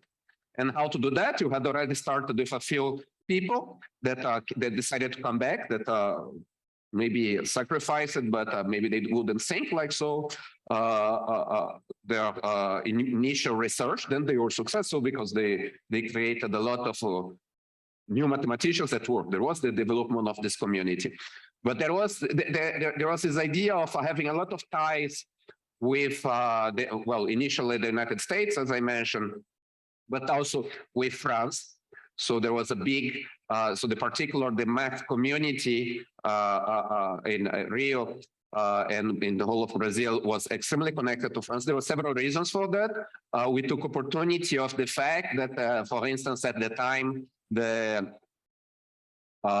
in France, people had to do military service, and they had the option to either go to actually the army or so, or they could do some kind of public service, which would be going to some kind of foreign country with very difficult situation and doing some service for this country. And somehow they could manage to do so just by going to Rio de Janeiro and going to this institution and doing research in maps. So that there was a kind of a loophole in the system that people took advantage. And a lot of great mathematicians went there for 1 or 2 years. And once they were there, they created the connections of the future. We have to have the opportunities to like when people go there, we have to use the opportunity to create the ties, and that would continue. So later on, they would maybe probably go back to, in this case, go back to France, but they would keep getting always PhD students going from Brazil to France, or they would send their students to go to Brazil. And there was a continuation of this. So to have an idea of how it has gone continuously, for instance, in my mathematical history, who is my advisor did his PhD. I did my PhD in 2001. I got my PhD in 2001 at IMPA. My advisor got his PhD in 71 or 72, also at IMPA already. His advisor was one of the founding fathers of IMPA, but he got his PhD from that guy, that Fields medalist, Steve Smale, who was visiting in the end of 50s, beginning of 60s to IMPA. And Smale was coming back later on. So you see that already is a trajectory where people can be formed in Brazil and stay in Brazil, and they form more people in Brazil, and this keeps going on. I'd say that then when I started my PhD, when I started at IMPA, I started before my PhD, it was in 95. It was immediately clear what was going on you could see immediately going through just all the corridors at the institution, you could see the best mathematicians in the world. I remember particularly, for instance, Jean-Christophe Yocos, that was also Fields medalist from 94. And he was there all the time visiting and working with people. And in a very, there was no kind of distance between anybody in this situation. And that was my first contact with him. And that's what enabled me after I finished my PhD in 2001. I got a postdoc at the Collège de France with him. So this connection allowed me to immediately go to France. It simplified it permitted this to happen. And I stayed for 5 years, and then I started going back and forth on to Brazil again. So right now, for many years, I was working both at IMPA and at the CNRS in France. Until 2018, I moved to Zurich, and I keep working. I spent a part of the year in IMPA collaborating with my friends in Brazil. So there was there were those important points that started. So there was this big connection with France. And now what I'm seeing and trying to get something positive for us, particularly here, is there is, in my view, there is a big development right now of mathematics. Switzerland has always been very developed mathematically, of course, but it's kind of especially attractive nowadays through the whole of Europe. Maybe the other place are with a little bit more problems, but you can see for instance, French people that were very difficult to move away from France. They like staying there normally. And now they're coming in large quantities here, some of the best mathematicians there. That's not that good for France, but it's good for people that are here. So I'm enjoying a lot since I've been here. I have just seen it progressing more and more and getting more and more attractive. We have been able now to construct kind of much more active seminars. We can get, it becomes a part where people come from everywhere in Europe. It becomes like everywhere pass through Paris when they come to Europe. Now we want them to come also to Switzerland. There's not only Zurich, so my part is there. But I'd say that maybe it's an opportunity to look for those connections with Latin America as well. Maybe I have seen some mathematicians that have come to, there have been Brazilian, for instance, mathematicians that have been coming and doing their PhDs and postdocs in Switzerland, but I think there is space for an increase of these connections. And I think that there's need to have some way of thinking, like France has worked at a much more institutional level. So they have this search for, they call the rayonnement or things like this. So they want to make France have some big position internationally. That's very smart thing that they do. So they create those connections and they look for those cooperations with Brazil. They did funding, and then there are many other of these. For instance, my institution, IMPA, is associated with the CNRS at a formal level. There are other institutions in Latin America, and for instance, in Chile, that also have this status. So that was something that, that France has done in this direction. Of course, Switzerland is smaller, but we can try to look for such things so that it becomes more reliable, and it needs to be continuated. It cannot be based just on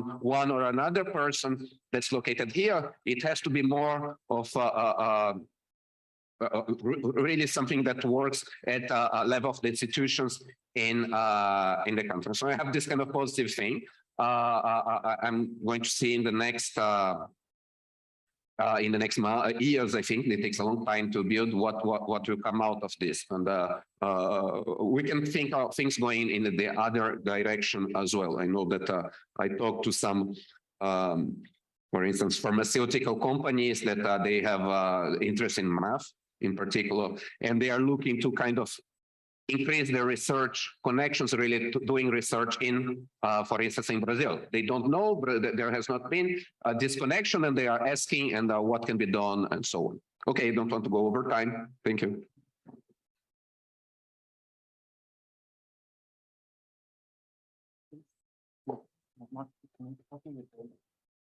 So thank you very much, Arthur. Do we have any other mathematicians in the room?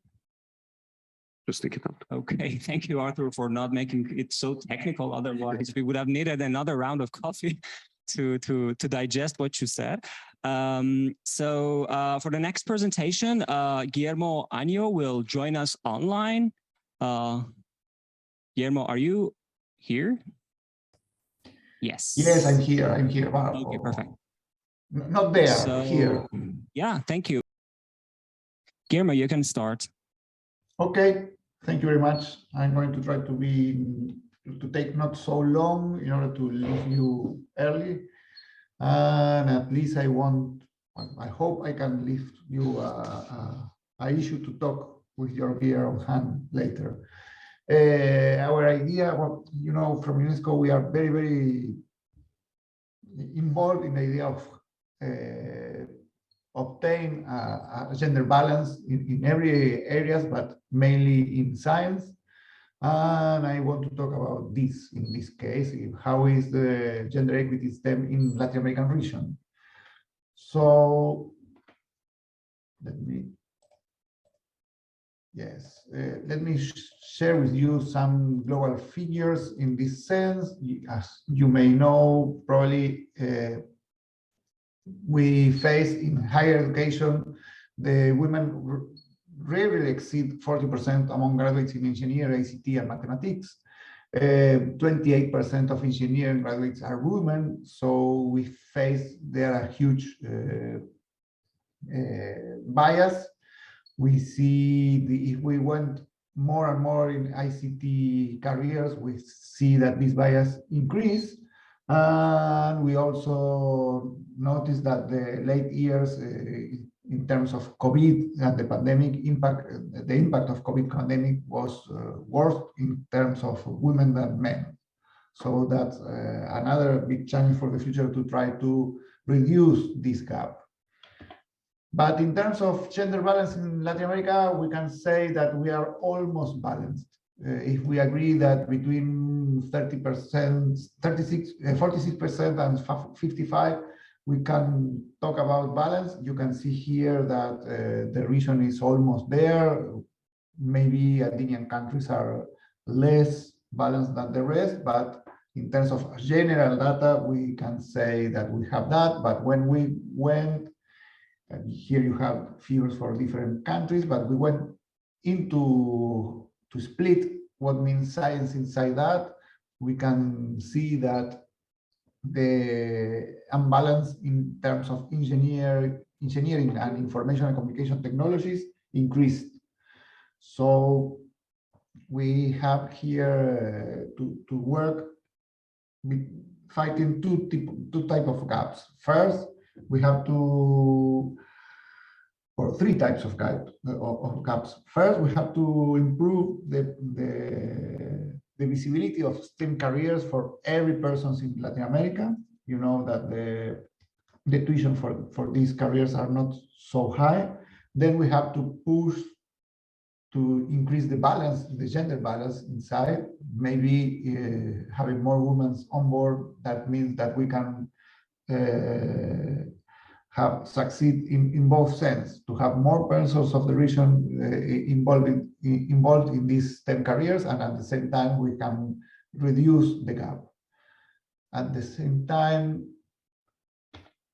I am trying to share with you that we produce a lot of different reports. The last one was 1 year ago by the British Council, with the technology group from Brussels and UNESCO. We produced this study. There you have the web page and the QR code to download it. And there we saw something that everyone knows, that there exists a gap, not so high in terms of careers, but in terms of who runs the institute, who were in higher positions. But also, as the result of various policies and activities implemented at different levels over the 20 years, the Latin American regions improved a lot in terms of gender balance. And however, even though female participation has been increasing, inequalities remain in several countries, as we saw. And we also see that we need more to rise more positions on leadership in terms of STEM areas. That's because of many different issues. In some sense, we can see that several complex factors are playing here across the life cycle of the women in terms of science career. We saw that at the educational level, there is a substantial lack of awareness among young generations of the potential of STEAM studies. We also saw lack of gender responsive to STEM pedagogies, tools, and infrastructures. Gender prejudice vesiculated in families, schools, and media. So there is not only a problem of the career, it's a problem of in the beginning and the role models of women saying that there is a possibility to the girls to choose this kind of career and improve and make succeed in STEM. There is also prejudice across professional cycles. Depends on the countries, you could face different contexts in terms of religious, social, cultural, and economic. So these also are variables that are playing hard in terms of gender balance. Because of that and this whole situation, we also have the possibility to see that there exist many different initiatives across the countries.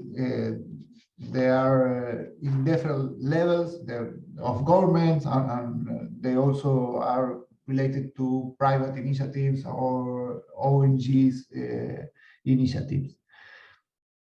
These activities goes for very different formats, different kinds of actions that are in action in this moment. So we find out that one of the problems of these different actions and activities and policies are the lack of coordination in the region. So now we are working on trying to bring up a map of these initiatives, to register around the region different initiatives, to map them, to know what they are targeting to, what kind of initiative, with what kind of activity, what kind of age group or target group they are targeting, and trying to know who are behind these initiatives in order to help to organize better and be more efficient in order to improve the gender balance in the region. Saying that, many thanks, and I'm keep here for questions or any inquiry. Thank you very much.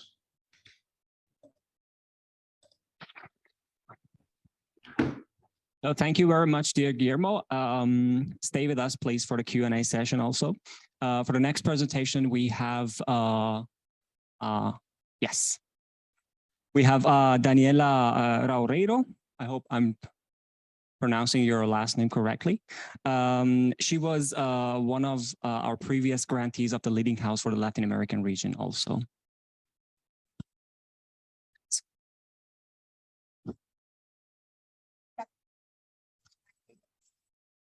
Can you hear me like this so we don't waste time with the, I think I'm more rushed than everybody else in the room at this point. I don't want to keep you too long. That's not my presentation. It's nice though. I could give it a try. That might be actually more interesting. So no, in the meantime, I want to say I'm very honored to be here in this panel. It's really a pleasure. Yeah, I was asked to talk about what I do. I was actually asked to talk a little bit about myself, and I let that part aside. I ignored it, and Rocio protected me. So I will talk about what we do in our group, and then you can figure out the rest, okay? That's, yes, but then we can skip to the next one already.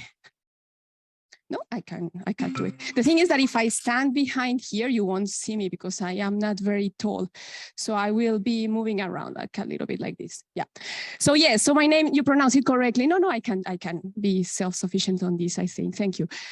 So my name is Daniela Laureiro Martinez. I am the director of the Cognition, Learning, and Adaptive Behavior. It's a group of researchers. We are based in Zurich. We are pretty international, and we do studies about cognition, learning, and adaptive behavior. We are part of an innovation group, which means that we actually do innovation, exnovation, all the evasions types. And the part of the group that I lead, so the group is relatively large for our standards in the social sciences. And the part of the group that I lead has to do really with understanding how the cognitive processes of individuals matter for the outcomes that are related to how we adapt to the environment. So why that matters for innovation? Because in a world full of change and full of variation and uncertainty, etc., it matters really, in our opinion, to understand how we see that our thinking can shape our behavior via our decisions, via how we solve the problems, via how a mathematician resting on the beach has an aha moment and comes up with an innovative or a creative solution for a problem. So the type of processes that we study are really relevant, not only in the business world, but really for more generally for the sciences. And in that sense, it is a quite unique group inside ETH, because as you know, and as many of us here are quite representative, ETH is really full of geeks and very technical people. And they normally don't really like to take like a view of how is it that they think, could they actually somewhat modulate their own thinking processes to better tackle the important problems they are trying to solve, okay? So that's in very general terms what we do at the group. In terms of specific topic, we do a lot of research on how is it that organizations learn, so very close to the presentation that we heard before. We also obviously do on innovation, problem solving, attention, that's like the field where I specialize, creativity and strategy. And in terms of methods, we go all the way from experiments, and we do actually MRI like we saw this morning, but we don't do only the imaging, but we actually do the functional MRI. So it's fMRI for functional. So we actually see the processes that happen neurologically as they happen. So we put people in the scanner and we see how they solve problems. So we go all the way from experiments. We do modeling techniques using our mathematician friends. We do, of course, field research, interview surveys, and case studies. So also a lot of diversity from that point of view. And I want to give you very few examples of the work we do, just to give you like a bit of a taste. And then after that, I want to focus on one of the projects that is actually taking place in Latin America, and for which we are super grateful for the support of the Latin American House. So after I saw the presentation this morning, I was sorry to not have put a more beautiful image of the brain.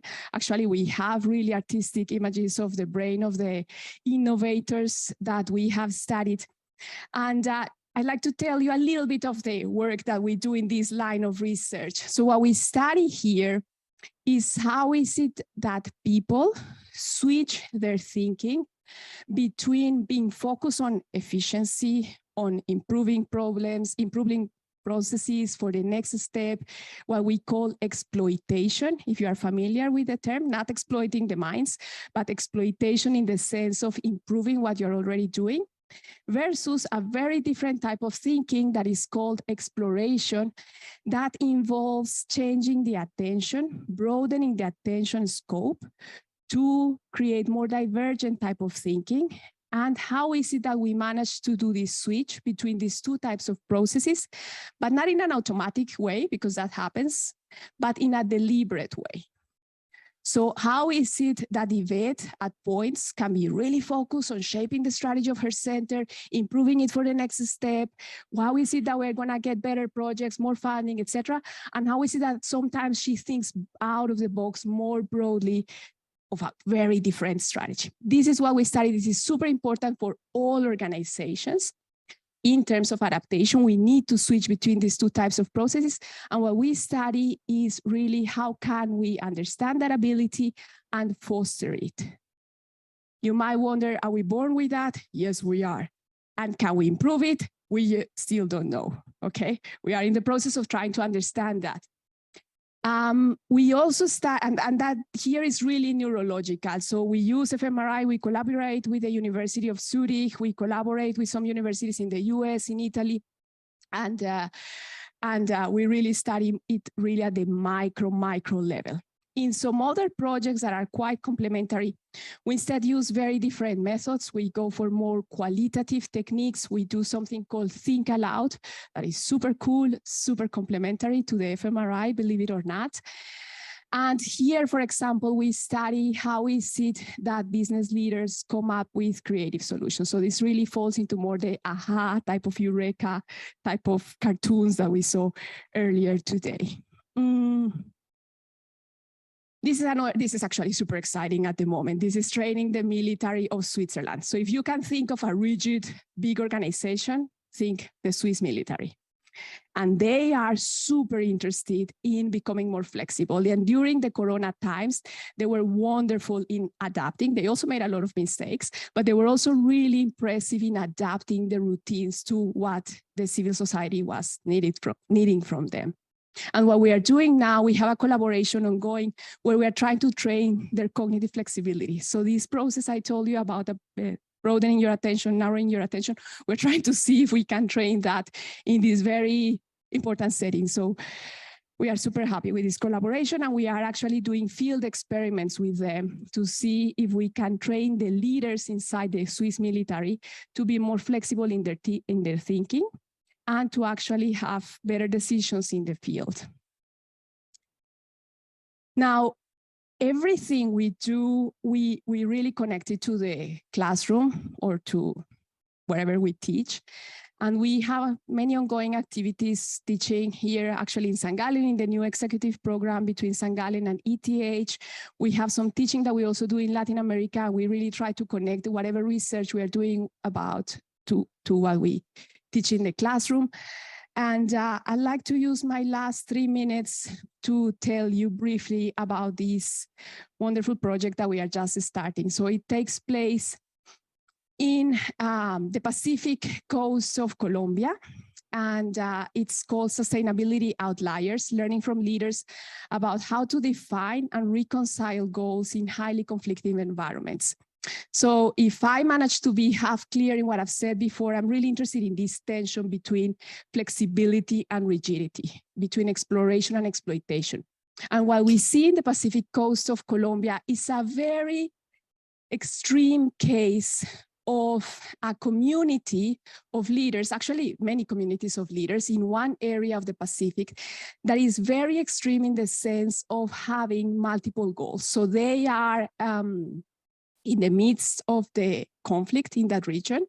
They are surrounded also by a lot of coca growers, can you say in English? People that grow coca and that make money out of that. And they are in one of the most biodiverse areas of the planet, and they are actually having the responsibility to protect that region. They have that. It's a constitutional thing that they have to protect the biodiversity in the region. So these leaders, more than anyone else that I've seen so far, really have disparate goals. They really have to come up with solutions that reconcile those things without falling into the risky business of growing coca. And what they have been very successful. And just to show you something really briefly, so this is the Pacific region of Colombia. And what I want to show you briefly is not this, but actually this. You see it's moving, right? Yeah.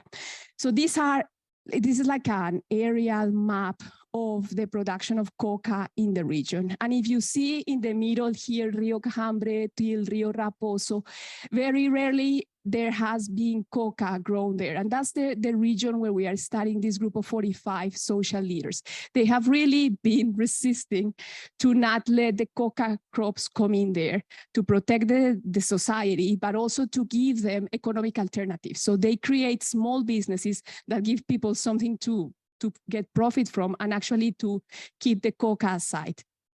What we want to study there has been some investigation of the social networks of these people, and that explains part of the story. But our main focus in the study that we have just started this year is actually looking more cognitively at what makes these people able to reconcile these goals. We have some explanations that are partial explanations coming more from the network, social capital type of explanations that are obviously very important.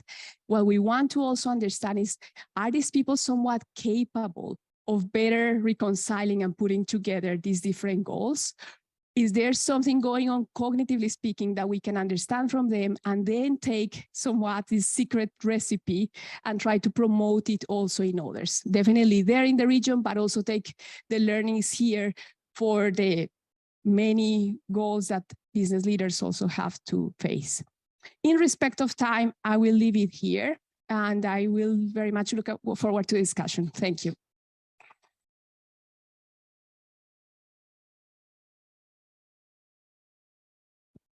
So thank you very much, dear Daniela. For the last presentation of this panel, I just want to welcome Véronique Michaud. Yeah, perfect, from EPFL. She was also one of our previous grantees in the leading house for the Latin American region.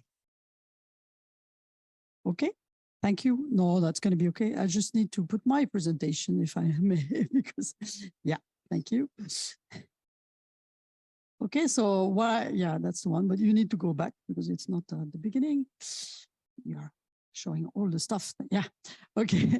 So thank you, first of all, for being here. And thank you, Yvette and Rocio and all the team for inviting me. It's very nice to be here and to see the people for the, for the first time in real life instead of email and Zoom. So it's a pleasure to be here.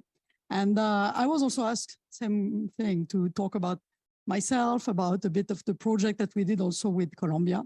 And so I have a very, a title that maybe is a bit too large for what I can do in 10 minutes, plastics, composites, and circular economy, but I will tell you the story a bit of what we did. So let's see if I can go to the next. No, not that. No, okay. Yeah, okay. So first word was plastic, and I don't need to explain to you in the room that plastic is a large business, it's growing, and the global plastic production is increasing over the years. And you see that it's, even though during COVID there was a slight decay, but then there was a growth again because we used a lot of plastics and masks and everything. But overall, we know it's there, and plastic is not that bad. It does a lot for us in terms of, having really nice shoes, for example. Otherwise, we would have wooden shoes. We also have tires, rubber tires. We also have a lot of lightweight constructions and so on. So it's good. And the problem is that it accumulates and we just don't recycle it. And it just often ends up in places where you don't want to see it. And you have all seen these pictures. There are many, many of them on the website. Globally, very few of the plastic waste is recycled. A lot of it is what we call mismanaged, in the sense that if you look at, this is a recent collection from EACD, and you see that most of the countries don't really recycle it. The recycling is the little green one over there. So it's very small in terms of recycling. There's a bit of incineration in some countries like Europe. That's what we do, especially in Switzerland.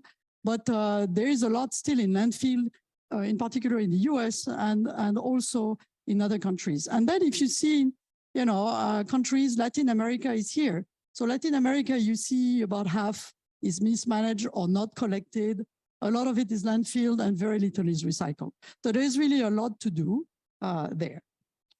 What can we do? So the idea is to really try to shift, if we can, from what we call the linear economy, where we just extract the resources, we produce, we distribute, we use, and then we dispose somewhere, maybe in the landfill. And then we think that this is fine, our kids will take care of that sometime, or we send it to the moon or somewhere. But the other idea, of course, which now everybody knows about, and we heard about it just before, and it's been used and misused also, this term, is to try to make it more circular. But it makes sense to say that you can use maybe plastics, but or materials in the end, but you have to think about before actually extracting, using, and so on? What will you do at the end? And is there a way to reintegrate this into the economy, either from the beginning or to find another use, but at least to think about what we will do afterwards. So now what is the link with what I do? I'm the head of the Laboratory for Processing of Advanced Composite at EPFL.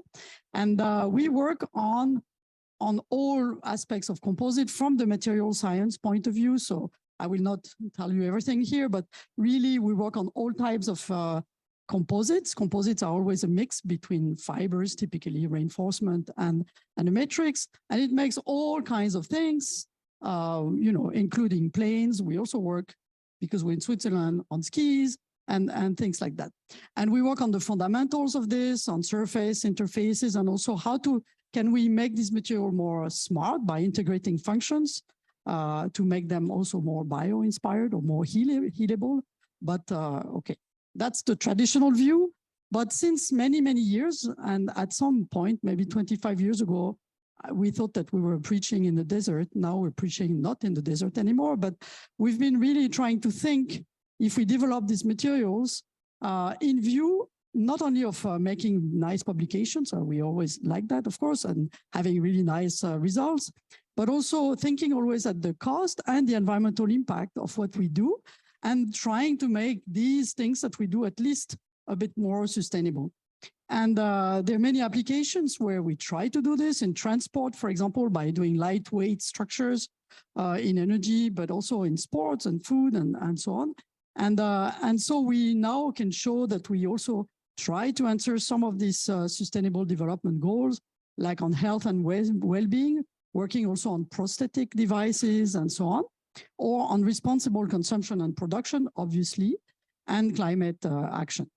So now this is all well and good, but what is the link with South America? And I'm not like many of you in the room. I did not have any link with South America before until very recently, except that I thought it was nice and I read about it in the newspapers and this and that. But it just so happened, as usual, as everything happens always by chance, that one of my students that I taught material science some years ago, Nicolas Myers, happens to be the fruit of, you know, the love between a Colombian lady and a Swiss guy.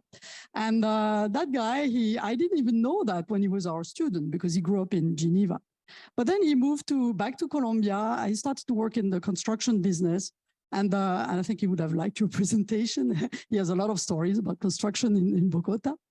And at the same time, with his sister and some other partners, he founded this Omnis Institute, which is some kind of an NGO that is active with local leaders to try to really help, in particular for women also. He's been very active in this field, but also in terms of more materials-related actions and trying to get the Colombian local leaders to be more visible and to help them. And so, of course, he came back to us and he said, well, what could we do with EPFL? You know, I want to be doing something, and I think I should involve you. And he had some friends who were in my lab doing their PhD. So we did a bit of brainstorming. And he also told us about the guy. This is the Colombian local leader we were discussing, Felipe Betancourt. You don't need to read all this. There's just the picture here. And that guy is really an amazing guy. He lives in Medellin. If you go to Medellin, I can give you his contact. And he's really trying to help with his family. He made this foundation, Todos Podemos Ayudar. As you see, I cannot speak Spanish yet. And then he's really trying to help a lot of the disabled people around the Medellin region to find ways to have a real life and be more active. And he made devices, even devices to be able to play video games with only one hand because you don't have the other hand and things like that. And he makes them using he's a bit of a MacGyver guy. So one idea we had, we also included some other colleagues in Bogota, Alicia in particular, Alicia Porras, who's a professor at the University de Los Andes, where they also work on composites. So she's a bit my co-person living there in Bogota. And they're also very much interested in agricultural waste and bio-based polymers. So we made a project in 2019 all together with Felipe, Alicia, and so on, And the idea was really to develop a more circular economy, making sure that we can use polymer to the best, but to do something that would be useful for this guy, this Felipe in Colombia. And so what we did is to think about this crazy idea, which is to take plastic waste, and one of the plastic waste you can find is PET bottle or any kind of packaging, which normally is just left in the streets. And they are, I've seen them now, homeless people in Medellin would just collect them and then try to bring them, but nothing much going on. What if we take this plastic waste and then we grind it, trying to find very simple ways, not too extensive, something that can be done really locally, and then make a filament. With this filament, we can make a 3D printing, and everybody now has a 3D, maybe not everybody, but it's easy to do 3D printing. And then use this to make assistive devices and to implement them in communities in Colombia. So we started with this very small seed project that was funded by EPFL. And then we got the additional money to work on this. And really the idea was to address plastic pollution, but at the same time help disabled people. And so we did a lot of, it started with master thesis. So we sent some students in Colombia back and forth. We also then had a grant, which finished recently.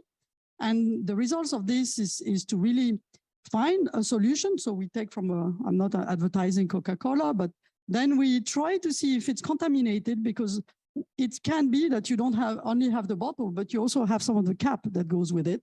What happens with it? And then we made, of course, filaments. And at the same time, in Los Andes, they also worked on not only PET, but polypropylene, which is this white plastic. And then they added agricultural waste, which they have lots of. So rice husk and cocoa bean shell, for example, to load this polymer with this reinforcement and make, again, 3D printing elements. We had a lot of research interactions. And so I finally, even though there was COVID, I managed then recently, only in June this year, to go to Colombia for the first time and visit them. And that's a picture of the lab in Alicia's lab in Bogota. And then we did also, of course, and I won't give you all the details, a lot of scientific research. We actually found very interesting also scientific things in mixing these PET bottles with polyethylene. And we also developed together a lot of devices that this one is to show that, of course, we didn't have to cut the hand of our student, but that if you have a problem with your hand, you can actually attach something with a fork or with your iPhone and so on. So this is quite nice. And we now also are working with Nicolas, our ex-student, on the cost and implementation route. So we made it so that really there is a recipe and the cost and everything on how to do this very simply and as cheaply as possible to be able to get at the end this material that then can be used. So, I mean, I can talk about this forever, but I will try to be, short. And then what we did also, because of course I'm a material science person and a composite person, and this filament for 3D printing is great, but it's not enough. And talking to Alicia, and I brought a sample, I saw this, when we discussed, she had worked on this. And maybe you don't know what this is, and you think it's a beautiful thing that I made in my lab, but no, it's a natural material. It comes from this Manicaria palm tree. And if you know Colombia and you go to the Choco region, you find these trees, and they're here, and they are making, so the fruit is kind of protected in this thing here. And this thing here, when you open it, it really looks like a fabric, the same stuff that we would use for making composites. And so we made a project which was supported by the Leading House, to really work together to develop novel composite materials with this Colombian agricultural waste. So we had this Manicaria palm, we look at other things as well, and polymers, if possible, bio-based, to be able to bring composite applications from these joint efforts. So, of course, it was in 2019-20, so we had a bit of COVID limitations as well, but we still managed to do work. On our side, because it was difficult to go to Colombia, we also worked with palm fibers from local sourcing from Ticino in Switzerland. And they also look very nice, and And I mean, it looks a bit ugly, but we made some composites with that. And we actually characterized and work again with students on the various properties and how to do something with these materials.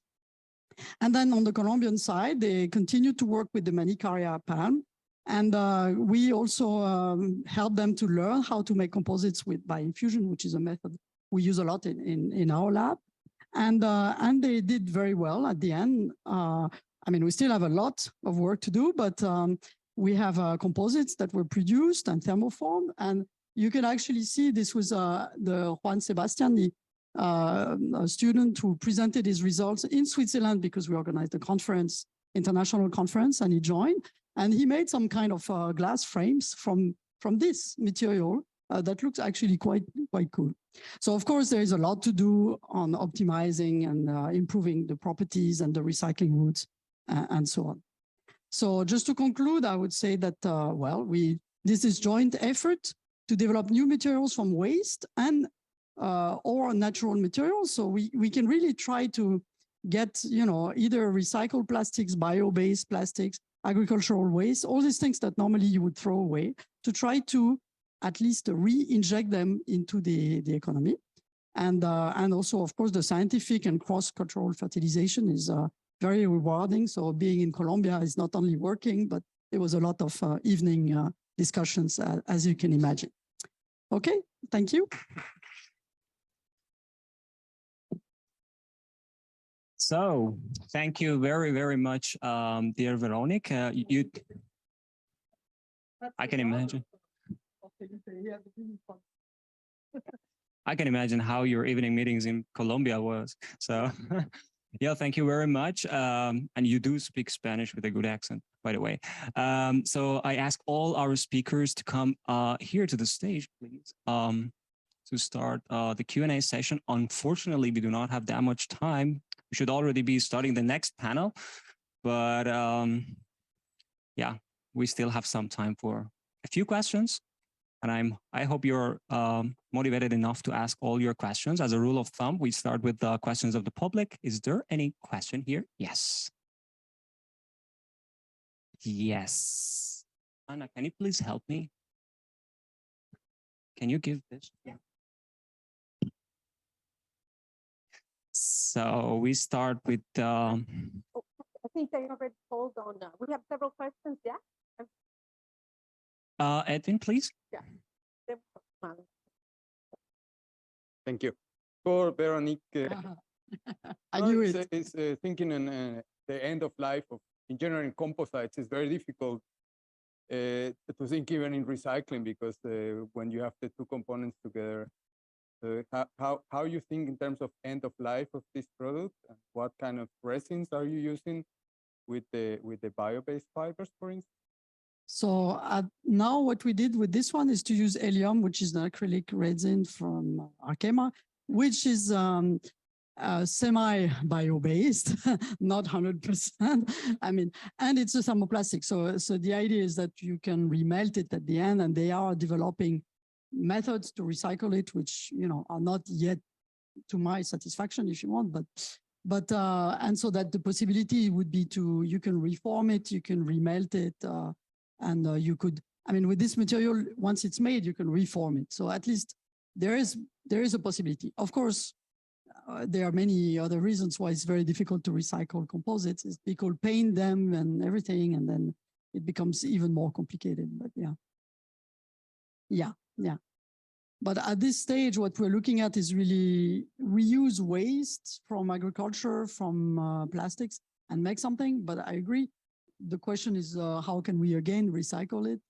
The thing is also to try to make something more durable from these materials. So, but yeah, I haven't solved all the problems, but we're trying. And bio-based resin, it's a big, yeah, we can also discuss about it if you want, because you can't have everything bio-based, because otherwise we will not be able to grow enough trees or enough plants to be able.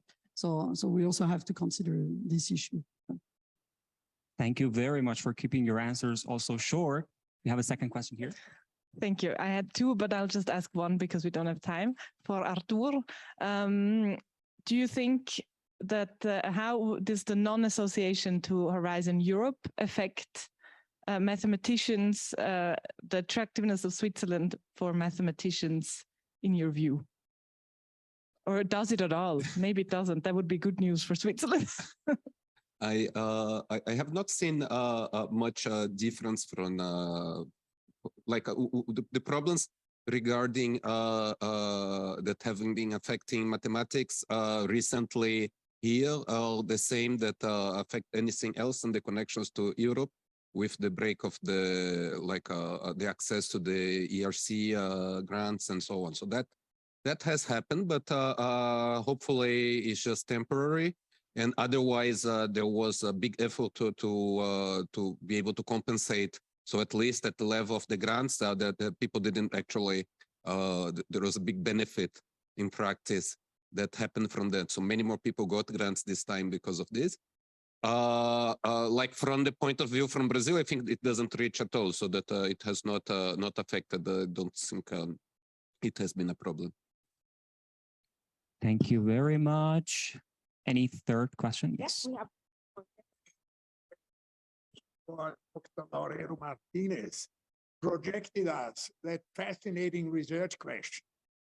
And I wonder, how do you proceed and what can you achieve? You mean the question for the Colombian project? The question for the Colombian project, you mean that question? So You can say one, or what was the research? So the research question, I do not remember it by heart, but it is something like, how do these leaders, these social leaders, now I remember. What are the cognitive processes through which these social leaders reconcile such different goals in a successful manner? And how are we going to tackle that question? That is a very good question. And that took us like 8 months to design the first pilot studies. And we're going to start really from the bottom with qualitative techniques. And I mean from the bottom, like very exploratory, to not impose already like a preconceived theory. So we are going to start with think aloud protocols and very small experiments with vignettes where they are given some problems and then they solve them as we observe them individually and in very small groups. So I'm actually going there in November, and the team, if conditions allow, will actually collect the data there. As I show you on the photo, it's really inside the forest where these leaders live. You can only arrive by boat, so logistics are a challenge. Yeah. Thank you. So thank you very much. We have just one last quick question. Thank Pedro. you. So it's for the last two speakers, and my question goes in the same sense as yours, and that is, what pathways you see going forward to make sure that these projects are sustainable and that they can actually become a seed for local research that fructifies? What is the level of support that you have or you need? Well, I don't have all the answers. We're trying our best. I think one of the things is really personal contact. And I think that's what Arthur said also. Once we start to link and to create the link, we need to sustain it. And if we sustain it, then the students, they come, they go back, and then they continue, they become professor and so on. So I think it's to really be able to sustain some of the links that we started and that we think are really working. I mean, with Alicia in Bogota, we clicked in a sense that we really get along and we are on the same wavelength of things that we think are important. And it's really nice for me also to help because she's a younger female, professor. And so I'm also trying to help her as much as I can. And hopefully it will go on like this. So it's really because she's also searching for projects that she can do from her side in collaboration with us. I'm looking for projects, and now I have her in my mind when I think of, what could we try this new project? So I think that's the best way. Of course, then projects helping and money coming and companies funding us would be great, but that's something we cannot really know in advance. So thank you very, very much for your answer. I'm so sorry. Because I was didn't like, know. half I'm so of it. sorry. Yeah, yeah. I'm so sorry. So from the answer from my side, first of all, it's a really important question, and our current take is to make it as equal as possible a partnership, to really make sure that it's not like we observe them as a lab and then we take the knowledge out. No, but rather that really the skills of the methods, but also the analysis is taking place there, right? And to like a real long-term partnership. And in that also, I have to say, when we applied for the seed funding, they made us rethink the budget. And it was a bit of a painful exercise to actually align the budget, but it starts really from there. So we really appreciated having to start from like, it's not that resources are here or the resources are there, but this is a really an equal partnership. So I think if all the stages are planned as such, I think there is a higher likelihood that it's more sustainable. But we will see, and we talk again, yeah. So thank you very, very much. And a quick point, the participants also online, thank you very much, Daniela, for your very interesting presentation. But by the way, all the presentations were very, very fascinating, and all your questions also. So we give a quick round of applause to all our speakers. So one of the highlights of our summit is to have with us the former Minister of Science of Costa Rica, Professor Paula Vega Castillo. Micro, nano, and medical electronics is her field of research, also with biomedical applications. Her short talk will immediately be followed by a presential and a larger talk by Professor Manuel Elkin Patarroyo, who has meritoriously and patiently traveled from Bogota to Madrid and Tenerife in spite of the strong winds, back to Madrid, to Zurich, to St. Gallen, and tomorrow afternoon he will travel back to Bogota.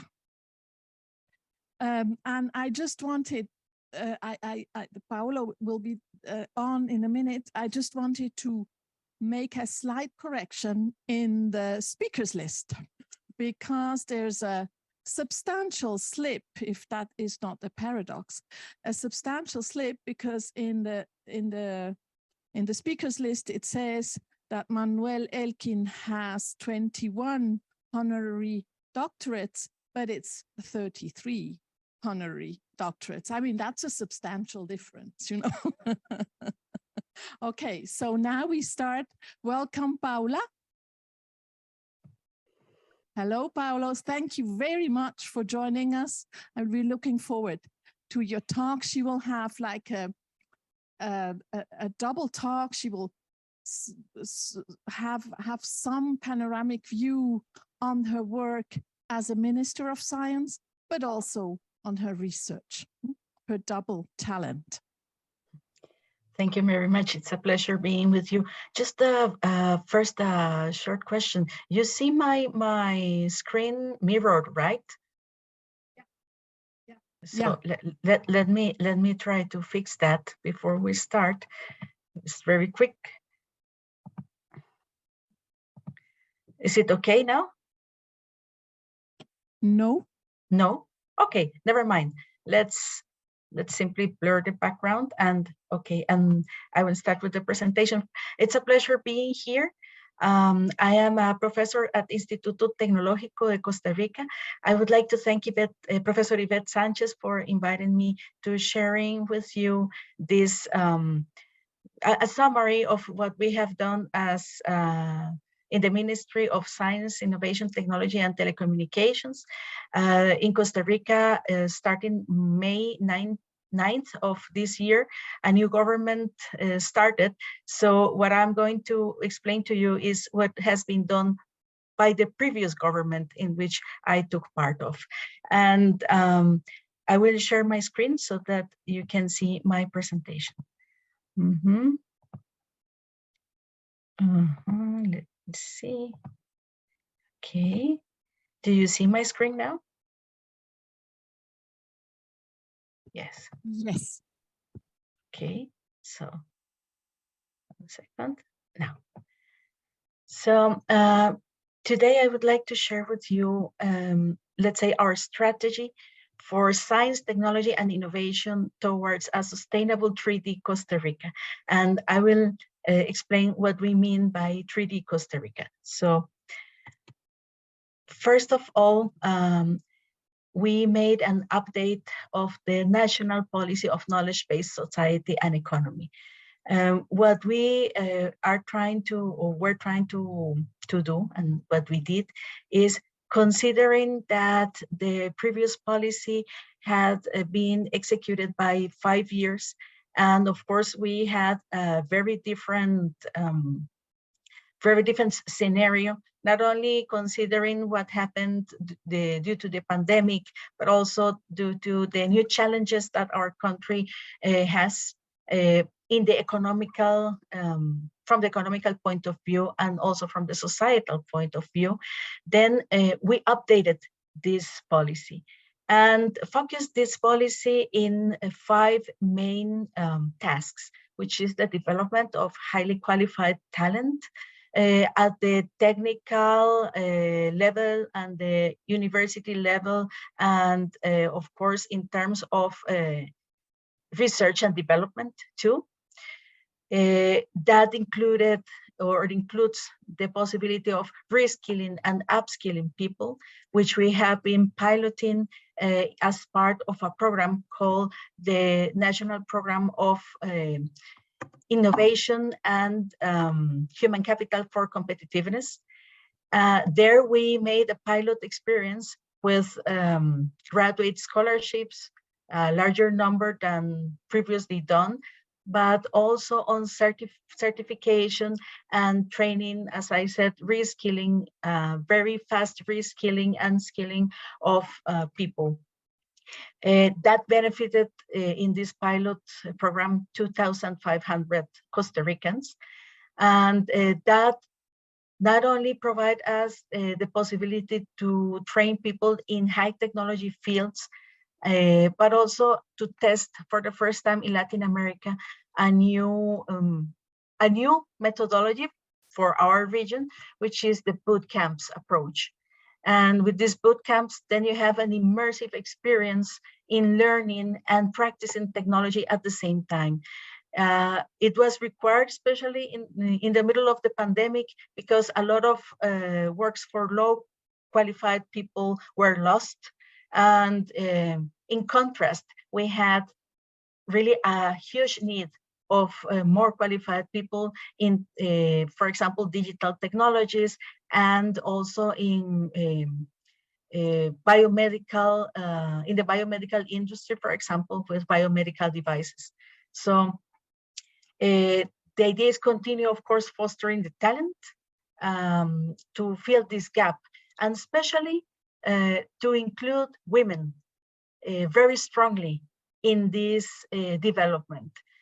We have still the possibility to include an important part of the population, of the Costa Rican population, when we consider women as technology makers.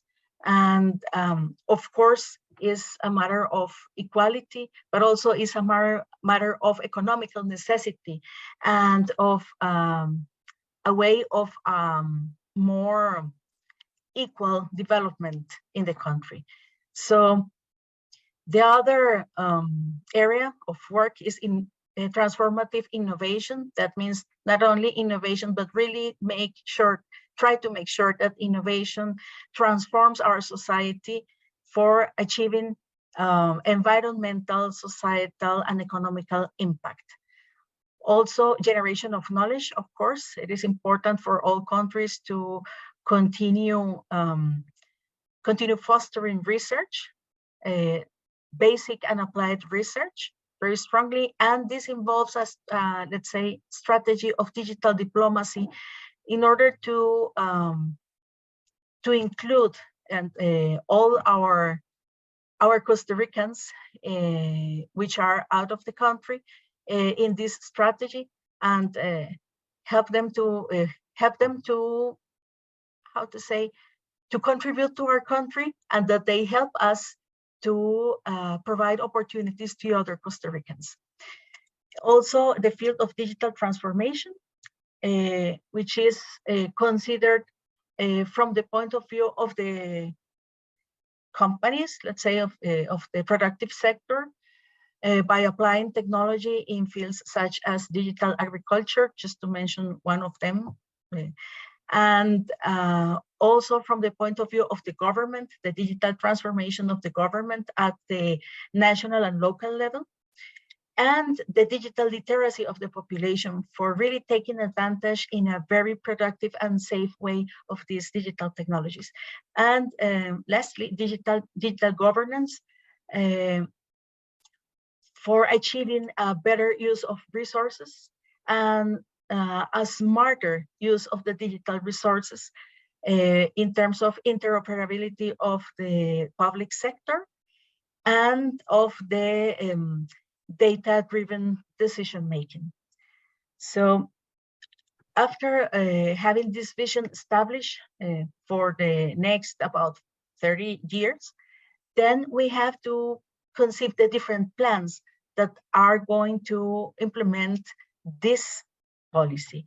Therefore, it was we had the opportunity to formulate the new National Plan of Science, Technology, and Innovation for the next 5 years, which we have concentrated, focused in 5 areas of knowledge.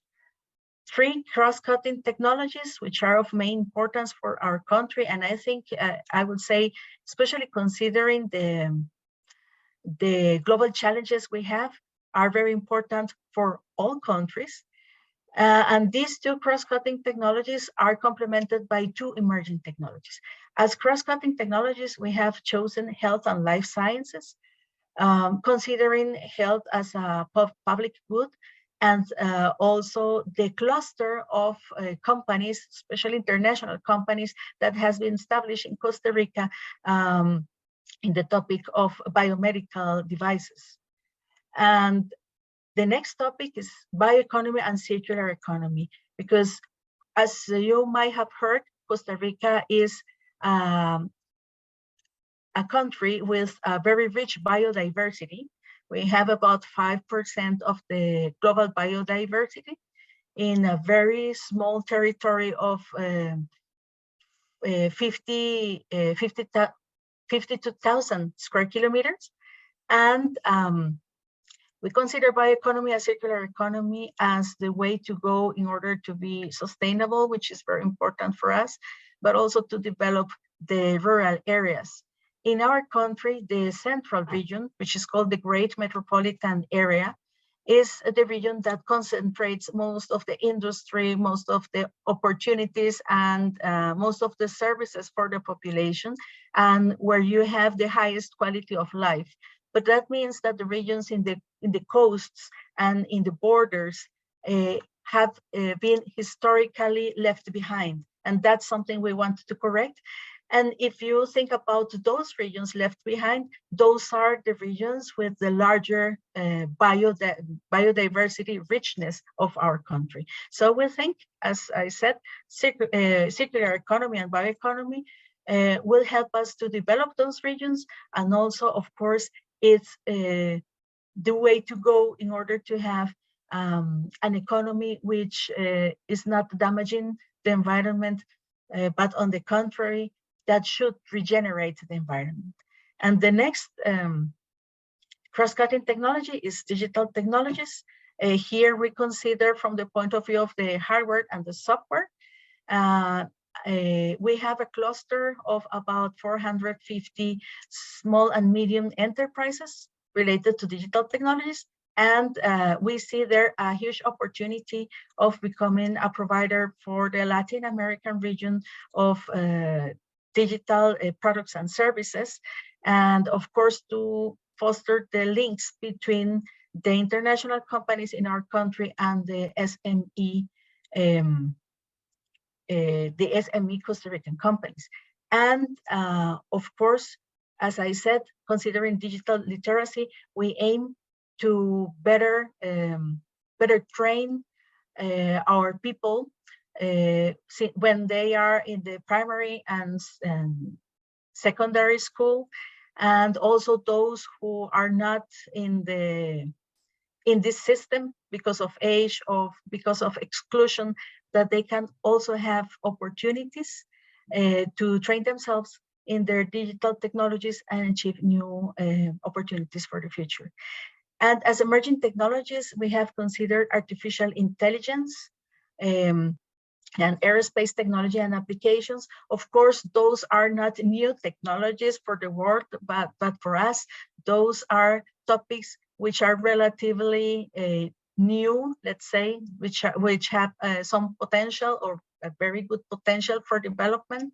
And considering aerospace technology and applications, what we are thinking is products and services in the field of hardware and software, for example, such as embedded systems technology, which can generate some offer at the international level for this kind of applications. And all this is part or tools that allows us as Costa Rica to develop, to implement what we call the territorial economic strategy for an inclusive and decarbonized economy.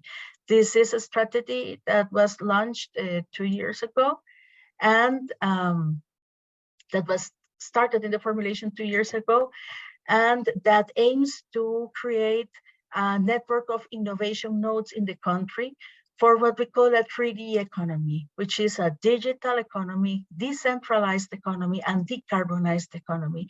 As I mentioned, in the middle of the country, in the great metropolitan area, we have had the highest development. Now what we want is, through this strategy, to activate an additional 55% of our territory, integrating very strongly the population of rural areas, which have been in social disadvantage for a long time. So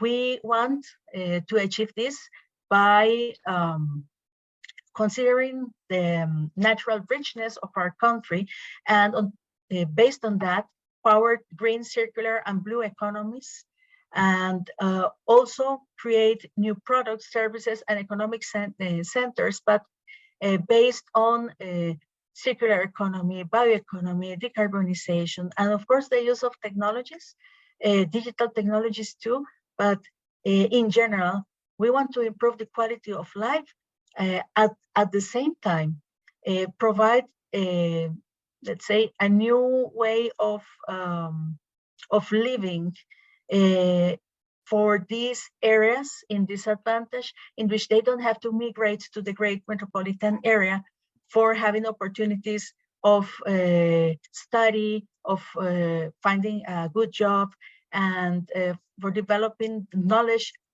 and innovation at those areas. And of course, this would help us to close territorial gaps, and by activating these territories, we will have a more, I would say, a more complete and strong technology, which is what we would like to achieve. And in this strategy, the Ministry of Planning, they have envisioned and identified places which could be what we call innovation and technology poles or development poles, and which are close to other places which can somehow be linked to this change of value and are secondary nodes of development, and all these regions connected by corridors of development. So how are we going to implement this? This is a good question. I mean, there has been all this perspective based on the strengths and the current activities of the territories, and there have been we have had identified some activities that could be activated in those territories, and that would lead to this new economical approach. And this is an example of what the Ministry of Planning has identified as possible activities to be fostered in those territories. And in order to implement this, there should be a course of action that at least now from my university, Instituto Tecnológico de Costa Rica, we are envisioning as the application of the concept of smart territories. So smart territories is conceived as let's say, a division of territory, or working at some part of the country, defining a specific geographical area where we intend to promote the capacities of that area and work together with all the stakeholders of those areas in order to conceive a common project that considers their potential, their current activities, and how they can be upgraded, let's say, with the intensive use of technology. So try to achieve a collective intelligence based on the experience already carried out of those territories, and empower the communities and the stakeholders in order to achieve financial and environmental sustainability of the different projects and the different actions that are going to be implemented in the territory. And technology in this case is not, let's say, the focus of the strategy, but technologies are conceived as a very important tool for achieving these goals of the development of the different territories. But the center of this concept of smart territories are people, the quality of life, the communities, and making sure that they participate in the conception of the territory, that they participate in the decisions made at the territory, so that they can feel these actions and these strategies and this development as own. See that they see themselves as important stakeholders, that they want by themselves because they believe in this, because they have been part of this, that they participate. They participate in the implementation and also in making sure that these activities can continue with time and that can be promoted and strengthened with time. So this is in general what I wanted to say to you. Maybe I don't know if there is some time for questions, but I didn't want to, to take all the time. Just provide an overview and see if there is something I could share additionally, but considering your thoughts and your questions from the audience. Thank you very much. Thank you very much, Paula.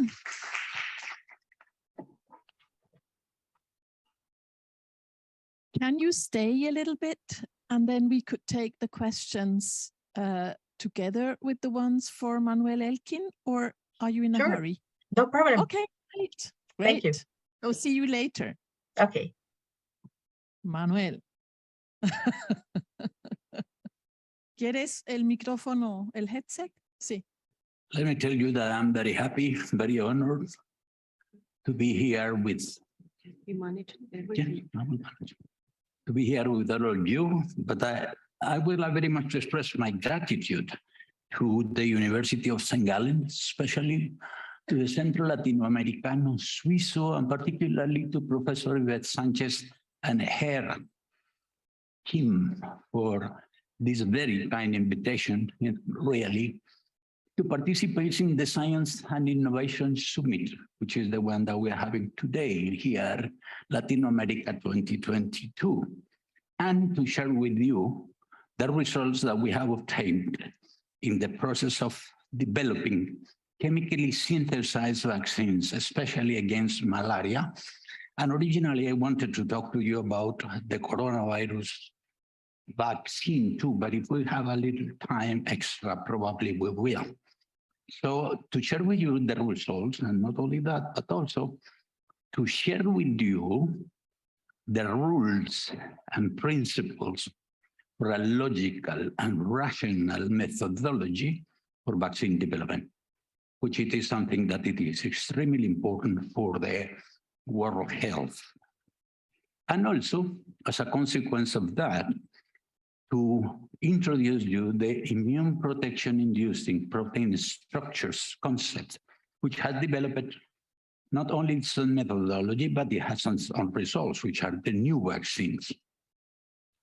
Everything began by 1966, while I was a medical student at the National University of Colombia. And I joined Ronald Mackenzie's team group. Being 20 years old, really, I wanted to work in science, and not only in science, but also in vaccine development. Mackenzie was a giant. He was the one who discovered the equivalent of the Ebola in Latin America, because he discovered the hemorrhagic fever virus in Bolivia and came to Colombia because in Colombia there was a related virus called the Pichinde virus. And that virus, he thought that with the similarity, he could be able to develop vaccines against the hemorrhagic fever virus in Bolivia. Knowing that he had arrived to Colombia, I wanted to join his group, and because I wanted to develop vaccines always, but I asked him, Ron, do you really think that chemically synthesized vaccines are feasible? He told me, as far as I know, 1966, as far as I know, nobody has tried. So why don't you try to do it? And then I agreed, being 21. So he sent me to Rockefeller University to work with these two giants, with Henry Kunkel, who was professor and director of Jerry Edelman's studies at Rockefeller University. Edelman got the Nobel Prize by 1972, and Henry was also running with him. So Henry taught me how to isolate the molecules, because the beginning was, if you want to do and you want to synthesize and produce chemically synthesized vaccines, the first thing that you have to do is to learn how the molecules are made. So he taught me how to isolate the molecules.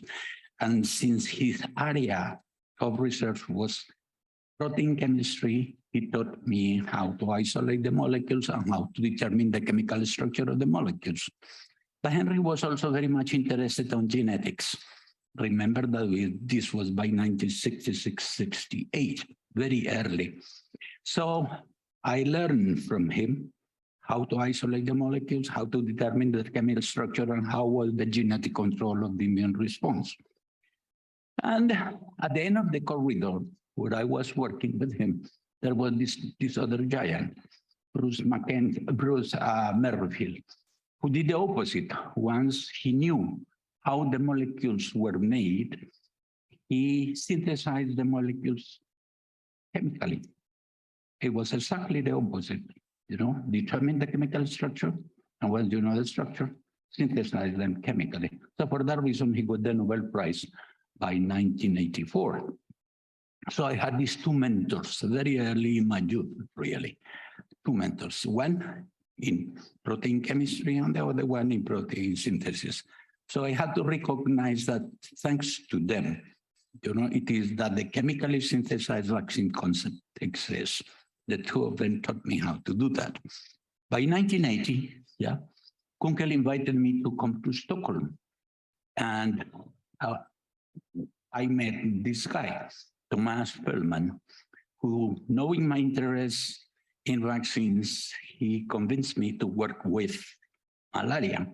So Peter is now the father of the actual president of the Nobel Committee, who is Thomas Perlman, so that it is something very relevant. So for that reason, we started working on malaria. The idea I had at the beginning was that a deep understanding at the atomic level of the malaria parasite molecules, which is we are going to call chapter 1 for our presentation, and our immune system molecules, since the vaccines are coming for us, are developed for us, as well as their interactions, are necessary for a logical and rational vaccine development. Let's stop that serendipity where one tries at random molecules to see what is going on, what happens. So for that reason, it was I proposed that. So being interested in malaria, I want to remind you that malaria is one of the biggest public health problems of the world. There are more than 200 million cases and more than 600,000 deaths per year. So that it is the malaria burden in the whole world. So for that reason, I started getting very much interested on that. I want to remind you that also that malaria is this brilliant fluorescent larva-like structure that goes to the liver, and in the liver finds the cells that he is going to infect, and then later on, after a week, not only transforms the structure, not being any larva-like structure any longer, but becomes something like a pear-like structure, which is the one that goes to infect the red blood cells. So in essence, it has 3 different stages. And changes completely the molecules, the structure, everything, the immune response, and so on. So it's a very complex organism. It is not a very simple. When the people ask me, why did you decide to work with malaria? I said it because this is a very, very tough problem to solve. If I can solve the other ones, it would be much more easier. You will see later on. So let's analyze chapter 1. It turned out that being interested in that malaria, then I decided to isolate and to work with the pear-like structure, the one that infects the red blood cells. The name of that pear-like structure, it is merozoite, but I don't want to call it merozoite because I don't want to confound people. So let's call them the pear, and that was the reason. So having 2 very bright students of mine, just a second, please. Yeah. We decided one night to isolate completely pure the pear-like structure. And the 2 students of mine who were very bright and are very bright, in one single night developed the methodology to isolate absolutely pure the pear-like structure. Nobody had done that before. The 2 of them are here present. One of them is Professor Pedro Romero, who's here with us, who was a student of mine, and his wife, by the way, they met in my laboratory. So the Jacqueline Forero, very proud of them because Pedro is honorary professor at the University of Lausanne and deputy scientific director of the Living Institute for Cancer Research in Lausanne. And Jacqueline is professor at the University of Lausanne. So that's the reason one feels so very proud of the students. So we are very happy in the Colombia scientific community. So it happens that we isolated absolutely pure, the pear-like structures. And after that, the dots that you see on top of them are because we decided to radio-label the surface to identify which molecules were present on the surface. And once they were radio-labeled, we isolate the different proteins one by one. As you can see in there, this looks like a ladder of proteins. And with these proteins, we went to vaccinate monkeys. And these monkeys had been already identified as very susceptible animals for malaria development by Mackenzie's partner, Carol Johnson. So everything was absolutely confluent. Both of them from Rockefeller University, the other ones from Rockefeller University, working in malaria. And so it was relatively simple for us. So we vaccinated the monkeys with the different proteins. And we found that among the 15 proteins that we use for immunization or vaccination, 3 of them were able to induce good protective immunity. So knowing the chemical structure, according to the methodology that Kunkel taught us, then we identified fragments in these molecules, small fragments of these proteins, and we use them to vaccinate another group of monkeys. And it turned out that these 3 fragments chemically produced, remember, chemically produced, not any biological material is used any longer. So that these molecules were chemically produced were useful to immunize the monkeys. The monkeys that we had together with Pedro and Jacqueline organized the field station in the middle of the Amazon jungle. So that this was from Rockefeller to Karolinska to the middle of the Amazon. Both of them have fantastic adventures in the Amazon. Well, that was the place where they met, by the way. Yeah. So these 3 molecules were the ones that were able to show that chemically synthesized vaccines were feasible. And that was something that we published with Pedro. You can see the second name in there, you know, that we published with Pedro in Nature by 1987, like the first chemically produced, the first chemically synthesized vaccine, the first vaccine against malaria. So that was it. Well, the first one against a parasite and the first one in a developing country. So what we did later on, it was that we decided to create a chimera. A chimera because there were fragments from one single protein, fragments from another, fragment from another in one single molecule. So for that reason, it's the first chimera that was produced in the whole history. And with that one, we went to vaccinate another group of monkeys, and those ones were back again. 50% of them were protected. Why do we call protection? Because after vaccination, we infect the monkeys with the parasite. And if they develop the disease, that means that the molecules are not useful. But if they don't, immediately they suggest that that could be a good target for vaccine development against that disease. In malaria, it's very particular because you can control the disease through the different anti-malarious agents. There are drugs to control, to cure malaria. So that was the reason we published our second paper in Nature together with Pedro, who is in the 3rd row, where we said that that vaccine, when used in humans, was able to protect 50% of the people. To be more precise, 45% of the people. These were the first vaccinated with a chemically produced vaccine against malaria. There were 11 vaccinated people. 5 of them didn't develop the disease. The other 6 got the disease as well as the controls that are at the bottom. So for that reason, we and the whole world recognized that we had developed the first chemically synthesized vaccine, the first against malaria, and the first against lots of things.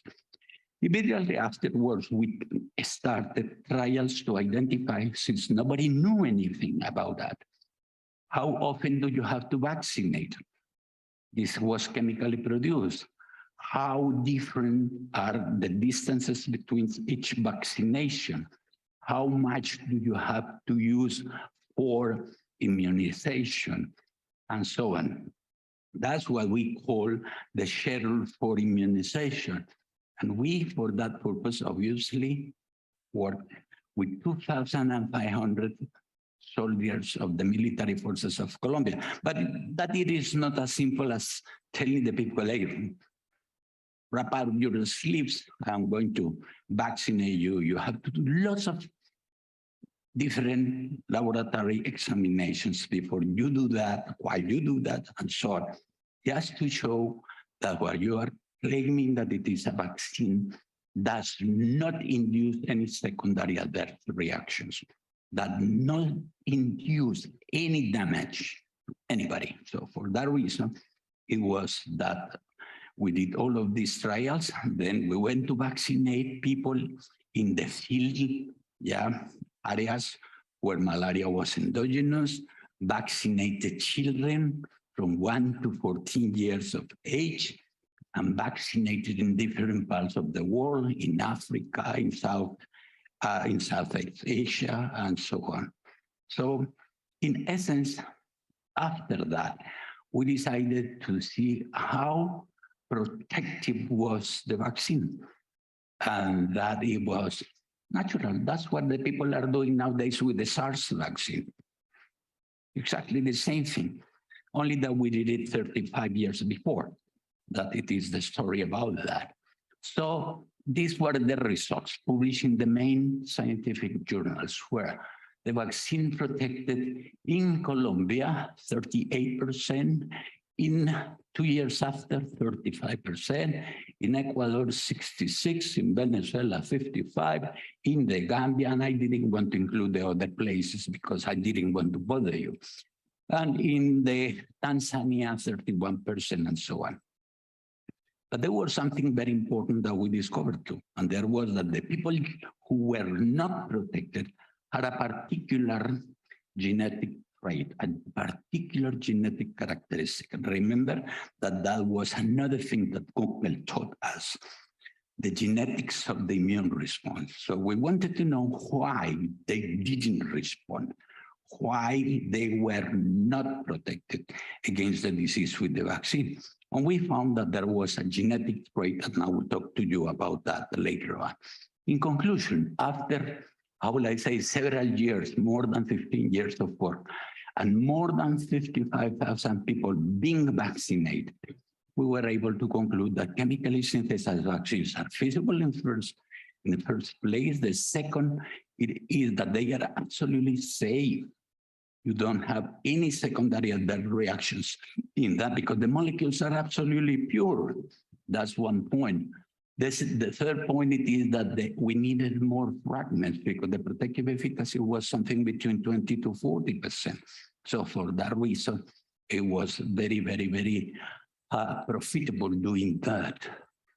Second, that there was a genetic control of the immune response, and that when we did the experiments together with another student of mine who was working with Pedro later on, Mauricio Calvo, that among the 4 fragments that we included in the vaccine, 2 of them bound to the cells that they were going to infect later on.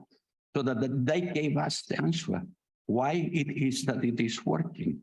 Because what we included in the vaccine were fragments used by the parasite to bind to the host cells, to invade them and to infect them. And that was the reason we decided to continue. So what we did was that based on the previous knowledge that I showed to you, we decided to look at which ones were the specific interactions between those fragments of the molecules of the parasite to invade. And since a lot of people during that time had already discovered lots of molecules, so what we did was that we synthesized, according to what Merrifield taught us, synthesized the molecules in small pieces of 20 amino acids long, radio-labeled them, and try to determine which ones of them were used by the parasite to bind to the host cells. In fact, it's very logical.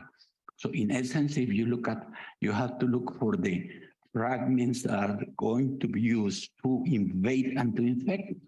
It's very relatively simple. So those are the black bars that are above the dotted line.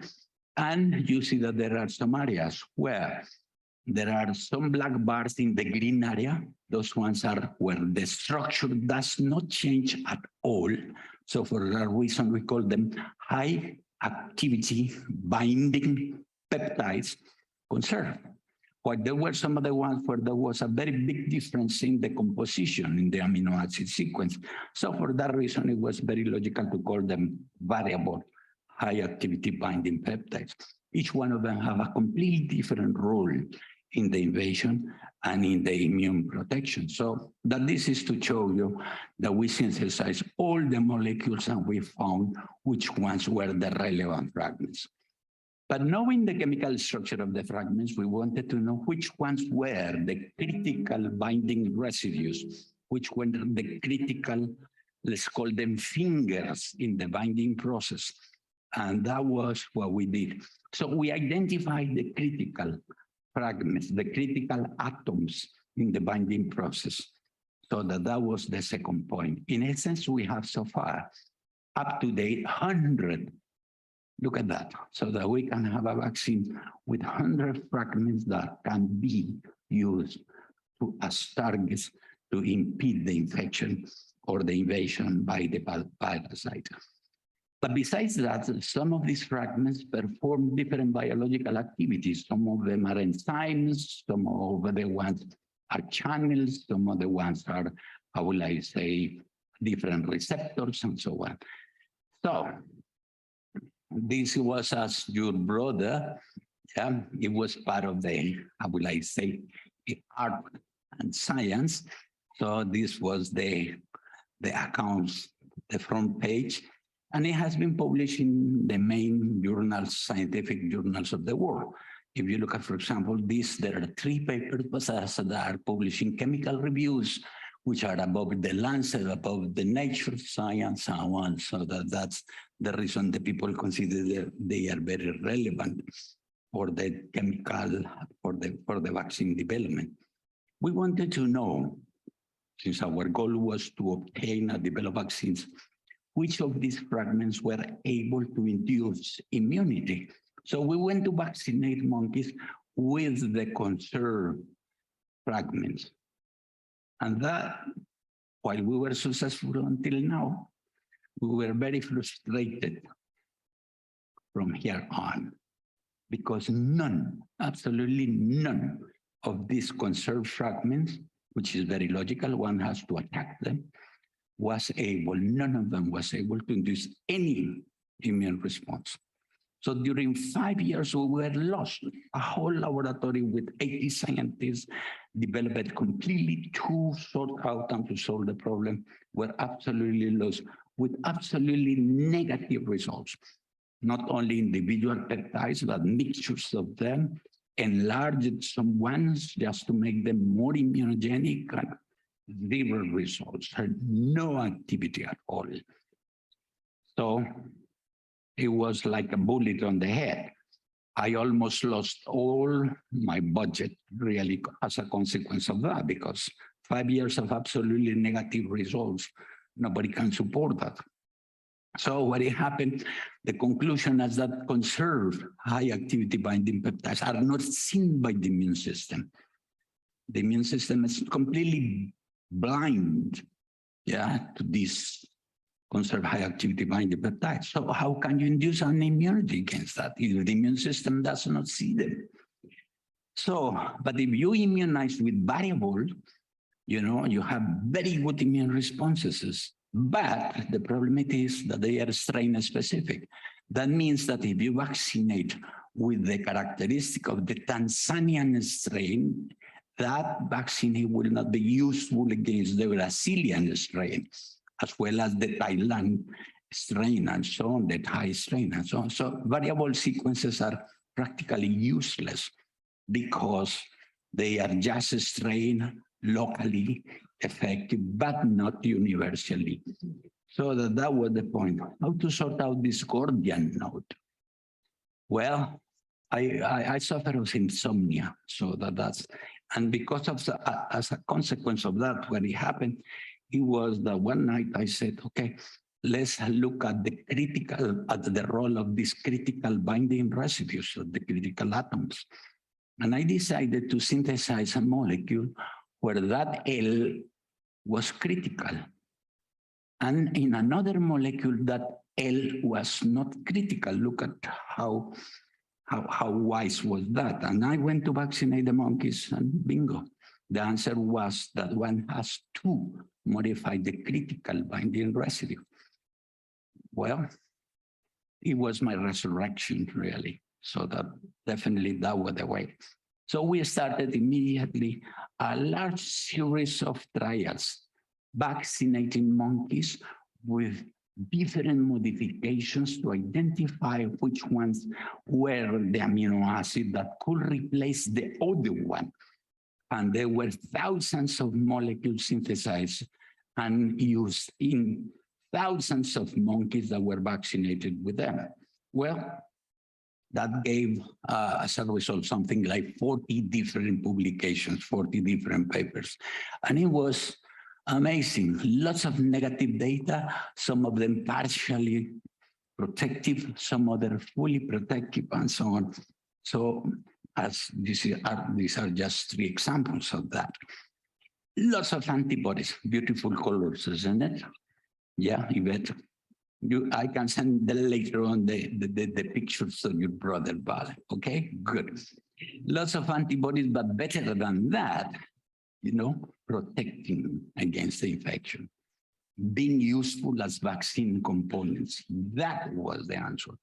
So in essence, what one had to do, it was that we had to identify which amino acids, or say, meaning which atoms could replace the critical ones. And to make the long story short, it was that to replace, one has to replace atoms with the same mass, same surface, same volume, but opposite polarity. It was the only and exclusive parameter. Keep the other things identical, but change the polarity. And this is the consequence of that.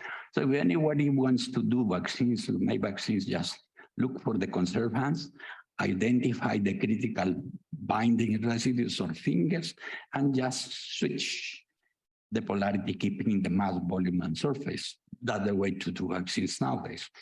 So conserved high activity binding peptides have to be specifically modified to render them into highly immunogenic and protection inducers. But for that, you have to replace critical binding residues by others with similar mass, volume, and surface, but opposite polarity. I have never been happy or content with my results. So for that reason, I wanted to go deeper, as I proposed at the beginning, deeper and deeper and deeper. So for that reason, we decided to determine the 3-dimensional structure, not only the chemistry, now the physics, the 3-dimensional structure of the molecules.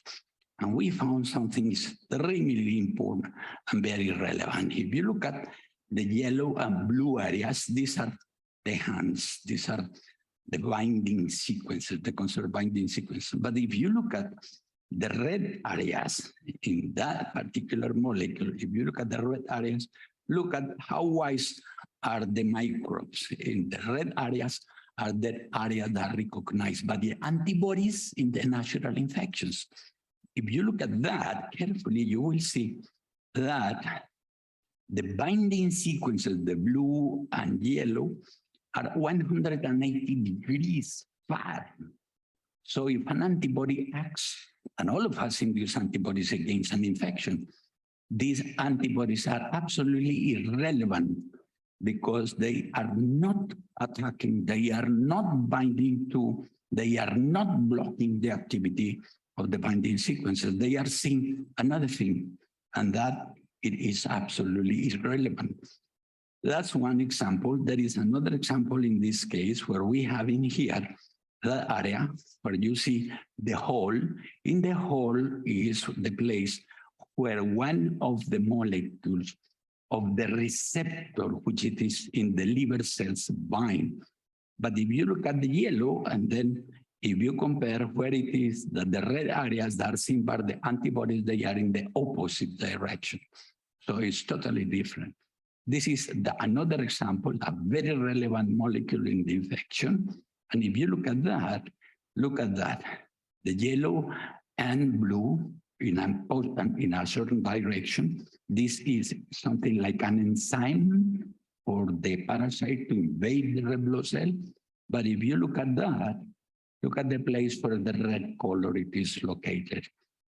The deeper the yellow means that more variable can be. So that there are 240,000 different variants. Could you imagine how many variable fragments would you have to synthesize in order to cover the whole world population? So that was another problem. So we determined the 3-dimensional structure.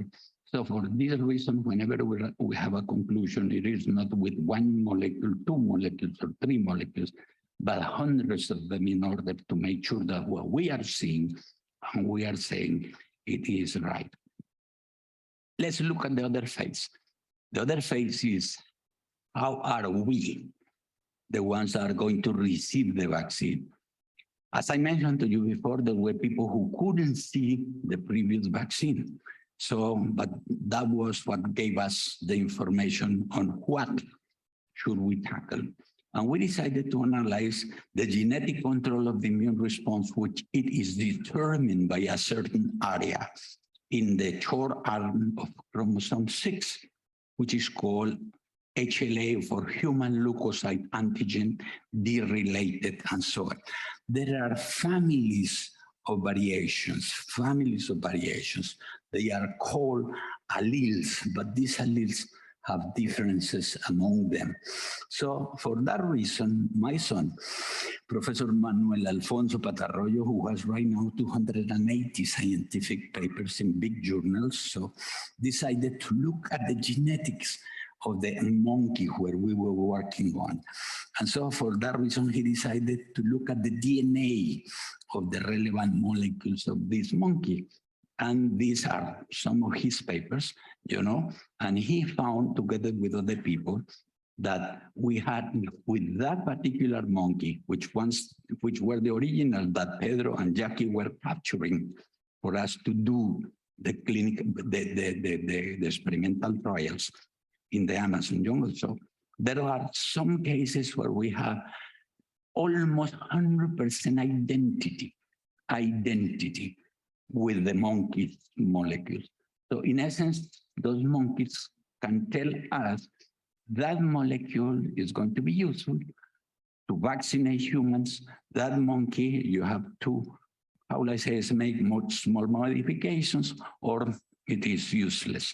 So for that reason, it is that whenever we do our trials in the monkeys, we type them genetically like if they were human beings. So that's the point. If we look at the three-dimensional structure, remember that we went and we have gone to the deepest level, which it is the atomic level.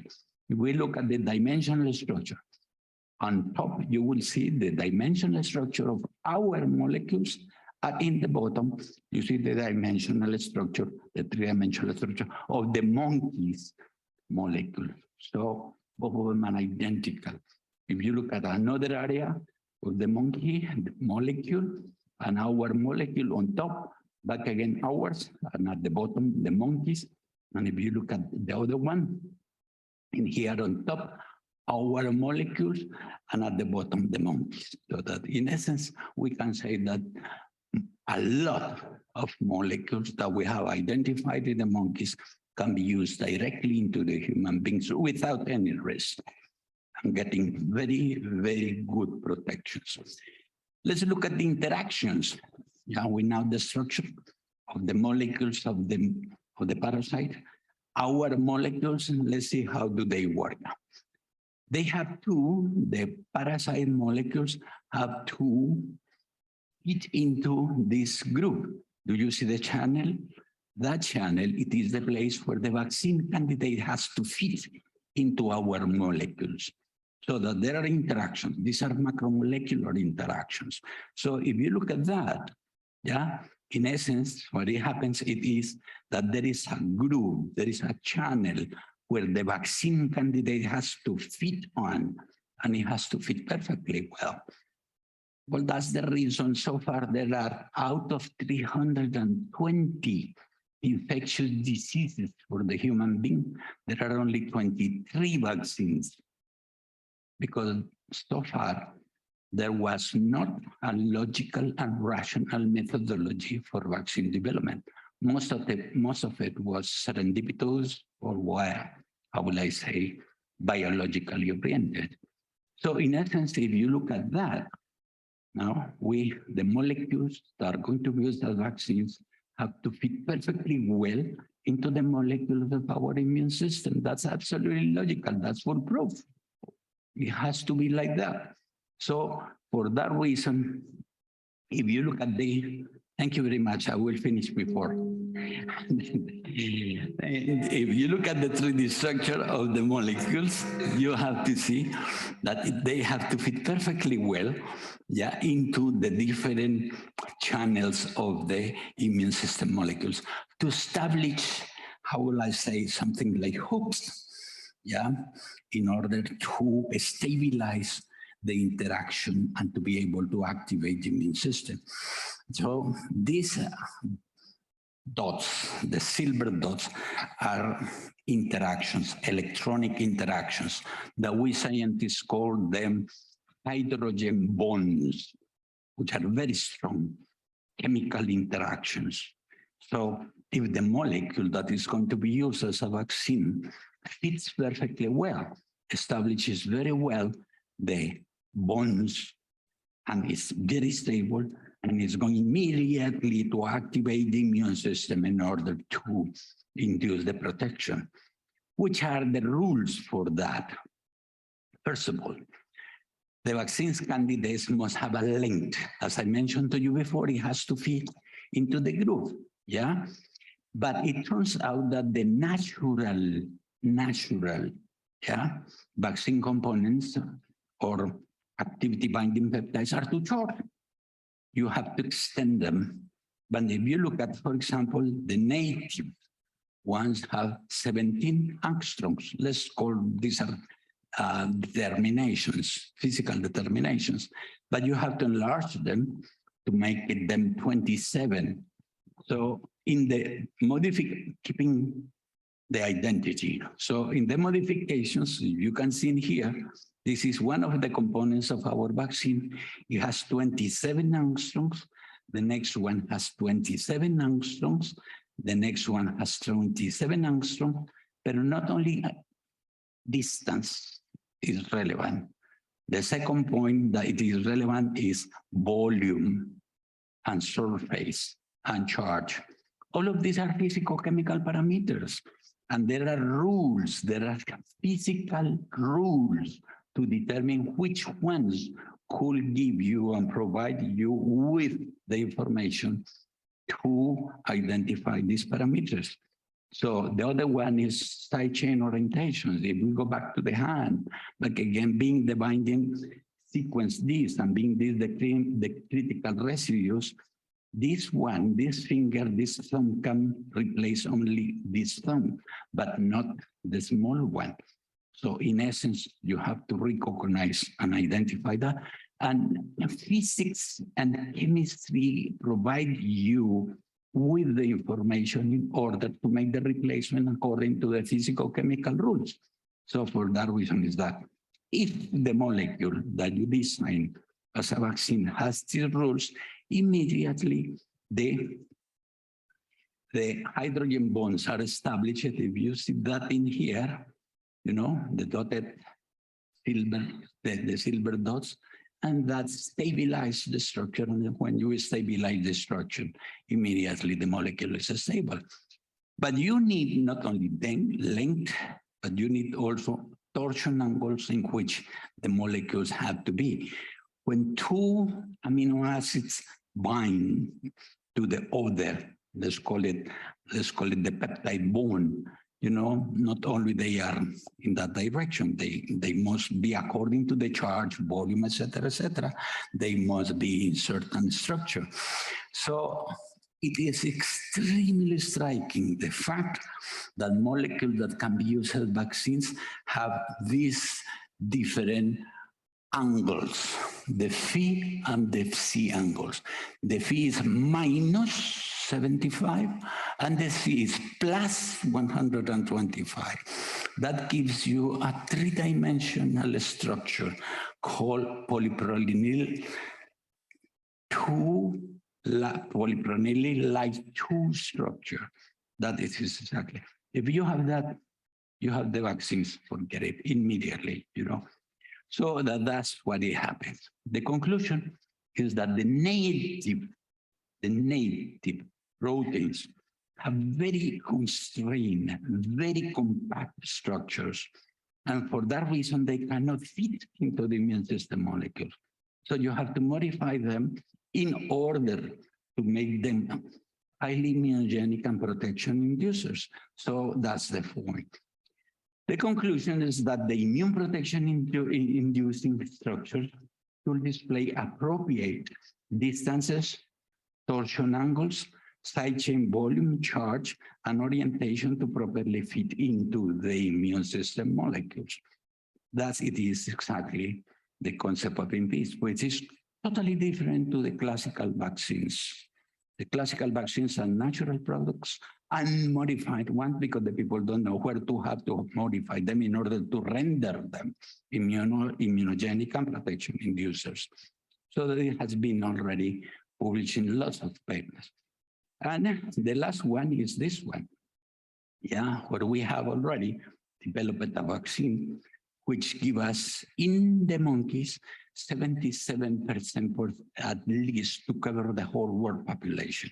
So the range of that goes from 77 to 83% protective efficacy in the different ethnic groups. So that it is what we have so far for the malaria vaccine, following these rules, you know, conserve high activity binding peptides, critical amino acids or binding residues, just more switch the polarity, keeping mass, surface, and volume identical, determine the distance, determine the localization, volume, charge, and so on, so that it is something that we want. But beyond the malaria problem, I want to take these last 8 minutes to talk to you about this, the coronavirus, very quickly, which I promised to you that I was not going to do it. But anyhow, since I have 8 minutes, I'm going to use them. Okay. So the name of that. No, it's it's very compact. But you're taking my time, you know? Sure. Look at that. The name of corona is because of this protein, which is a trimer. The name of the protein is called spike. And it is the trimer, the one that the virus uses to bind to our endothelial cells and infect us. But there are 3 other proteins. And the vaccines that we are using so far, none of them includes these other ones, which are called the envelope, the membrane, and the orth proteins. Only our vaccine, which is the one that includes the fragments. But again, the same story. That's the reason malaria was very important, because malaria allowed us to recognize which ones were the rules. So we have now the SARS, as you will see, the malaria one. We have in the pipeline the tuberculosis vaccine and so on. So that it is. So this is the first paper that we published on that, producing antibodies against the virus, as you can see. Antibodies that were able to neutralize the virus in vivo, that also that recognize the molecules and the different fragments. And the first one was able to protect 48%, 48%. Very low, below what WHO suggested as a vaccine. So that was the paper that was published on May last year, you know. But after that, there were different strains that are called concern, that are called variants of concern. But what we did was that in that case, we did, oh Jesus, I made a mistake in here. Okay, let me go back to here. You're winning.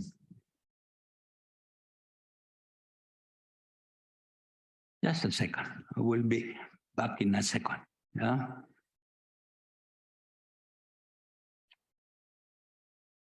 Wow. Okay. Yeah. Well. In that circumstance, what we have right now, it is that the different variants of concern, which are alpha from England, beta from the South Africa, gamma from Brazil, delta from India, epsilon from the United States, have different mutations in different parts.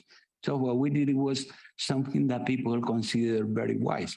And it was that we took those fragments where the mutations are, and in those fragments where the mutations are, what we did, it was that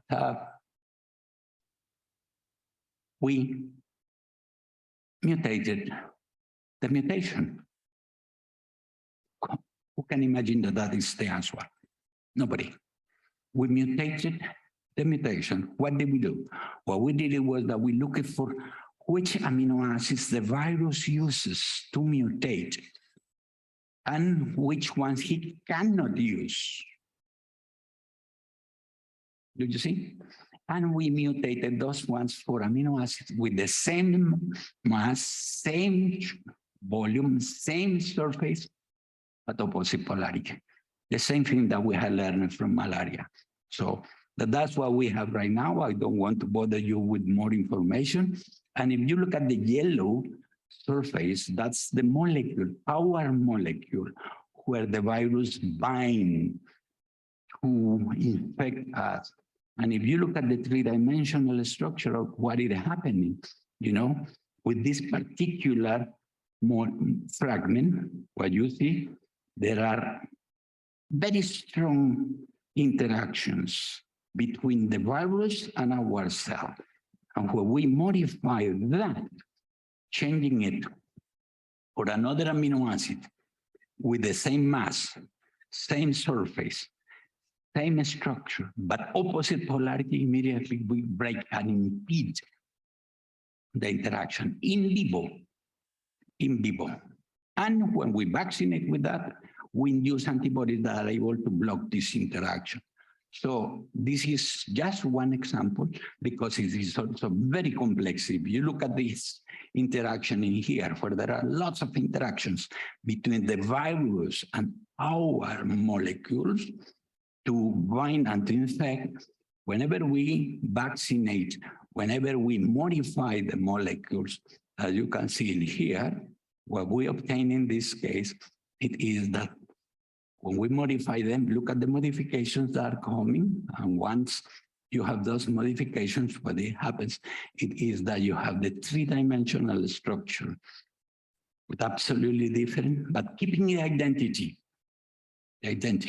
So for that reason, when we make antibodies against any one of these fragments of the viral molecules with our molecules, and we perform these modifications to obtain this, you know.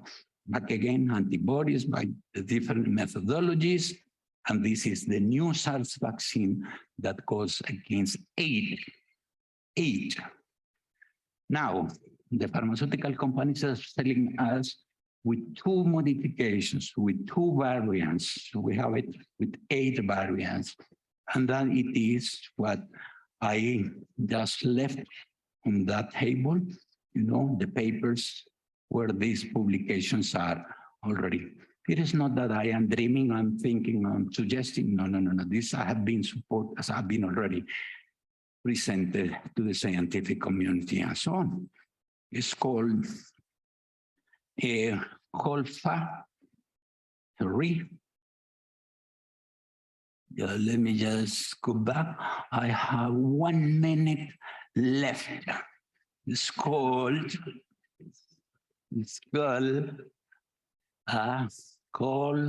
SARS-CoV-U, which means universal. So that this is going beyond the malaria problem because we have a logical and rational methodology for vaccine development. But what we do, it is that follow electronic, geometric, and topological rules for effective vaccine development, which is the PIPS concept. And this is my son, who is now the associate director of the Institute, Professor Manuel Alfonso Batarroyo. Pedro, Jackie, tell me that I'm very proud of the two of you, like a lot of my former students. Applause for them, please. Thank you.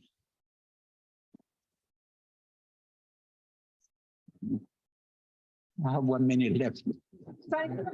20 seconds. Thank you very much, Manuel Elkin Batarroyo. We have seen 56 years of a review of research fighting against a parasite with failures and successes and bingos and serendipities and resurrections. Sounds like a novel to me, the whole thing. So now we have these compact structures of proteins. We have to do a compact Q&A. now because we're running out of time. Apero is ready at 6:30, and we still have the synthesis and the wrap up by Dr. Philippe Nel. So we have seen, I hope Paula is back again too. We have seen the 3D Costa Rica projects and the 3D structures of the molecules.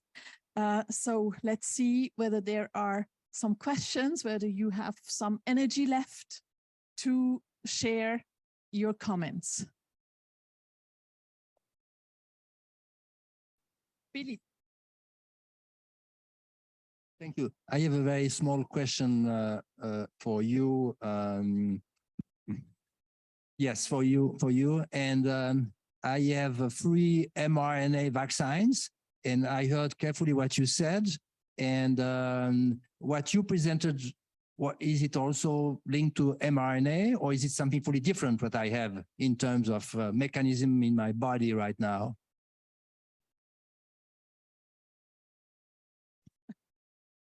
It's so exquisite, the immune system, that it can, we being Caucasians or Hispanics, you know, have different ways to recognize the same molecule. So for that reason, what we have, that was the reason I included in the vaccine, not only for Caucasians, but Hispanics, Blacks, Orientals, Asians, well. And when the people ask me why it is not 100% effective, it's because there were Australian groups that I couldn't include. You know, there were pygmies that I couldn't include. So that's the reason they are, how will I say, these fragments are not included.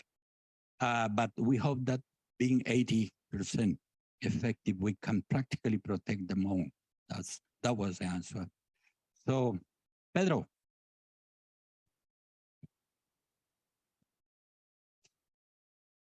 Well, thank you very much for this really fascinating talk, for the summary of a massive amount of work by, these are hundreds of people that you have mentored during the years. Thank you for the mentoring. My question is the following is, do you have plans to clinically develop this vaccine? And if so, which immune adjuvant would you use to vaccinate humans? Yes, Pedro.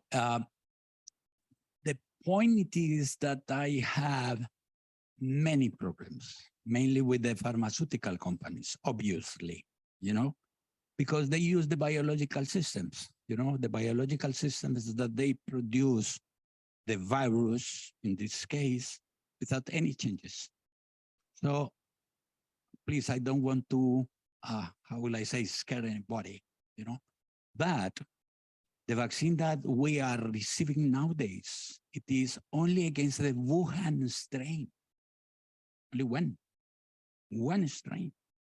They are now selling the one that contains Omicron. Where are the other ones? You know, the protection, as I was replying to Professor, you know, it is so exquisite that if you have one change, one single change, you may not probably develop as a strong or as a specific immune response as if you receive the one that it is specific for that particular strain or that particular trait. So just to respond that, yes, we have to go into the clinical trials, that it is. We were planning that, but unfortunately, my government decided to sell all whatever we were doing to one pharmaceutical company. So that was the reason we couldn't continue with the, well, the clinical trials. You know, that's one point. The second point that you were asking, which kind of adjuvant? We're not using any adjuvants because now what we do is that we polymerize the molecule as we did it with you, Pedro. Yeah. Same method. Same method. It's just adding cysteines at the amino and at the carboxy. So what we do is that we restrict the structure to 4 molecules. It's a tetramer, really. You know, that's the point. It's with Thomas spacer, which is glycine, glycine, serine, glycine, glycine, glycine. which is the spacer. So that's the methodology. It's very simple. But this is for just to, I wanted to share with you that chemically synthesized vaccines are on the pipeline. You know? Well, it took us 45 years, but anyhow, they are. And you were one, by that time, he was a doctor, recently graduated doctor, and Jacqueline was a biology student. And somehow I was something like a cupido because I sent the two of them to the Amazon jungle to organize the monkey colony. Yeah. Can I say some more confidence, Pedro?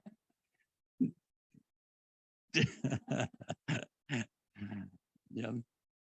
More questions, perhaps also to Paula. Is this working? Yes. Okay. Okay.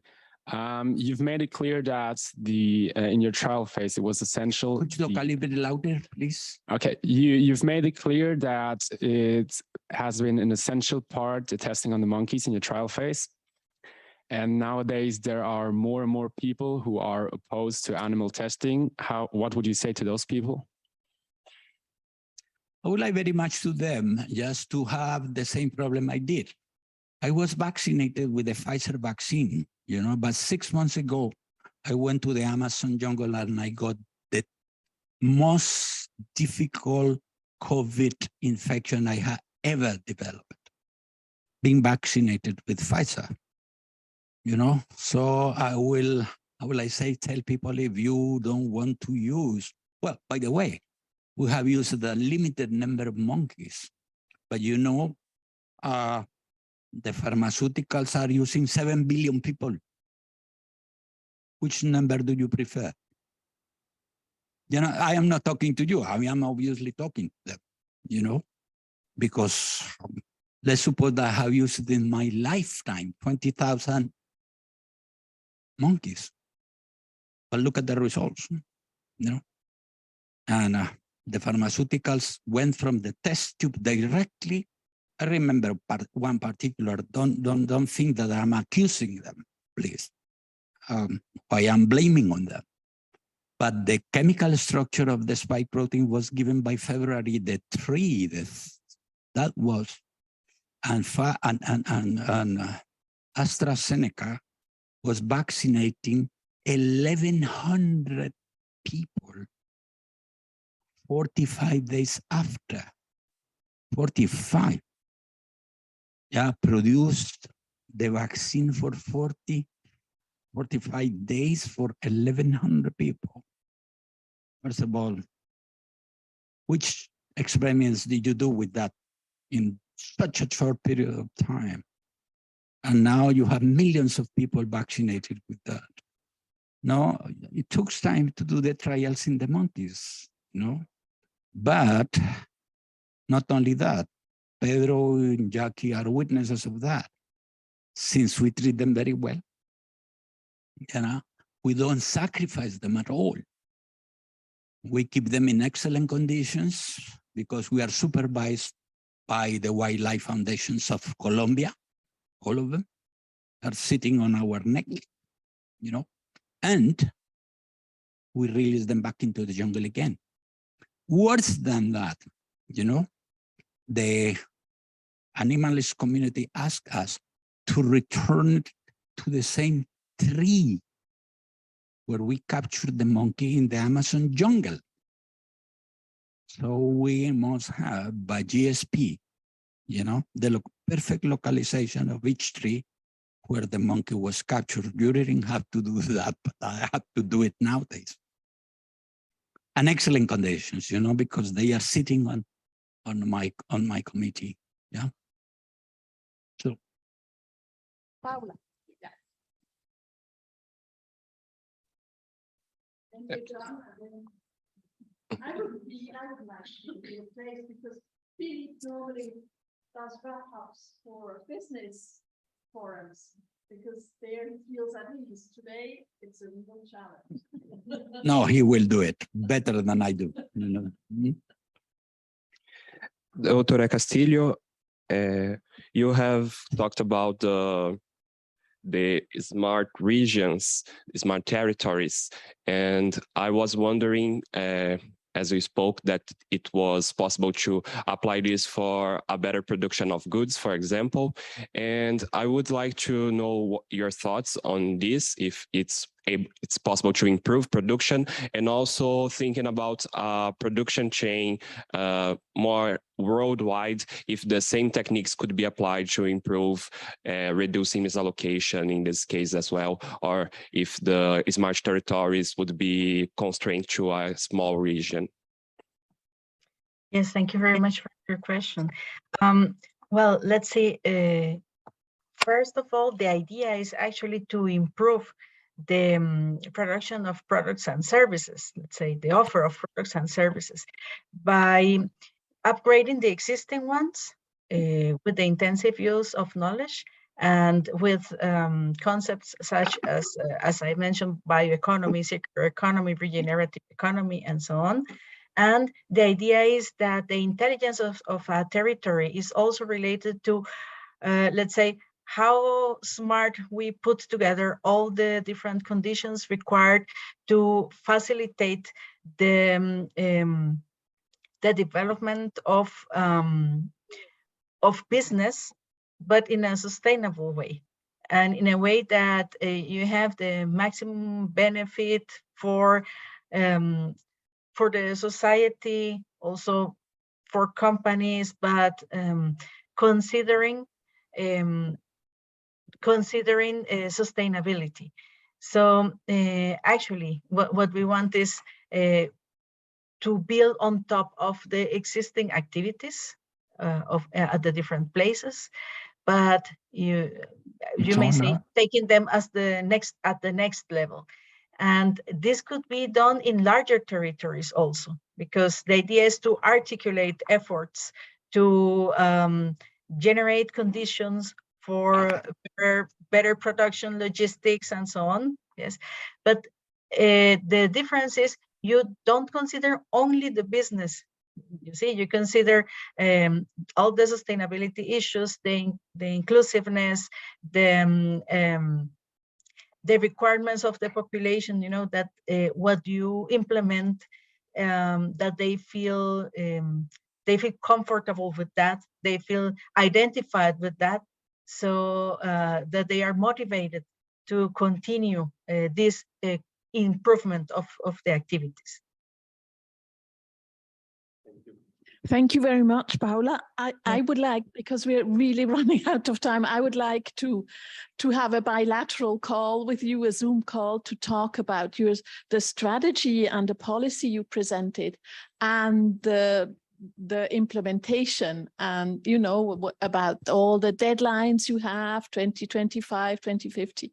And of course, there was a change of the government, which probably stresses other aims, you know, so that's a problem we always have in Latin America, with change of governments and continuity of policies and strategies and implementation and outcomes, you know. But I think we will have that.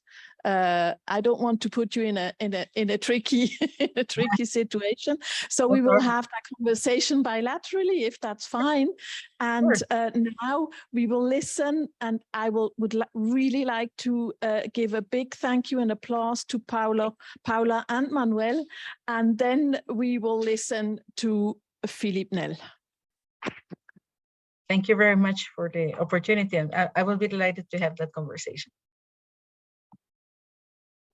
So thank you very much. I was just sitting at front. Now I see there are still so many people in the room. It's really great that we play Sao on a Friday afternoon. We had a very inspiring day. Let me highlight some of the key elements from today. First, I'd like to stress that science and innovation are essential to the prosperity of nations and people. They contribute to a high productivity. According to the saying, the proof lies in eating the pudding, Swiss ranks in 2022 against #1 in innovation in the world. And this is really the proof lies in eating the pudding. The organization of this summit, Science and Innovation, is therefore a great opportunity for Switzerland and for Latin America. Science is universal. We all share it. The leading house covers all disciplines and foster exchanges with experts. We heard that the focus of Swiss initiatives in Latin America is Brazil, Argentina, Chile, and also new regional clusters with Peru, Colombia, Costa Rica, and Mexico. The leading house dealt with more than 400 applications during the past 5 years. And also there is an innovative program with 10 startups in Brazil, 10 in Colombia, and 10 in Mexico, and 30 startups in Switzerland on the way.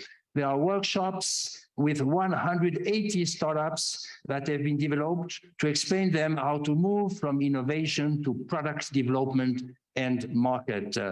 Ambassador Giulietti presented us the key elements of Swiss foreign policy: independence, security, poverty fighting, human rights defense, protection of the environment. Strategies are developed under each legislative period, and there is a focus on Latin America with Mexico, Brazil, Colombia, Peru, Chile, and Argentina. And through regular dialogues on peace, on security, on rule of law, on rights of women, courts, democracy, relationships are strengthened between Switzerland and Latin American countries. Switzerland has a strong presence in Latin America with foreign investment, trade, and also many descendants of Swiss immigrants. Switzerland has 16 embassies and 3 business hubs and 12 bilateral chambers of commerce. Mrs. Wolfre highlighted the role of the federal government in the Swiss Latin American Science and Innovation Cooperation. The principles are openness, bottom-up, quality, competitiveness, and autonomy. There are some bilateral programs since 2008 with joint funding and mutual interest. There is also the Swiss National Science Foundation. Impressive 452 projects in South America in the past 4 years. There is also Inno-Swiss. There are also some bilateral agreements with a number of countries, and also some scholarships being offered to Latin American students between 5 and 20 for Central America, South America, also Brazil and Mexico. So these are all very good news, showing that there is something going on between Switzerland and Latin America with opportunities for the young people. Marlene Borg summarized the key activities of the Swiss Scientific Consulate, the Swiss Next, as we call it, in Brazil. I did visit it a number of years ago in Rio. I was also in Boston at the Swiss Next. And you said it very well, with the Swiss Next, you act as a master of ceremony. Swiss Next supports the academic training programs of the Hochschule of St. Gallen to empower innovators to make the transition from science to industry. It is very successful. Swiss Next, this program is supported by the Brazilian Ministry of Science, Technology, and Innovation. And Inno-Swiss also supports startups on food security, to avoid waste, on education, to correct tests, and on maps comparable to Google Maps. So the Swiss Next in Rio, and also with his office in Sao Paulo, is a great place really to have scientists to meet together, to exchange ideas, and to move forward on various projects. Bruno Alloy from Switzerland Global Enterprise gave an overview of the activities in Latin America of the Swiss Promotion Agency for Swiss Exports. What was telling is that last year they had 468 questions and interventions for Brazil, 78 for Peru, 28 for Colombia, and 15 for Argentina. Issues, after we heard them, I think during the Q&A, we raised some interesting issues were raised, in particular, how to increase the interest of Swiss firms to go to Latin America, and also how to encounter enough interest and willingness to engage from the counterpart. in Latin America, in particular also for research. It's not so easy to find partners when you are the EPFL or we are the ETH in Zurich in Latin America, how to better close technology gaps with Swiss technology and with, for instance, with drones, water saving equipment, for instance, technical waste, or also reduction of CO2. There are lots of technology in Switzerland in the clean tech sector and medtech sector, which have a great future all around the world, particularly in Latin America, because the needs are very, very significant. And finally, how to expand Swiss scientific presence in Colombia. Colombia has been named quite a few times today and also this morning. Now, this afternoon, we had very interesting presentation. I think each of them could be a one-day seminar, you know, let's be serious. There's a lot of material, there's a lot of substance on it. So I'm going just to give a couple of elements on some of them which retain our attention. We had Juan Sanden Ramon from the University of South Florida. Yeah, it's your brother, you know, you should give a summary, you know, it's your brother. Well, science is a systematic organization of knowledge in the form of testable explanations and predictions about the universe. The art is a creation of aesthetic objects. So also the art can be used to record data. Until the last few hundred years, artists and scientists were close together, very much close together. He showed us some clinical research on the Huntington disease. It is a hereditary, progressive neurodegeneration. And here we went to Venezuela, where we saw the problem, we saw the issues. Many people are affected, 700 out of 100,000. And we were told it is a Spanish sailor went to Maracaibo and carried this and spread it many, many years ago. And it is still there. Now, we were told how this disease now could be fought through some medicine which had been developed then, and also how difficult it is. And at the same time, as a counterpart, we were shown a number of inspiration for paintings, for digital paintings. And we could see that indeed there can be also a link between science, between the presentation of the molecules and colors, how they move, and also can be interpreted as art. But also we talked about gene therapy as a basic breakthrough, and we know that Roche is working a lot now, and Novartis also on gene therapy.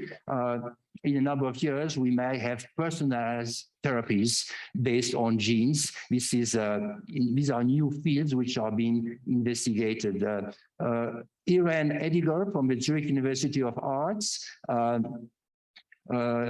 showed us what this art, science, and medical talk to us about art, science, and medical collaboration.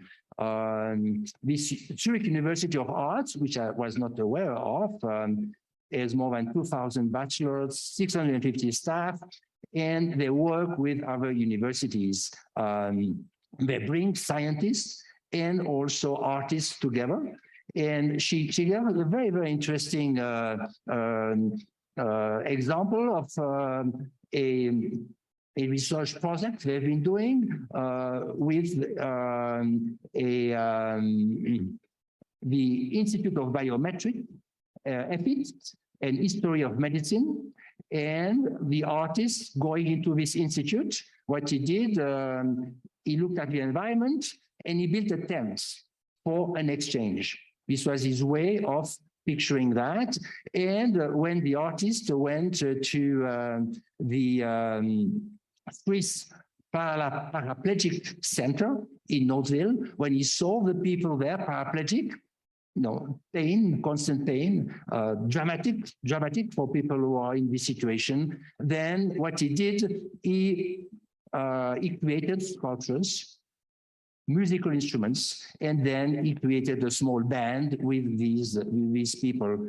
So it was interesting to see this link between artists and also science, and the way they can have synergies together and complement together in that particular case. There is a project now being started with Chile and Brazil by this University of Art.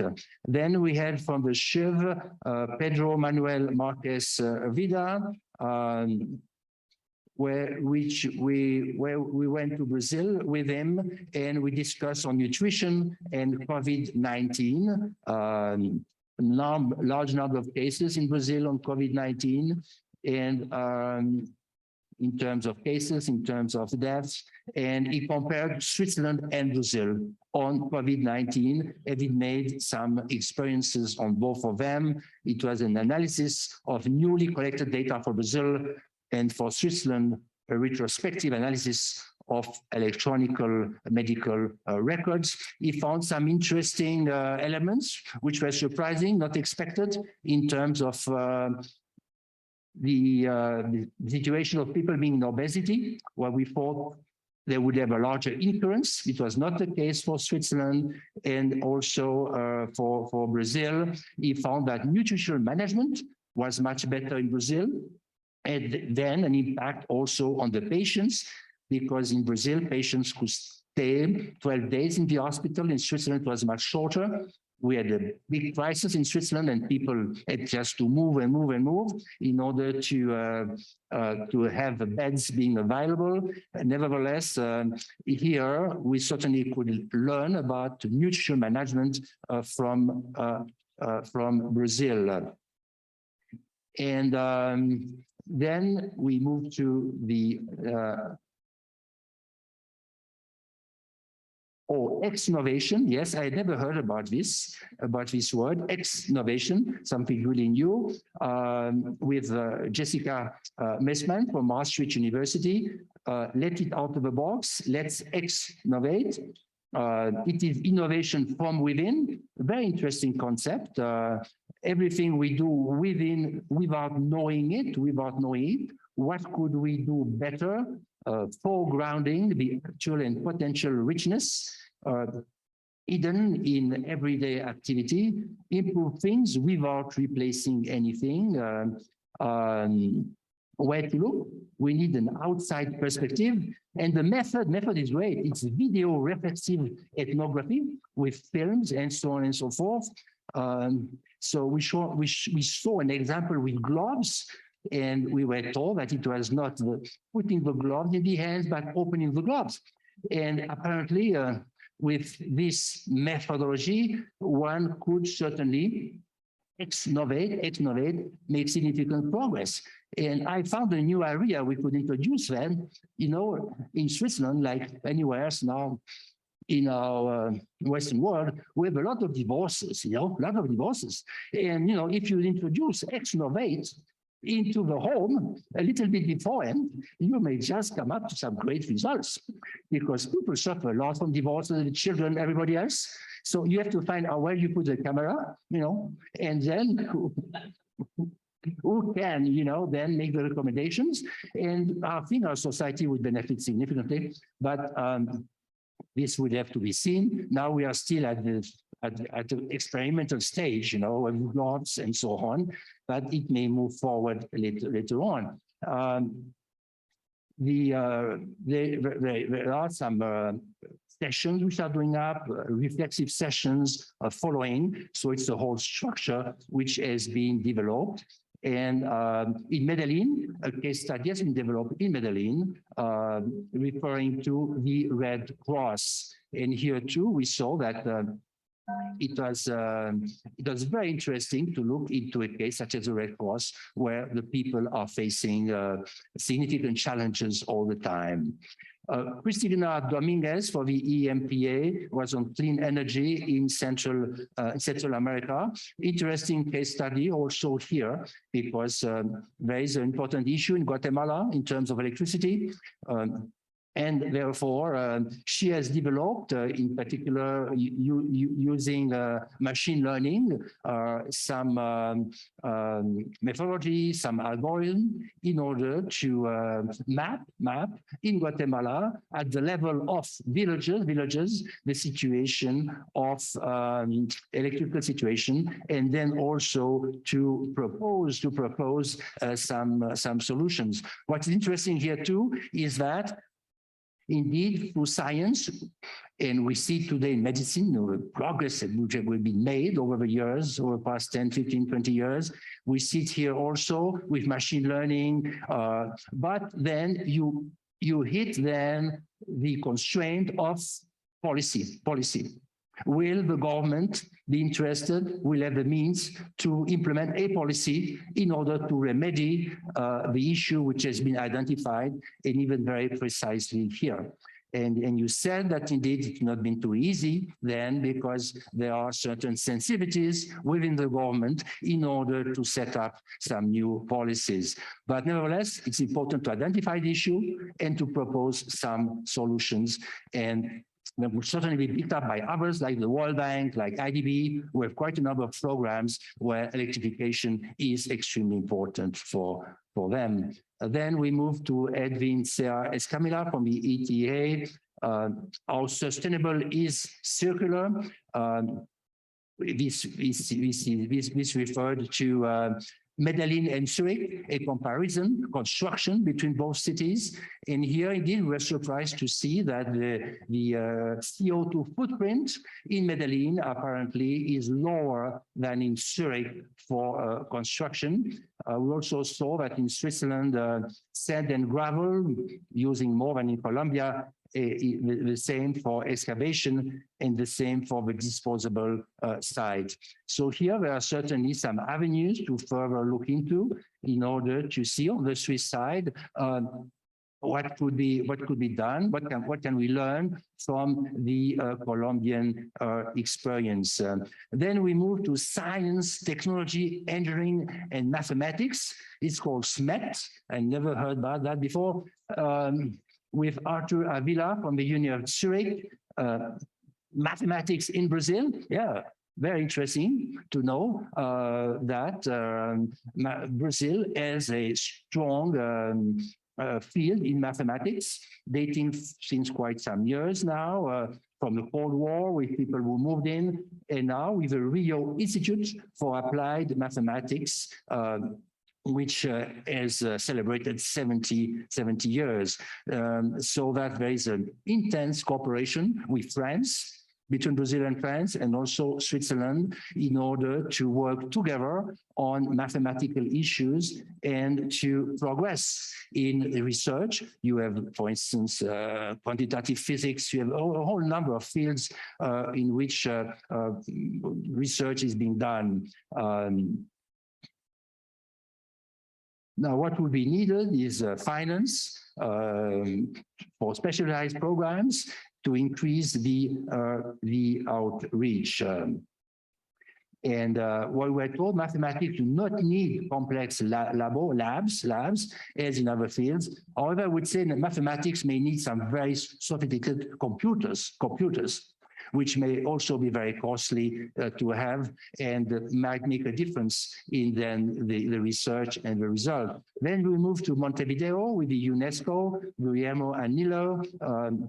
He talked about gender equity in science, technology, engineering, and mathematics again.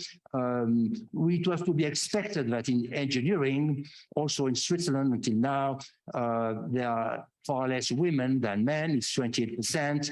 In artificial intelligence, it's 22% in the region. But these numbers are evolving. My eldest son got his master's at the EPFL in Lausanne in chemistry, and I went to graduation, and I was impressed to see that there were so many women in the class in chemistry. I was very impressed. There were a large number, maybe 1/3 were women, at least at least 1/3. So the trend is moving. It is moving in that, that direction. And then we had Daniela Lorena Martinez from the ETH, talked about cognition and adaptation, learn from social innovation. How do we adapt to the environment? How can we think our behavior? How can our thinking shape our behavior? How can our thinking shape our behavior? We discuss effectiveness versus efficiency, switch between habits and exploration of novel situation. Attention control can be trained. Now she gave us examples of training leaders, flexibility, to increase their flexibility in uncertain conditions. And we had in particular some people of Swiss Army. And there was a case study also presented on Colombia on the Pacific coast. And here it was really interesting because we know our complexities on the Pacific coast in terms of the social situation being there, economic situations. And the big point was what are the cognition processes of leaders to define and reconcile multiple goals and find solutions compatible with biodiversity. So it's a whole study on how leaders think, how they can adapt their thinking to reconcile multiple goals, very often contradictory, and find solutions compatible with the environment, biodiversity, and the interests of a society where they are there. So I think extremely important to work in that field of research, because as we have seen also with Guatemala and electricity, at the end of the day, these are human beings who are going to take the decisions. And if they are not amenable to the decisions, then, well, things will not improve that quickly. Veronique Michaud from the EPFL showed us the joint effort to develop new materials from waste or natural materials. It was very impressive what is being done there, very impressive, with first plastics, to turn plastics into some filaments, and then these filaments into other products. And then also the projects with the Universidad de los Andes, with Omnis Institute, from a former student of her, and what they are doing there in terms of really creating new products that didn't exist before out of some natural waste or out of some the plastic, as we were shown. And this is really, the way to go forward. We can't continue to accumulate so much waste. And I think that's very valuable what is being done here by Mrs. Michaud and the EPFL. Then we had the former Minister of Science and Innovation from Costa Rica. So there were three main points here. During her tenure as minister, she developed a national policy of knowledge-based society economy for 2022-2050. We have to go the long way for that. Investments take a long time in order to bring results. The second point was a national plan, 2022-2027, with cross-cutting tie, health and life sciences, with emerging technologies, artificial intelligence coming back, aeronautics technologies.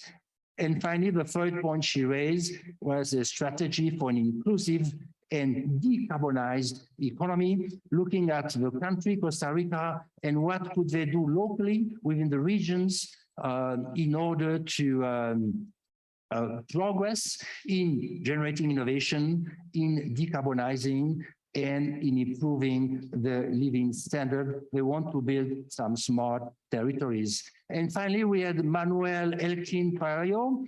Yeah, I'm very short because my son I should have brought my son with me, who is a chemical engineer, but with my own knowledge, I would say that you showed us very well how a chemically made vaccine against malaria was developed, and also on COVID, you gave us some very useful information on how the vaccine is also working through our body. Most of us have been vaccinated.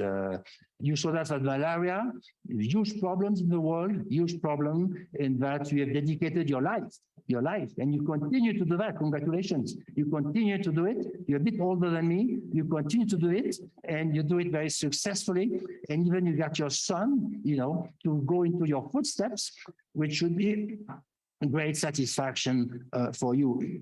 Finally, my conclusion is the following for today. Science and innovation have contributed to improve significantly our living standards over the past 50 years. Progress will remain very strong and continue, in particular in the medical, digital, and environmental technologies. However, innovation must be supported by important economic means, financial means, and adequate policies to move to the industrial stage. There is a good potential for cooperation between Swiss scientific institutes and their Latin American counterparts. And now with the apéro, you will get some of that cooperation. Thank you.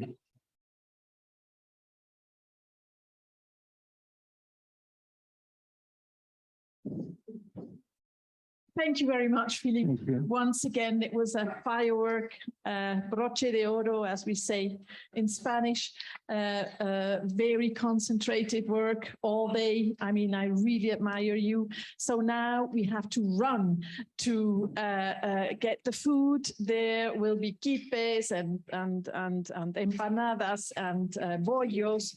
And I would like to remind you, you have to go out towards the entrance, and before you would leave the building, you go to your left. There's the apéro waiting for us, apéro riche. And tomorrow I would like to remind you that we won't meet here in this old building, but we go to the very recent building, the square, called the Square, a very hyper modern building where we will change probably to a more experimental mode than here, where you have the frontal benches and the speakers in the front. So tomorrow it will be a bit different, and we are looking forward to seeing you again tomorrow. I would like to give a big thanks to all the speakers of today and to the public, which was so loyal to the very end and stayed here, and the apéro is really well deserved.